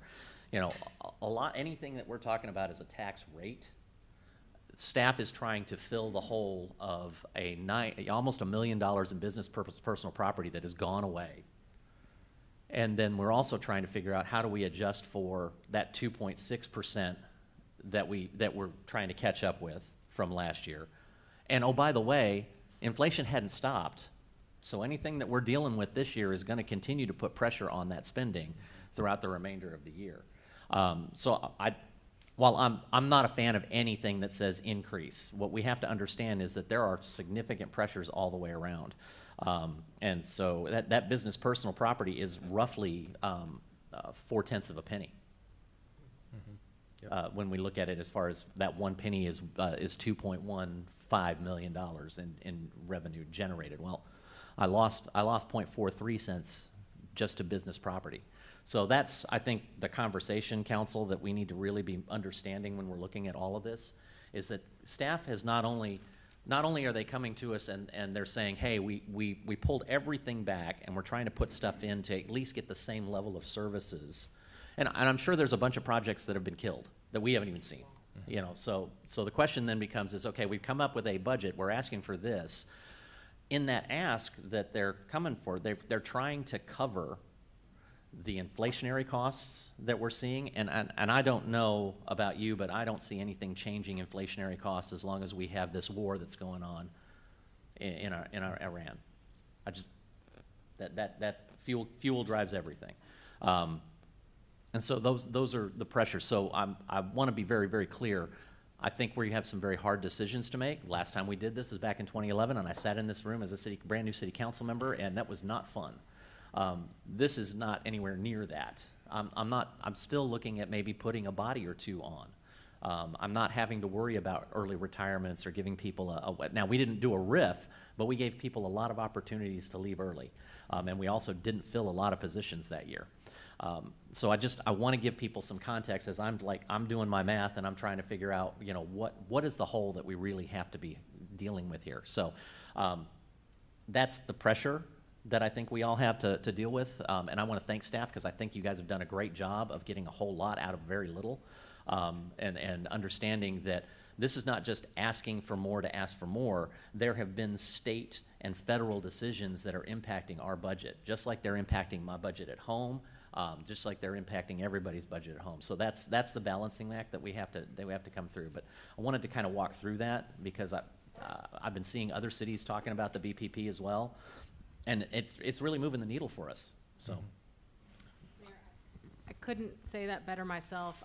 The one thing I just wanted to make sure I added to Dave's explanation about the no new revenue, and he did say it correctly. It is you're comparing existing property values last year to this for the same property next year. For new growth, everything you said is still accurate completely. But I just wanted to make sure we're being transparent on the video here, is that any new revenue doesn't get counted in. That's correct. So that new revenue, though, to be clear, it has to pay for more police services, it has to pay for more fire services, it has to pay for more inspections, so all of these things that you're seeing here that are asks are still getting water, sewer, well, and I keep those a little separate because they're their own funds. But any of these inspection services, sanitarian, all of that stuff, those are all being pressured by that growth. And okay, so that growth pays for that. Maybe I don't think it covers fully. Yeah, and the other interesting thing is a lot of that growth is happening in our TERS areas. So then it still doesn't relieve some of it. I mean, we still have growth throughout the city, but it doesn't relieve it totally, that new growth, because you're having a lot stay in the TERS. That doesn't mean we're not using that money in our TERS, but it doesn't help us with finding a police like adding Right. more police officers and things like that, so. Yeah. One more quick thing to punctuate. I'm not going to elaborate much more, because Mayor, I think you said it perfectly. But I do want to point out that this is not unique to our city. There's cities across our area that are having the same discussion. And as a matter of fact, the suburb to the south had to furlough people for 3 days without pay. We're not talking about doing anything like that. But in my mind, this actually shifts, while the intentions are good, and I love small business, it shifts a burden away from businesses who can make money off of their inventory and their personal property over to the taxpayers who don't do that. So it's a shift of the responsibility, not an alleviation of everybody getting a break.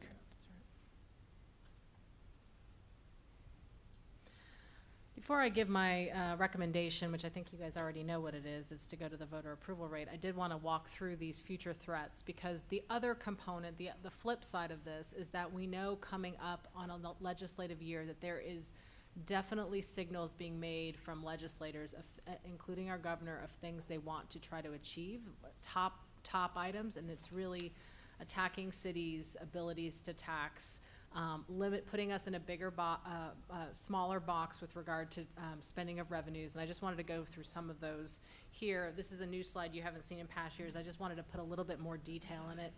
So one of the discussions is about reducing the annual homestead appraisal cap from 10% to 3%. So basically, when you have property taxes go up and your homestead, you have a homestead exemption, you're still gonna only bump up as a homestead, someone with a homestead 10% each year, and you'll have catch up. But it's gonna be reducing that down to 3% of something. So that would, one of their options. That would slow taxable value growth for existing residential property, reducing future municipal revenue growth. Budget considerations, we may require greater reliance on new development, commercial investment, and sales tax growth to maintain service levels. For a smaller city that, like in the suburbs, that's growing, like an Anna or a Salina, that's very manageable. For a city like Lewisville, where we have 5% of our land not developed at this point, we're in redevelopment mode, that is a scary proposition. To require voter approval for all local property tax increases. That's significantly going to reduce local fiscal flexibility by requiring elections for any property tax increase. It could delay our ability to respond to inflation, emergencies, or changing service demands. And let me point out, if we do the no new revenue rate, it still would require voter approval. Yes. Right. Absolutely. So how, If- yeah, so in a- logistically, how would we even do that? Yeah, so in a year that your values go down, you would then have to go out just to stay even. Well, even, but minus inflation and other stuff. And when we talk about going out, we're talking about then spending what? Tens of thousands of dollars extra to go take it to the voters. That's right. Right. This is a great example of good intentions making for poor policy all the way around. Any municipality who looks at number 2 and doesn't bump their rate up to whatever they're comfortable with now is missing out, because now they're going to get themselves in a bind in a year 2, year 3, year 4, because they did what they thought was fiscally responsible, and now they're stuck at that level. It's difficult. And the reality is, we vote on this every single year. Every single year, there's council members and mayors that are up for election. This is a referendum on that. This is already being voted on. I'm going to leave it right there. We already vote on this every year. I'm going to disagree with you on one aspect, and that's Okay. the good intention, okay? Because I think this is very calculated to make themselves look good. You're probably and right. to put all the pressure on municipalities, because they've been trying to strip us of local control for the last decade. Yeah. And so they can pat themselves on the back when all they've done, and I hope that the citizens realize that your legislative body has now put more tax burden on you as a property owner, and I'm saying that because I'm paying the same property taxes. I won't go through in all of these in as much detail, but there's also talk of limiting local government spending growth to the lesser of 3.5% or population growth plus inflation. There's a move from annual to 5-year property appraisals. So you've seen that kind of move happening in the Tarrant Area Appraisal District. And there have been serious situations with budgets out in Tarrant County because of those. And then move to destination-based sales tax sourcing. That continues to be something that is either happening on a legislative level or it's happening at the comptroller's level. I can tell you the new comptroller also is not, I don't believe has any change in opinion on that matter, but we will see, brand new. And there is that castle litigation that should probably be wrapped up in the next year, but we don't have any outcome on that yet. It's worth punctuating one more time. Every time that comes up, that's what, $10 million hit to our budget potentially? It was a $10 million hit. Yeah. We had some large sales tax producers, Bed Bath & Beyond already Okay. closed down, and then we also had Builder's First Choice left, also Lewisville. So it's smaller at this point, but still it would be a hit. So even if it's half of that, that's another 2.5 cents increase that we'd have to do That's to correct. make up for that. We've done a follow-up to that. We took a deeper dive. The initial 10 million was based on kind of like an overall assumption. What we did is we took a look at specific businesses that remit the taxes, and based on what we discovered, there's probably about $5.5 million that's still out there that could be at risk from moving to destination. And that's net. Yeah.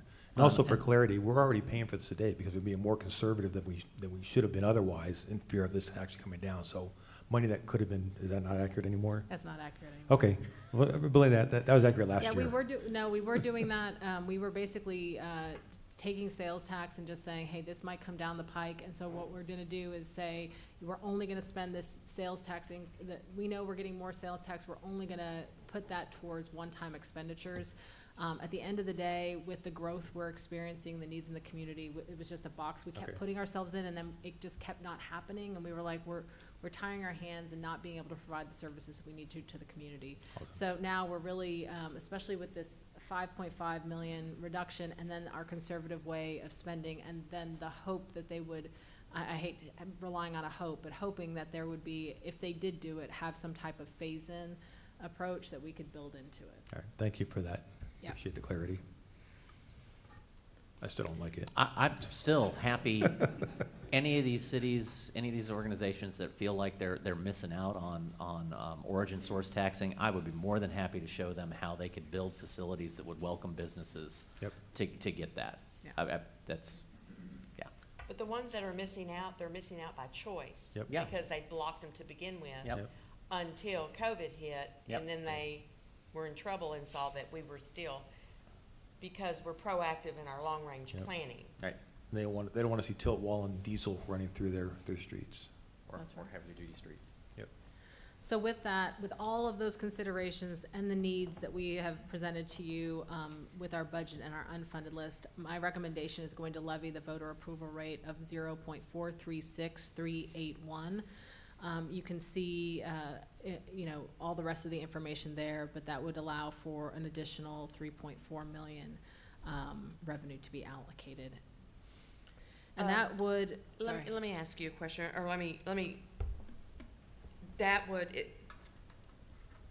with the median house, it's 5775 divided by 12, correct? Would be the difference. So I think it was, how much did you say was the calculation per month? $4.81? No, it was, Yeah, that 57 is for a year, right? Right, Yeah. divide that by 12, it would be a monthly impact I of passed it. $4.75, Yeah, so which is less than a Happy Meal. Yeah. So this is showing the impacts of the rates against the changes in the median home value. Since they're going down, if we were to apply the particular tax rate against both of those, you'll see a decrease.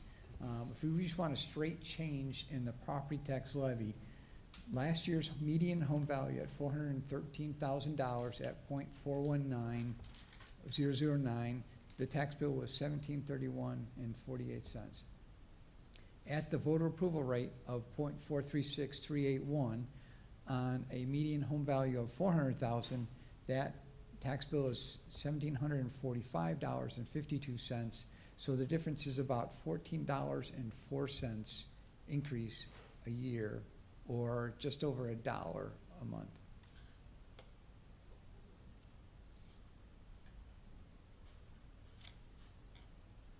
Except for my house, since I apparently am one of the few. If you live in Old Town, sorry, you're paying a lot more than that, so.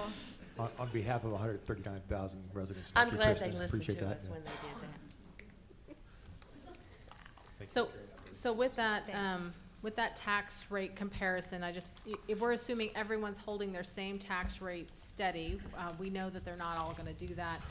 So we're just showing where we would move in relative, position there. We do know that, at least from the proposed budget from the city manager, there's a proposal in Frisco to increase their taxes. It would be above ours. I also think Plano is planning to maybe reduce, so they may come right in line with us, or just below us, but I think we're gonna stay in relative, to everybody else. And just for context, there are 15 cities in North Texas at 100,000 in population or more. We are one of them. We would be the 13th out of 15, which I think is an important context. Grapevine is an outlier just because they have so much tourism dollars, and then you get into cities that are smaller, and they may not have the same, they're in a different growth pattern from most of the mature full-size cities. So I think that's also very commendable that we're on the bottom end of that. Allen and McKinney still have some quite a bit of acreage, so I think that pushes them down a bit. And so with that, we're gonna let council start discussing tax rate and how that relates to the unfunded list and what you guys are interested in potentially funding. Mayor? With the, just to describe what you're seeing on this spreadsheet here, staff's recommendation is that voter approval rate. That will provide you with $3,493,017. We have staff's recommendation in priority order on the screen in front of you, the same order that we've presented this information in, with a recommendation to fund all items and put a portion of funding towards the street and alley infrastructure to the total of $849,034. At this point, council, we would like to get your feedback on these items. Can I ask a quick question of Chief Rollins before we go any further? And I'm sorry, Chief, for hitting you with this. It occurred to me after you presented. We talked about the resource officers. It's $130,000, give or take, I think was on there.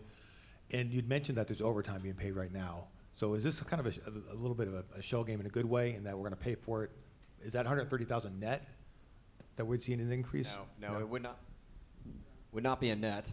We would actually be paying now $130,000 right now. Yeah. We bill them for full overtime. They pay us back for full overtime, so we're net zero now. We're now Okay. adding a cost of $130,000. Okay, all right, thank you for that clarity.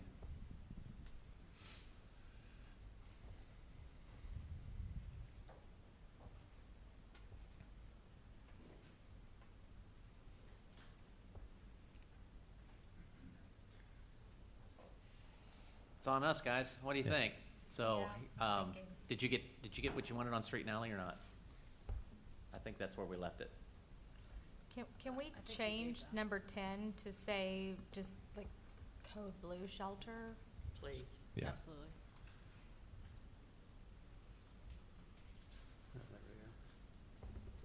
What were So- you asking, Mayor, about the streets? Did you get what you wanted on the street and alley infrastructure question?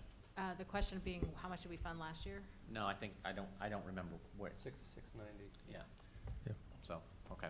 I have a similar question about Code Blue, and again, it feels like we have no choice but to fund this, and we're funding it either way, right? We're not gonna leave people out in the cold. So if we don't put 20,000 here, somebody's gonna scramble to find 20,000 to get these people sheltered. So I think it's a small number. I think we just acknowledge that up front. I'd say that'd be a number one priority for me, because we're spending that money anyway. Am I wrong in thinking that way? No, that's a good way to look at it. Okay. I've got a couple I wanna bring up, and I know they're kind of in that mid-range. I think 9 and 12 are incredibly important programs. I think 9 brings back, it ties people to their community easier. I think anything we can do to reduce friction. It generates, I mean, we've had it for less than a year, and it's already generated $100,000 on what? We've spent 60? We haven't even spent 60.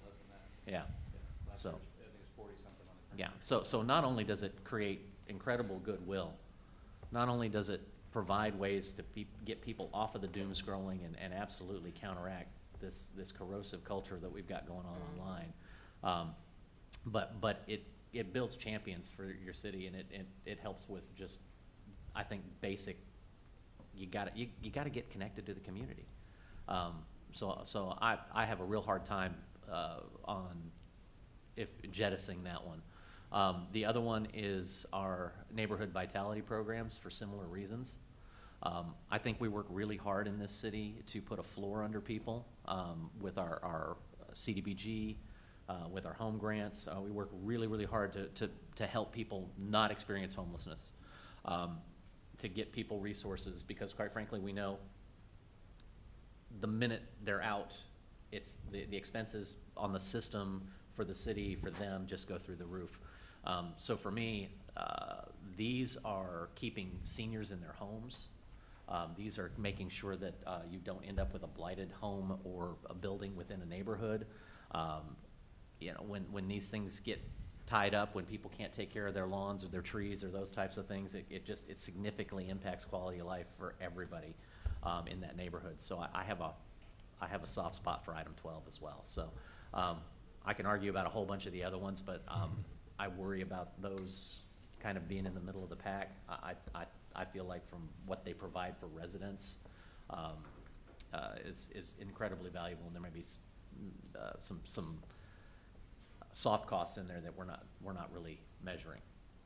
So that's my 2 cents on this whole thing. So Mayor, I would like to just throw in that I think that the first 13 would have been in a base budget at any ever given time, because they're all quite critical and very much needed, especially the size of our city and the growth in which we're in.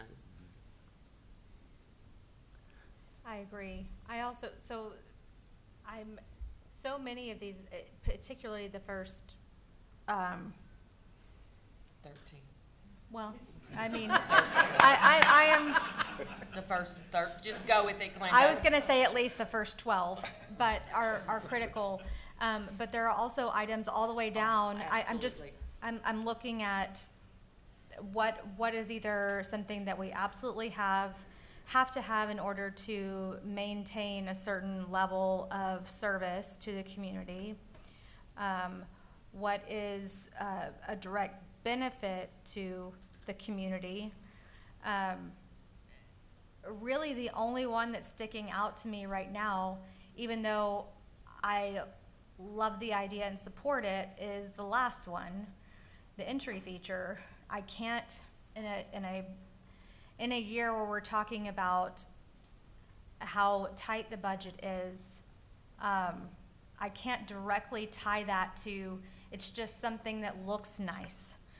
It doesn't provide a service to someone or provide a person that can provide a service to somebody, or provide a grant program that can help a citizen or a local business.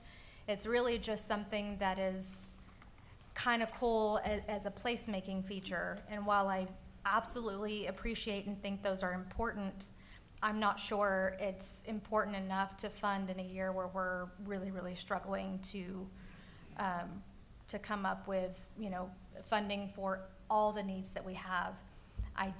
As I do every year, I will fight hard for the street and alley infrastructure funding. I realize that we are at an 85 right now. However, I also know that if we look at what 50 years ago was right when Lewisville was in its boom, and every decade, the population of the city was doubling.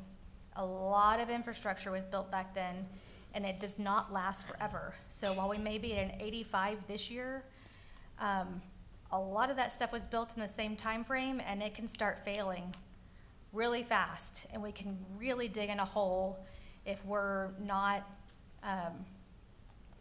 just putting everything that we can towards it. And so I would, as much as I hate to say I want to take a pause on the entry feature, I would prefer to shift that funding to the street and alley infrastructure funding. And I do realize that there is some street and alley infrastructure funding in the base budget, but we also know that we're behind, and we need to keep funding that we need more than, what was the number we had in there already? Plus 850. We have 13.4 million in the base budget, but about 4 million of that, a little over 4 million, will be reallocated to that traffic signal detection and the sign replacement next year. Right. So I think, I personally feel like it's a bigger benefit and gets more use for us to shift the entry feature funding into the street and alley infrastructure funding. Can I give options? Because part of mine is like levers, what you can pull, because I know you don't necessarily know those levers. So I understand everything you're saying. If you want to jumpstart the design of it only, and we could bring back researching hotel occupancy tax and TERS and bring that back to council with a kind of a conceptual design, because I think you guys just saw for the first time. I mean, I think we can get there with 40,000 for just the design alone. I think that's gap funding we have others. So if you want to do that here, and if you don't, that's fine. I mean, that would keep the project moving. It keeps the project moving. It doesn't necessarily fund it in your general fund, but. So that's another option, another lever. I like that option. So you're saying putting a 40,000 in column E? Right, and then shifting the rest up. 750,000 to streets and alleys. That would be what I would do. Well, I guess that would be the only other place we could, because we're fully funding everything else. Right. If you are, I don't know if that's what. True. First the lights, then the screen.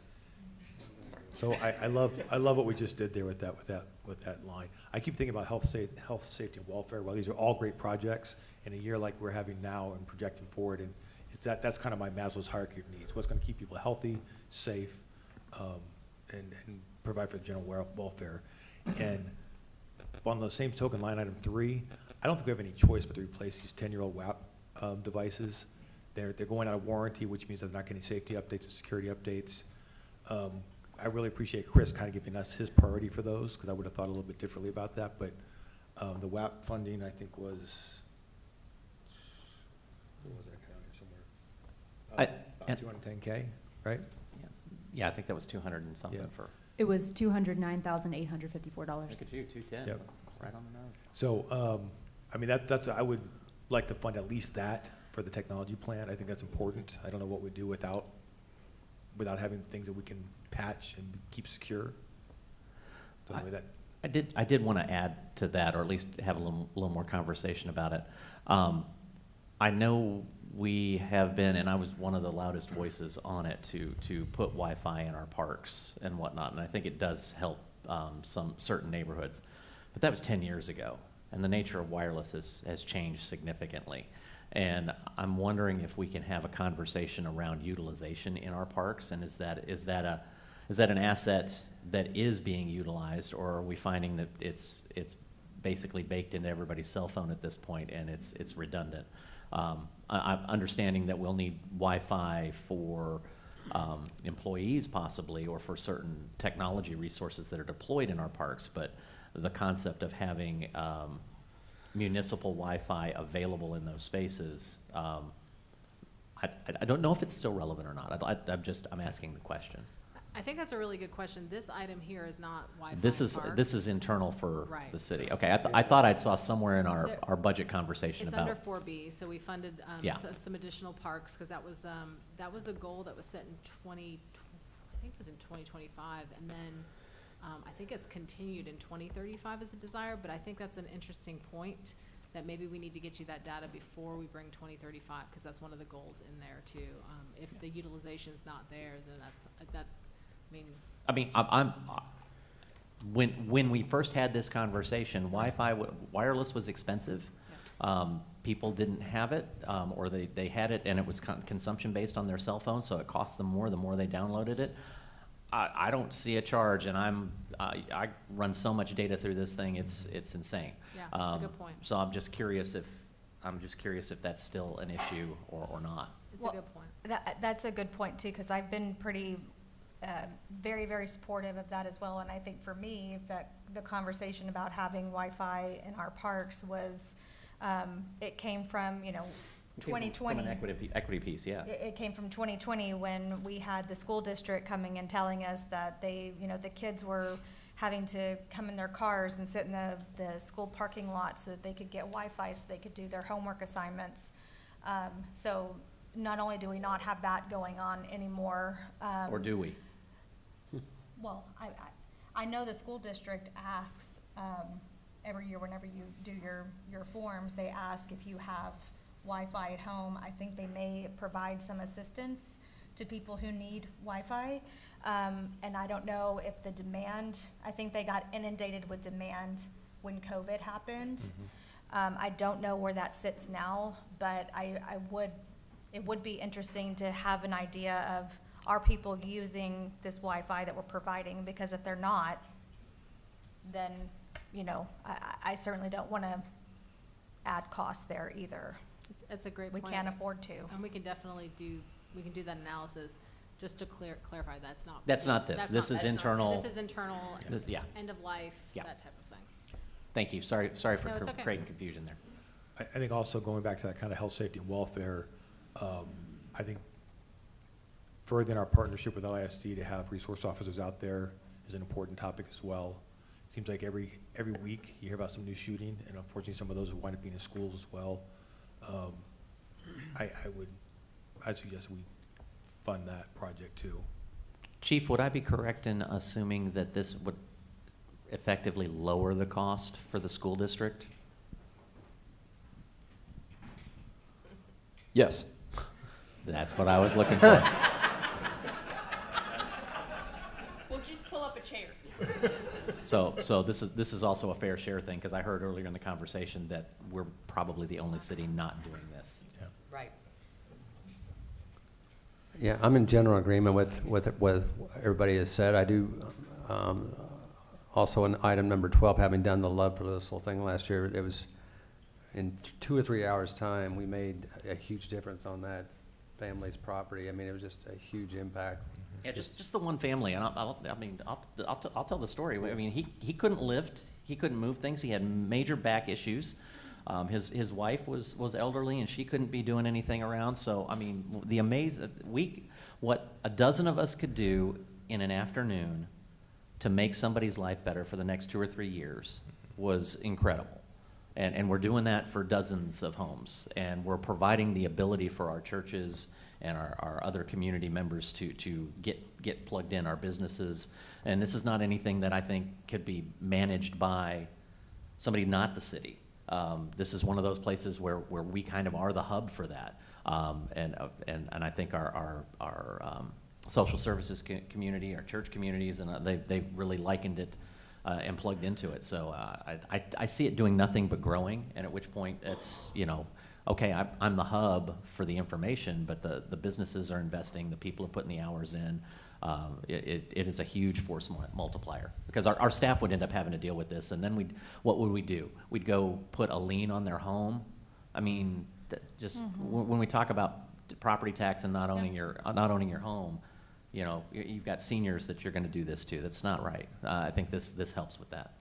And I think on that topic as well, that's why number 9 becomes so important as well. Because we've got to, I think there are, if we can, the more we get pushed, the more important it is for us to engage the community and get the community involved to help the quality of life in the community. So that's, we absolutely have to fund number 9 as part of that as well. And then just realizing on number 21, that's certainly a practice to get the design and keep it going, but just realize that which I deal with every day is it's assuming a 1.1% escalation rate, that number will be at, less design will be about 825 the next time this comes through, so. That's true, but it's also one of those things that if the state gets their way and they strip us of everything they want to strip us of, we're going to have to make cuts. And that's not going to happen if they get their way.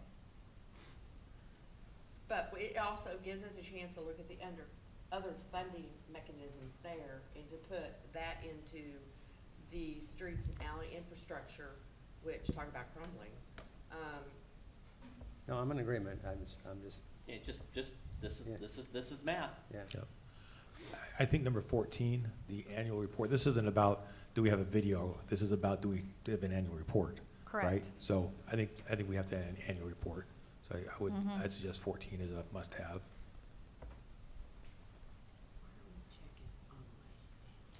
I think we should probably go ahead. I mean, I think we're all in agreement that number 1 through 8 also are absolute must. We have to do. 1 through 13.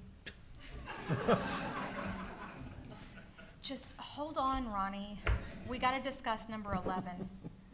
Uh-oh. I could support that, and let's see what the math does. 1 through 8? Yeah, I could support that.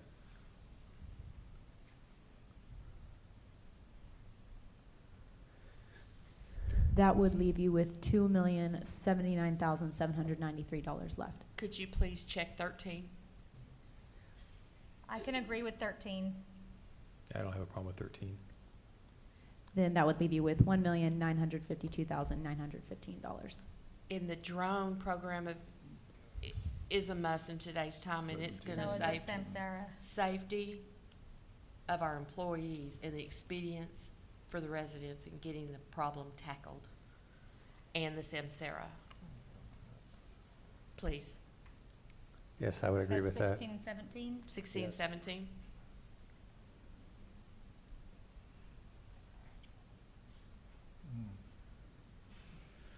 I think we need a community survey of some sort. I think I'm fine with moving forward with Zen for one more year, but I do want to, a lot of my questions are just, I don't know what I don't know. So you now have a frame of what I think, and I think what council thinks, at which point it's incumbent on them to come back and help us understand the value and why they do it the way they do it, and if that's still relevant. Understood? I'm going to give a plug for the mural program. Everybody gets excited about the murals when they go up. I like it when I see them out there.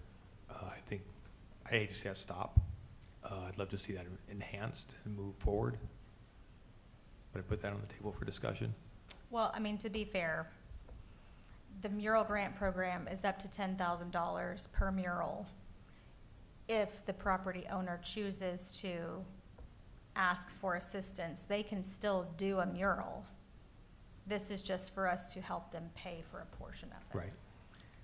And it's on reimbursement, so if it doesn't happen, it doesn't happen. Right. Are we gonna check the street and alley? We got to figure out how much funding we're going to put there. Yeah, I think the question is like, what do you guys want to fund other than that, and then what's left over, and do you want to put that leftover into street and alley? Well, I can tell you that I do use Canva at work, even though I'm still a PowerPoint guy. It is incredibly fast and does do some really good work, and would allow for some consistency in messaging and assets, because everything's in one bucket. My biggest concern is that maybe we have 3 or 4 different, and I know Chris is on this, everybody's got their own, what they're used to, and they're bringing it to work, and so we're paying for it because they're used to it. But at some point, you've got to say, this is the standard in the 4 walls of this building. You're gonna have to get with the program. In this case, maybe it's Canva for me, but I'm okay with that one, just because I do think that we're trying to. That communication to the community is critical. We have to figure out every way that we can to reinforce that we are a source of truth, because quite frankly, it is so easy to flood the zone now. I mean, AI has made it incredibly, I know we have somebody sitting on social media right now putting all this information in saying, build me a conspiracy theory. It's happening right now. Oh, I promise you it is. And so how do you beat that? You beat that through good communication, but you also beat it through, making sure that we're doing programs that are reaching out and having impact to people on a day-to-day basis. Having an 85 on roads, that's the ticket to play the game. That doesn't move the needle. What moves the needle is the stuff that makes it that is the feel good. I'm going to second Canva for a different reason, though, in that I'm all about continuity of message. And I think a city that shows the same brand consistency over and over again with the same Canva templates, the same messaging, nobody's stretching a logo. These things are important to make sure we have consistency in branding. So I like Canva. It does mean that your quilt's going to have a little less diversity on it, though. Yeah. No, I'm kidding. Are these line items all or none? I mean, that one, Canva was for 50 seats. Wouldn't 25 be a good start down that path? Okay, gotcha. Great question.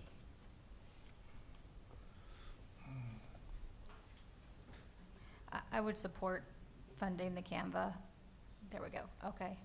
So now we're down to the small business grant and the mural grant. Can we do the mural program through the Arts Board? It's a different program. So Arts Board is gonna be public art. And that's usually on public facilities. So this is private art with a public incentive or a public addition to it. So it's like a public-private partnership. So Okay. we could do public art that's just murals, or have them do a mural in a year. We just have to find a place that we want to put a mural. It'd be on the side of a city building. Maybe you could negotiate a building to give us some type of public art access easement or something. But at that point, we've got a hook, and it's a piece of public art, and we have to, whatever all the legal stuff is with that. And now that person can't do anything with their building. Yeah, Like, whereas because the ones we're funding today, if they wanted to paint over them tomorrow, they can. They can. Fair enough. Okay. I'm sorry, I didn't understand what you're. No, I said I withdraw that one. It's Oh, you I withdraw. understand what you're talking about. I was going to say, could they have an easement on that one side of the building as well? Yeah. I thought it was the same thing, but I think the points are relevant. We have a mechanism to help with this.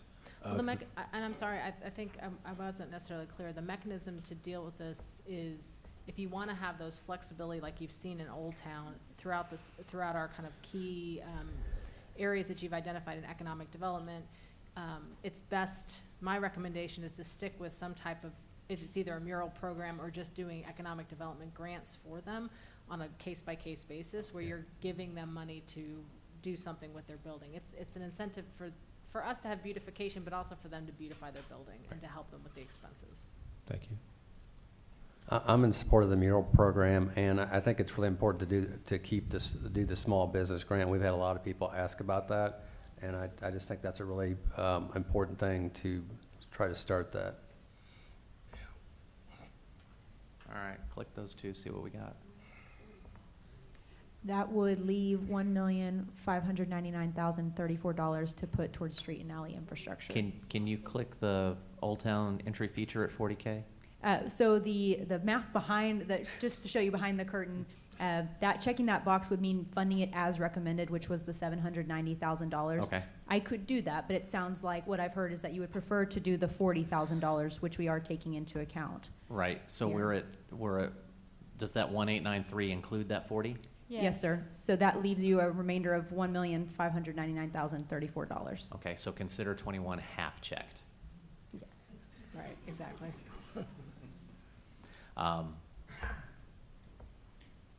So now your question becomes, council, again, this is making an assumption of a tax rate, right? And are you good with that tax rate funding this? I am. Because this is the recommended above the no new revenue. I would fight a little bit harder to not go this high, except for the fact that we may find ourselves in a year where we can't increase our tax rate at all.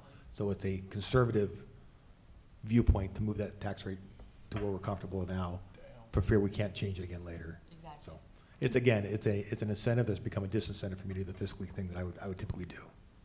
Well, I think it's also important to recognize that based on the median home value in the city, the difference between their tax bill last year and this year is going to be about $1 more a month. $1.18. Give or take a penny. At the $1.18. at the proposed tax rate of 436,381. So with that number, if it stays, that's about, streets and alleys will be about 45% more than we funded last year. On the Yeah, unfunded. because we were at six hundred. 690,000. Yeah. 690 versus the, okay.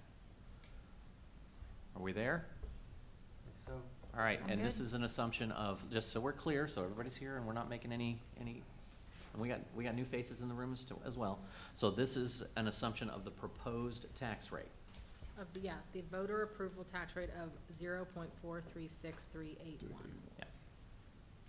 There you go. So not only does it provide us all of this, it takes care of the base budget, it also fills that $900,000 hole that came from business property, personal property, and it fills the clawbacks that came roughly $800,000 to $900,000 from CAD valuations as well. So that's a lot of ground to cover. And so I want people to understand that that only happens because we did tighten our belt in other places where programs have, and if we need to go back and take a look through all of that, but that's because of the way our budgeting system is set up. And some of this is for out there in YouTube land. If you didn't catch the very beginning of this, go back to the very beginning and listen to Claire talk about the assumptions built into how we build our budgets. So I occasionally about this time of year, I hear somebody go, well, we got to do zero-based budgeting. We do worse than that. We tell you there ain't no more. Also, you got to cut, and then we'll see what you get back. So our system has worked since Claude King was here, since I was on council then. It has placed us in a situation where I don't have to riff. I don't have to cut parks and library hours yet. And it allows us to keep well, I didn't single those out in particular. It's there. You can hear the librarian. Yeah, I know. And I'm going to Thrive, or I'm going to the Hive right after this, so I know.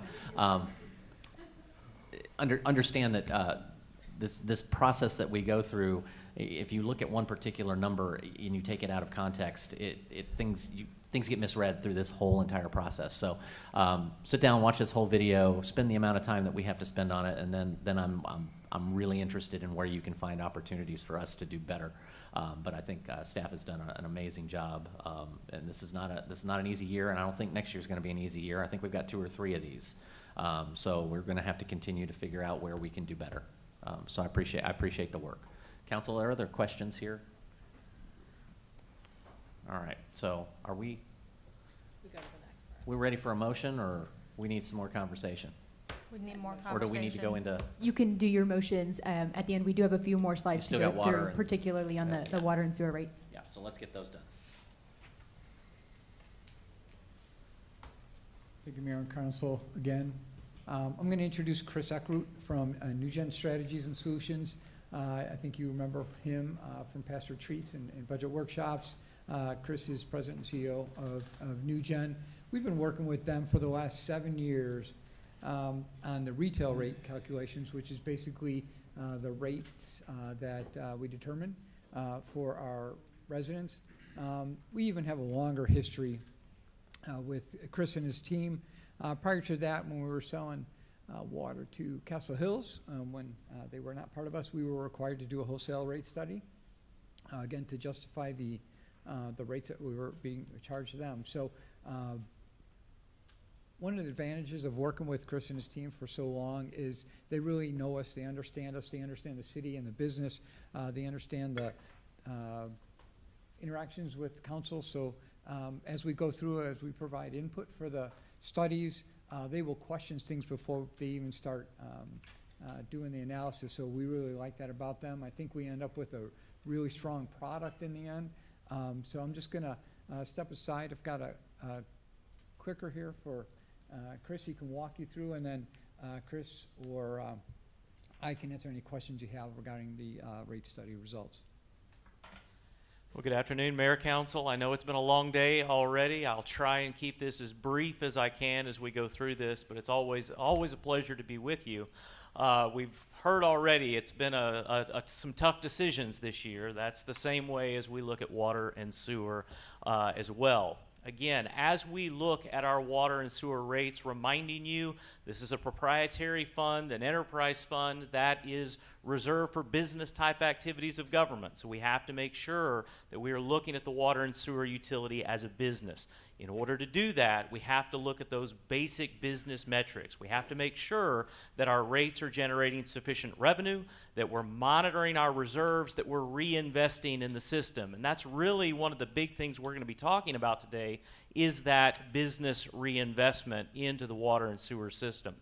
As we look at our key objectives this year, we are continuing to send that conservation signal in the rates. We're going to be talking about that. You're going to see larger recommended increases on those volumetric rates that apply to higher water use. So again, we're continuing to strengthen that conservation signal. We want to be cognizant of what we call rate gradualism. We want to minimize as much as possible rate shock to our ratepayers, so we've built that in as we do every year. Again, making sure we have overall adequate revenue, which is really what's driving the recommendation for the rate increase this year. Again, the big reason I'm here comes with that capital program, and we'll get into those dollars here in just a second. On that capital planning side, what you're going to see is some big dollars, some higher dollars than you've seen previously. So city staff has gone in, they've taken into account the increase in those capital and costs that we have seen due to current market conditions. You are not the only city experiencing this. Every city across the Metroplex, every city across the nation is seeing increase in those capital costs. You're also going to see we've used HDR's water cost model to come in and do those cost adjustments. Overall, we're talking about $88 million in capital investment going into next year.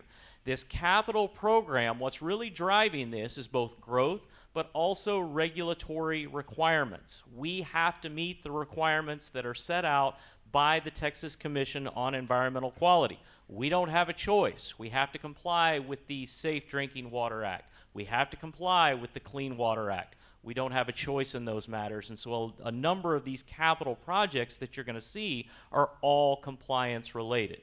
Before I move off this slide, any other comments? Okay.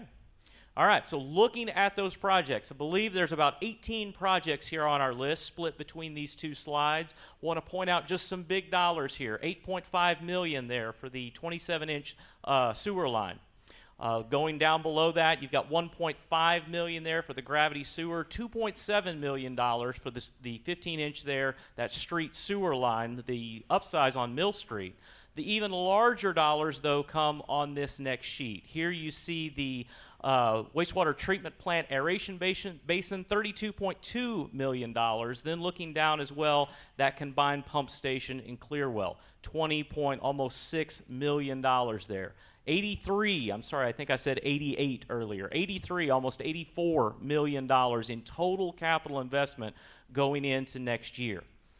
So, as we think about how we fund this, we come to questions about, do we use debt? Do we use cash? And so we have to go back and look at how the rating agencies look at how we fund capital investment.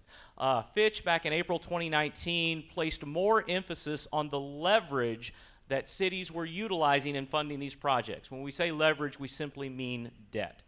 Fitch is a rating agency, so when you go to the debt market, they're going to give you a debt rating. You want a high debt rating.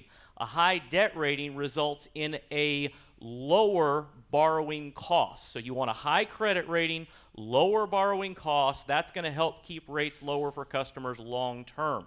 In order to get that higher credit rating, we have to make sure that we are not over-relying on debt. We also have to make sure we're adjusting rates going forward and maintaining what we call the debt service coverage ratio. So that's why we look at this very, very carefully. The city has come in and continued to evaluate how we're going to fund these projects. That's what you see here on this screen. Now, you're going to see a heavy reliance on bond funding. This is actually a useful tool when it comes to utilities. I know debt is a four-letter word, but when you think about utility projects and these multi-million-dollar projects, they're going to last over many, many years. So by using debt to fund these projects, we're spreading out the cost repayment on that over the customers that are utilizing those projects. We call this intergenerational equity. when we're coming into the rate-making process. So we do want to use debt to do this. It helps us mitigate some of those rate impacts to customers because we can spread that repayment out over multiple years. This is something we're watching. We want to maintain that cash funding. We don't want to be 100% debt funded. We do want to maintain some level of cash funding. We'd love to increase that going forward, but we have to balance that with the impact that we're having on our customers. So again, big driver here. Just want to point out that in the first year, we're using $5 million in reserves. We talked about it a little bit earlier about taking some CIP cash and to do that. And we will look at that every year. So while we show zero in those years beginning in 2028, we would anticipate, like we do every year, doing an analysis, see if we've got additional funds one time that we can use towards these capital projects and reduce the amount of debt that we need to issue for that. So with that, moving into the rate plan for this year, again, maintaining those financial metrics, making sure we're maintaining that adequate reserve fund level. That's very important in the water business. When it gets wet at some point, it will rain again. During those periods, people use less water, but our fixed costs continue. We have to make sure that we have sufficient cash in the bank. We have to meet those bond coverage requirements to maintain that debt rating. We also have to ensure overall sufficiency in our revenue stream and plan for that capital investment going forward. We are recommending that you make your next rate adjustment effective October 2026. That would be on that bill received by the customer there in November. Looking at water, we're looking at an increase to both the fixed charge and the variable charge. But let me point out on that variable charge, one thing we're doing, we're continuing to push on that conservation signal to customers. You have what's called an inclining block rate, which means the unit rate for water increases as you use more water. We're continuing to put some larger increases on those higher tier rates. So if you use more water, you pay more for water. We're enhancing that conservation signal. On the sewer side, same thing. You're going to see an increase to that fixed charge as well as that variable charge going forward. So what does this look like? This is the minimum charge for your proposed water rates. Right now, $19.79 is the fixed charge for 1 inch or less. That is, I think, about 89% of your residential customer base right there. Sits at that 1 inch or less level. So that is most of your residential customers. Taking that from $19.79 to $22. You do see larger increases as we go up in meter size. That's important. Those larger meters cause us to incur more cost on our system, so they should continue to pay more. On the variable side, going at that 0 to 8,000 gallon level, 408 going to $4.27. That's about a 4.5% overall increase. You're going to see that percentage increases as you go up. So that 693 going to 798 at that 35,000 gallons or above, that's how we're sending that stronger conservation signal to customers. You see projected out into the future where that rate is going. So we're continuing to strengthen that signal overall as we head into the future. This is a future projection. We'll look at it every year, see what it needs to be in each year, but this is based on what we know today. Commercial side, same thing, same overall impact that you see here. That 415 going to 435, but again, as you use more water, the percentage increase is higher. So you see that applied to those upper tiers. And then on the irrigation side, same thing. Again, we especially want to send that conservation signal to our irrigation customers. If we can conserve, it is on irrigation. On the sewer rate side, the fixed charge, we continue to maintain separate rates for residential versus commercial customers. So our commercial customers do pay more for sewer than our residential customers. You see that $2 increase there on that residential fixed charge, and then the commensurate increase on the minimum charge for commercial and industrial. At the same time, going up on that volumetric rate as well, continuing to maintain that differential between residential and commercial. So what does this mean to a customer? Let's look first at the average residential customer. The way we define our average residential customer, 10,000 gallons water, 6,000 gallons sewer. So last year, going from 25 into 26, that was about a $6.50 overall increase. Going into 27, we're recommending increasing that to about $7.50 overall. That's the increase. But again, $1 more than we implemented last year, $84 million in capital. So overall, that revenue percent increase there, 7.8%. But again, that is driven by that capital investment. As we break this down, you can see $4.54 of that $7.50 increase is water. $2.96 is on the sewer side. That gets us the overall 7.5 monthly bill increase for the average customer. In the summer, that bill's likely higher. In the winter, that bill is likely lower. This is looking at the average bill over the course of the year. But I do want to point into those future years. Based on what we know right now, look at the increases that you potentially see in those future years. We set rates every year based on the budget in that year, based on the capital needs in that year, but this is not new. We're actually seeing this all over the Metroplex right now. As we look at those future potential increases, we are seeing in many cases double digits across the board. Fortunately, we've got you kind of coming down there in those future years, but this is going to be something to watch as we're back with you next year to see, can we do better than that projection here? Hopefully we can. Hopefully inflation will come down, some things will change, but did want to point that out as you start thinking about the future and where this may be going. But again, focusing on 2027, $7.50 monthly increase for the average residential customer. I show you this chart every year. I think I say the same thing exactly every year. Everybody wants to know how we look compared to our neighbors, but this is not an apples-to-apples comparison. Every community is different. I'll also remind you, I'm showing you your proposed bill for next year compared to everybody else's bill today. So right now, all of these other cities, this is what they're charging right now.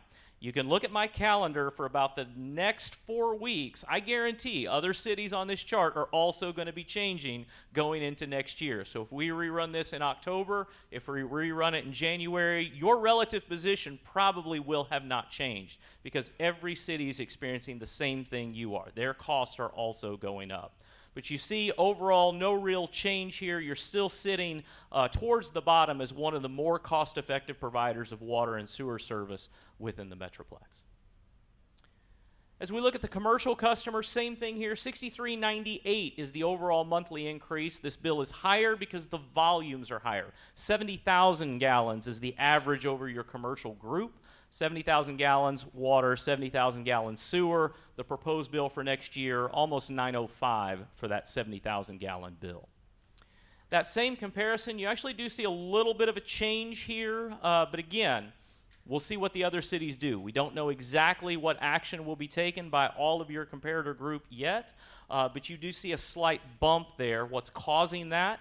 It's that conservation signal that I talked about earlier. It's going up more on those higher unit rates. So again, we're wanting those that use more water to pay more for water. You see that showing up right here within this comparison group. Do we know what keeps Capel's rate so low? Are they funding that out of general fund? What are they doing? I can't speak to that personally. We have worked with the city of Capel, but I don't know exactly what's driving that. So I'll talk to Mike. Okay. On the irrigation side, this is a 2-inch irrigation meter, 60,000 gallons water. You're going to see that percentage increase go up a little bit here. Why? Because we're sending that conservation signal. These are the individuals that we want to really look at their water use and really conserve and use water wisely where they can. So $33.80 monthly increase for 60,000 gallons of water. That same comparison here you're going to sit a little bit higher. And the reason for that is that conservation signal that you're sending. Cities make different choices here in how they send that conservation signal, but you can see that you do sit a little bit higher because of what we're trying to achieve through that rate structure. So that is my recommendation going into next year. Average customer, $7.50 monthly increase. Happy to answer any questions that you may have for me this afternoon. I don't have any questions per se, but I had some observations that I think are relevant. Can you go back to slide 144? So as, your 144 is different than my 144. So the proposed commercial industrial, right there, let's start there. So I love where this is going. You can see the spread between the lowest band and the highest band. Today is proposed, it's a $2.85 spread. As we get out to 2031, that you become increasingly aware of your delta, because that's now a $10.60 spread. Yes, sir. So I love where that's going. And if you go to the next slide, same sort of thing here. This is between the lowest and the highest band. That's a $1.34 spread. That's not much of an incentive. By the time you get out there to 2031, that's a $5.70 spread. So much more of an incentive. You know what? I could be talked into talking about another band that shows an extreme user. We talked about data centers using a lot of water. We have other high capacity, perhaps other infrastructure, I'll say hogs, but heavy infrastructure users for water. Something that's a fourth band that talks about 100,000 gallons more, or something along those lines. It'd be interesting to have that conversation. But anyway, directionally, I love where this goes. And absolutely, we can continue to look at the rate structure as we're making those rate changes. We do want to be gradual. We don't want to upset the apple cart every year if we can help it. But absolutely, you're going to see this both here in the city as well as with other cities. We're going to be looking at some of those other tiers, especially as how we adjust for those larger users. So it's a very valid point.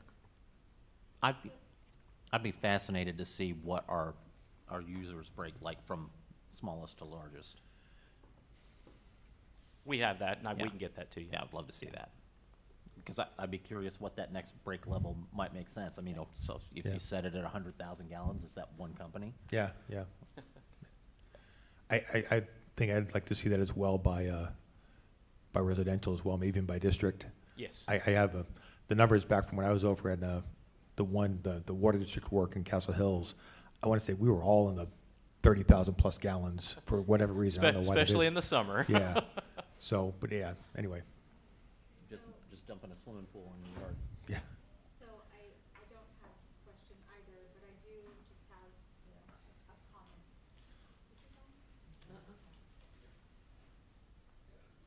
It's on, just talk at it. Is it? Is it on? Yeah, talk into it. It doesn't sound like it's on. Yeah, I don't hear you. It's not on.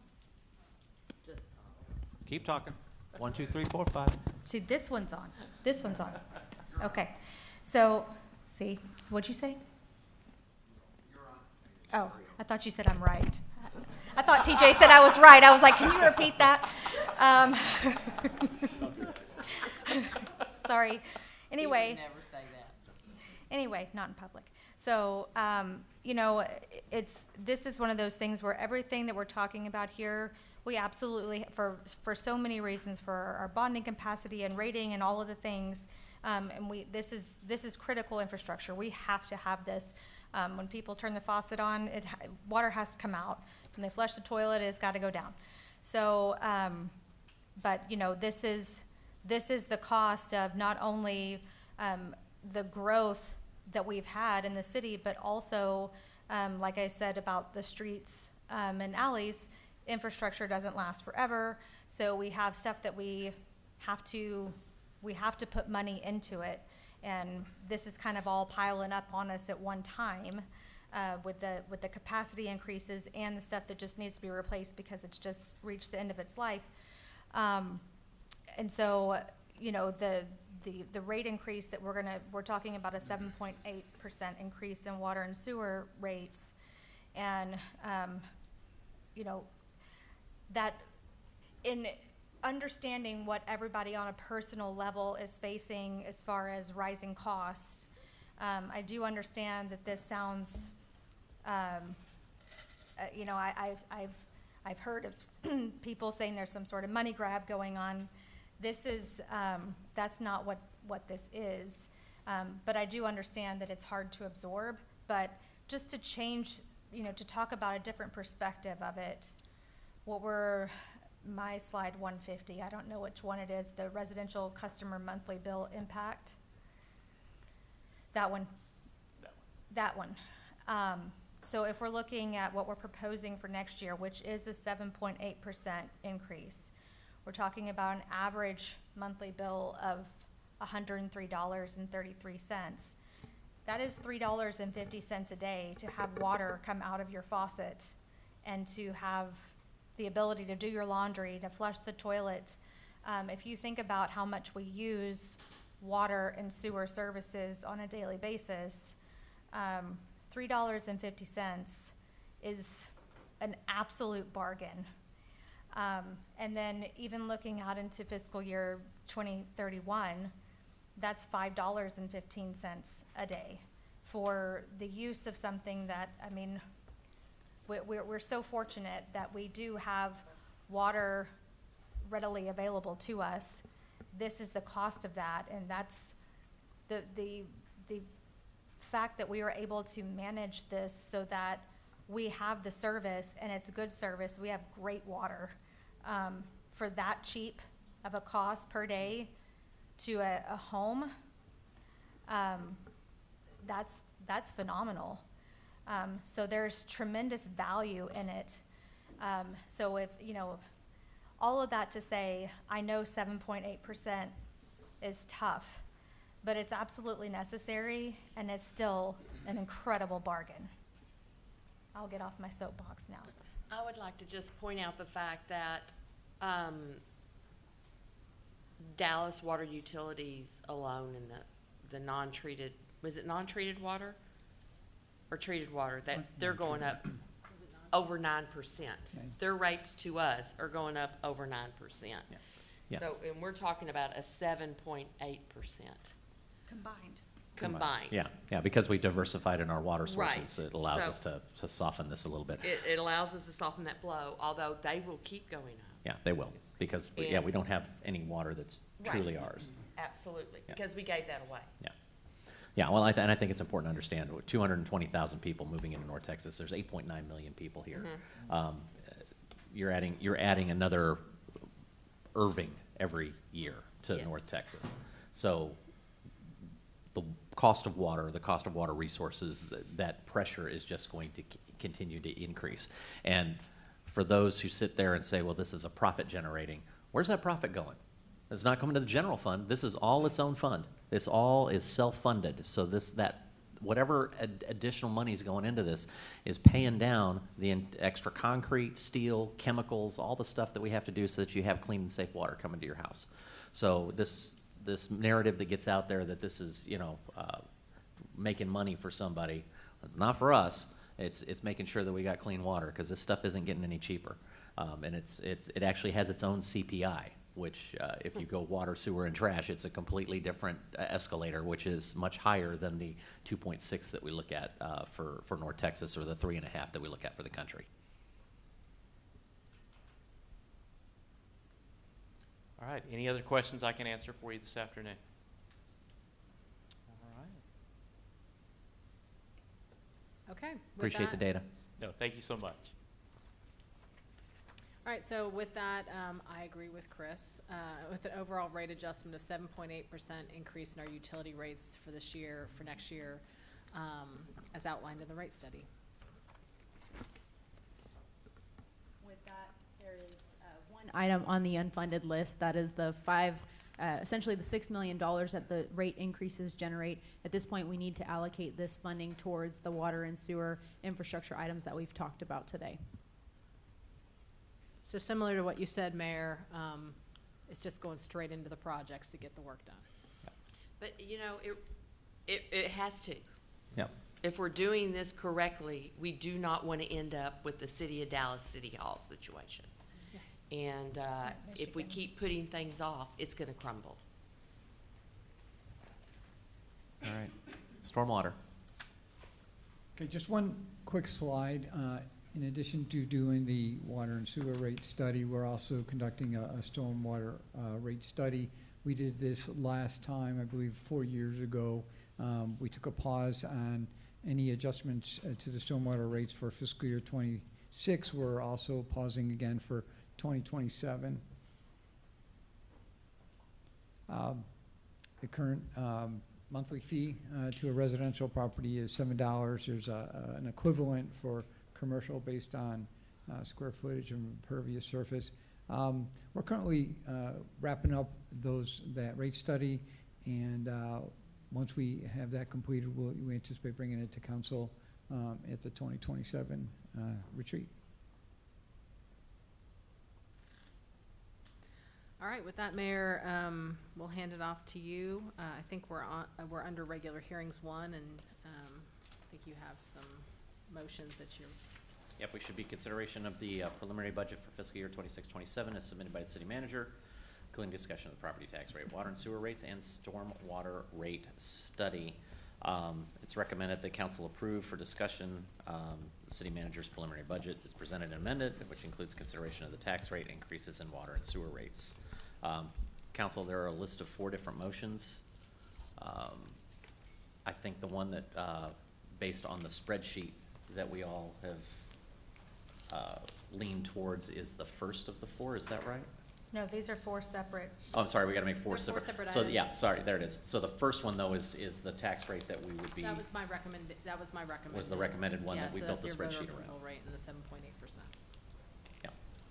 Mayor, I move that the city council approve the preliminary budget as presented and amended, which includes expenditures based on a total tax rate of 0.436381 and a 7.8% increase in water and sewer rates. I have a motion. Do I have a second? Second. I have a motion and a second. All those in favor, please signify by saying aye. Aye. Opposed? Motion passes. I need a motion for item 2. Mayor, I move that the city council hold a public hearing and vote on the budget at the September 14th, 2026 city council meeting at 7 p.m. and hold a public hearing and vote on the tax rate at the September 21st, 2026 city council meeting at 7 p.m. Second. I have a motion and a second. All those in favor signify by saying aye. Aye. Opposed? Motion passes. Need a third motion, folks. Mayor, I move that the city council accept the 2026 tax rolls in accordance with the section 26.04B of the state property tax code. Second. I have a motion and a second. City council, all those in favor signify by saying aye. Aye. Opposed? Motion passes. And item 4, that the city council accept the preliminary report identifying, who's going to give me that one? I'll do it. Brent? I move to approve, that the city approves, city council accept the preliminary report identifying the calculation of the 2026 no new revenue and voter approval tax rates, and authorize the publication of notice as required by the Texas Tax Code, section 26.061. Second. I have a motion and a second. All those in favor? Aye. Opposed? Motion passes. All right, we do not have any closed session. We do not. All right. Since there is no further action to be taken on today's agenda, we stand adjourned. 2:10 p.m.